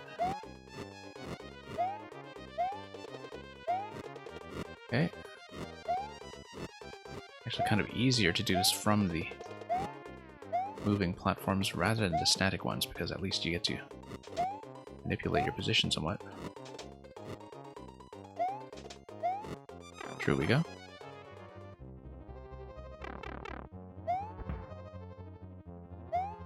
Okay, let's be careful with the mushroom this time, because going for the mushroom has actually been the thing that has killed me several times.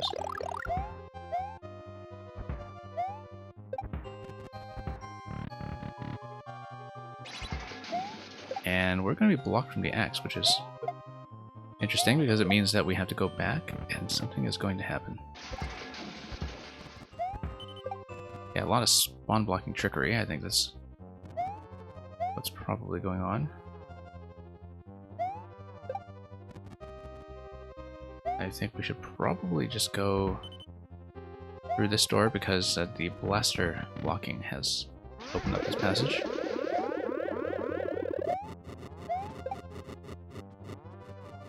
Oh, interesting. The flip panels. That's really cool. What an effect. What an effect. Wow. I haven't really seen much quite like that.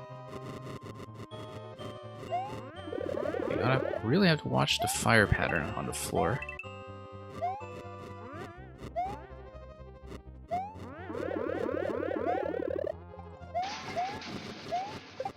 Okay, let's just make our way through carefully. And over to this door here. Wonder if there's anything further to the right, but we're not going to have the chance to test that out at all. Okay, I really had to get out of there. It's going to be a long walk back from checkpoint 1. But we'll do it. This time without the benefit of the mushroom to cushion one hit, but now at least we know what's coming. It's going to be quite a prolonged excursion.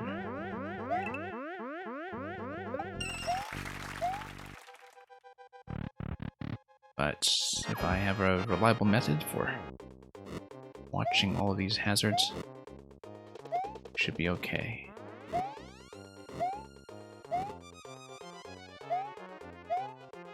Okay, let's wait for an additional round first. Then I can push.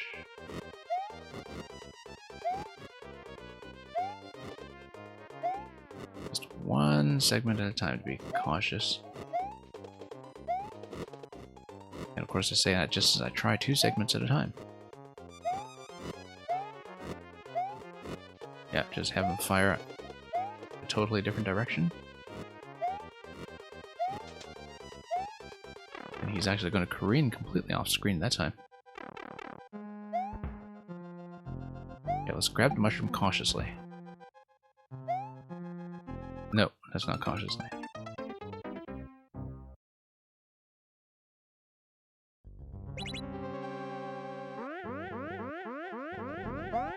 Well, down to last life here. That's going to be pretty interesting when we have to deal with the fact that we're going too slow. Let's start over. It's game over.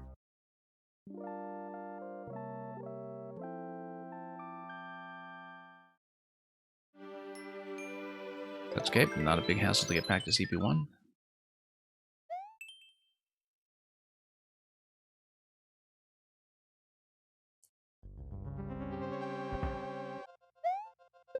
We'll just have to do that, take it bit by bit.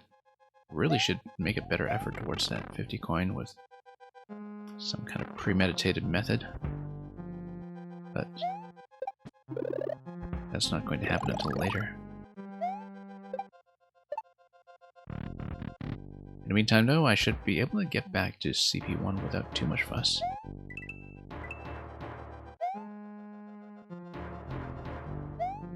Just have to watch our step, not bump into anything along the way.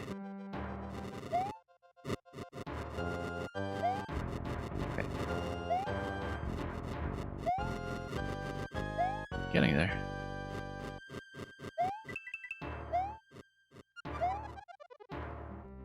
Yeah, just watching all these blasters settle into place very briefly and then sink again.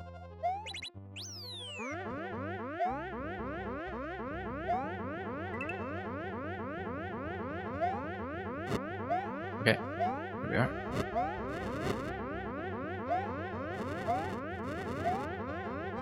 And yeah, very thoroughly architected, this piece. Really hope I can beat it in a sitting, because we're kind of approaching a limit to how long I can run a stream, but you know, it'd be a shame to dedicate a whole session to one super world and just leave the one thing dangling.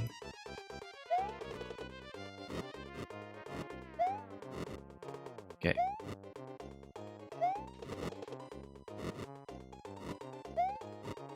Almost there. Have to be somewhat careful. Not like that. And yeah, Mr. Electrodude, welcome. This is the final level of a 21 course super world. And it has felt like a final level. I mean, a lot of things in this world have been much more straight up traditional. This has been by far the most mechanically involved in terms of background trickery.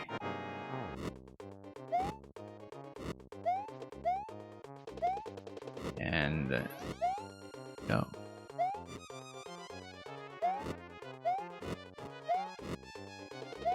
Alright, let's push him. The 3-shot method is probably the thing that's been working most effectively so far, but sometimes fire just doesn't get into an advantageous position. Like here. And here. Okay, let's push him. Been thinking about this mechanism. There's something involving I've been thinking about how to actually build this, and I think there's a little bit of one-way panel positioning that's involved. But I'm not sure how the repulsion is actually built. Like, I have a couple of suspicions, but I haven't totally figured it out yet. Okay. I think it's a cloud as well, but I think it's a cloud that has something to keep it in position to keep it from swinging, like a series of one-way panels underneath, perhaps, to make sure the blaster gets pushed, but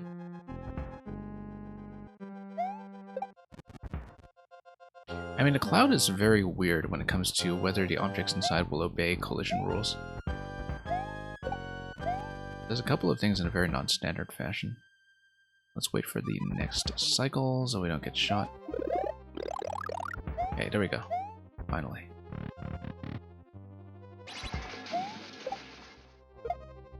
Now, why would I want to take the mecha with me? I don't. But I do need to survive fire in the next segment now. Yeah, let's just go for it. I mean, I could just go for the mushroom in a safer environment next time.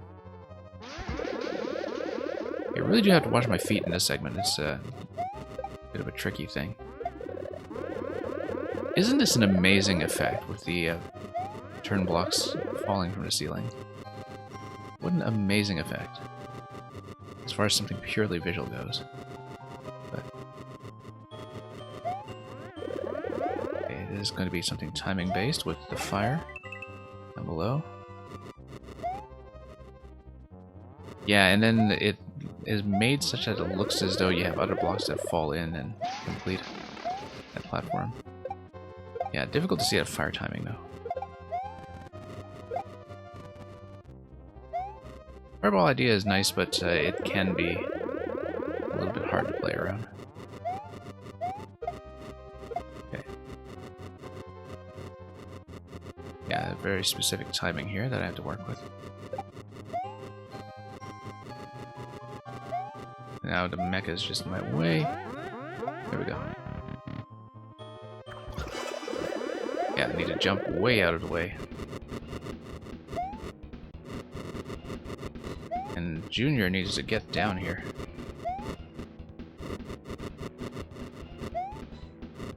Alright, Junior.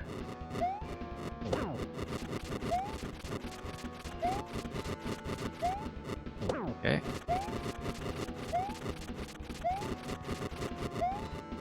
Okay, great. Two-shot the fight.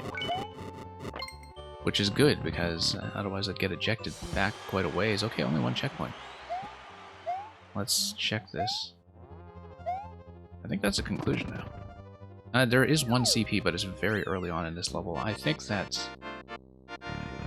some of the mechanisms in terms of the spawn blocking progression from segments that you backtrack and see back and forth might kind of depend on there not being a CP. And that's why I think the checkpoints are relatively sparse. I sort of suspect a lot of the backtracking depends on liking checkpoints. And regardless, I think the pacing is fine. I mean, I did get ejected by a couple of game overs along the way. I'm honestly happy with it, but I find that I have much higher tolerance for long levels, especially finale levels, than a lot of people do. And I mean significantly higher tolerance when it comes to stuff that's kind of tuned to medium difficulty like this, so I feel like I earned it. I do think that one thing that does make the checkpoint sparsity maybe more noticeable than usual is because you just have that bank of 5 lives, and so you do have to be very precious about them. Keep it all the way through. But and yeah, I mean, I'm fine with the approach to checkpoints, honestly. Some of the previous ones, so a lot of the early castles that we showed off early in the stream are basically 2 levels in one almost. They are 2-parters that have a checkpoint after boss 1 as just a single midpoint, and so, you know, you do have to work your way back to the bosses every time, but it feels like it is actually very well placed. And part of it is that the difficulty tuning rather is generous enough that it's not really too much of an issue to repeat. I don't think there was any particular frustration with that, because it's not like the interactions are all that finicky. Very few clears on this so far, though. Just 12 clears so far, and I think most of them were probably from people playing through the world. Lots of familiar names here. Gilmore already snatching tons of records, although, oddly enough, not the last one. And so, yeah. Now, I am going to call it on this stream here, but hope everything is going well, Electro Dude, with the building and everything else. And this was a pretty fun experience, and about as long as I sort of expected it to run. I was hoping that from the clear rates, but also from some of the reputation for length, that it would fall within 3 to 4 hours, and it was reasonably close to that. So, quite happy with that, and we'll have some footage to look back on, although apparently I had audio problems for quite some time without people necessarily noticing. Not the audio blinking out, but the audio going flat. And yeah, fairly well as well. Cordial Snail, I guess I'll be giving that as a bit of a general farewell in just a moment, as I just say a few words, which is that we will of course be looking for somebody in the Maker category probably to send a raid, and then we will be back ourselves with viewer levels tomorrow and the day after in the same time slot. And details are, as usual, in the Discord. I will probably do the puzzle stream Monday to Tuesday, although that's not finalized yet, and I am still trying to sneak in some kind of block for a 3D World stream, but, you know, I can't really go every night, right? So occasionally I do need to swap out some things, but viewer levels will be kind of the bedrock of the schedule, and that will remain in place. I'll scan around for a raid in just a moment, but in the meantime, thank you for watching, and we will see you soon enough, and enjoy building, enjoy playing, enjoy life, and we'll see you soon. Fare thee well.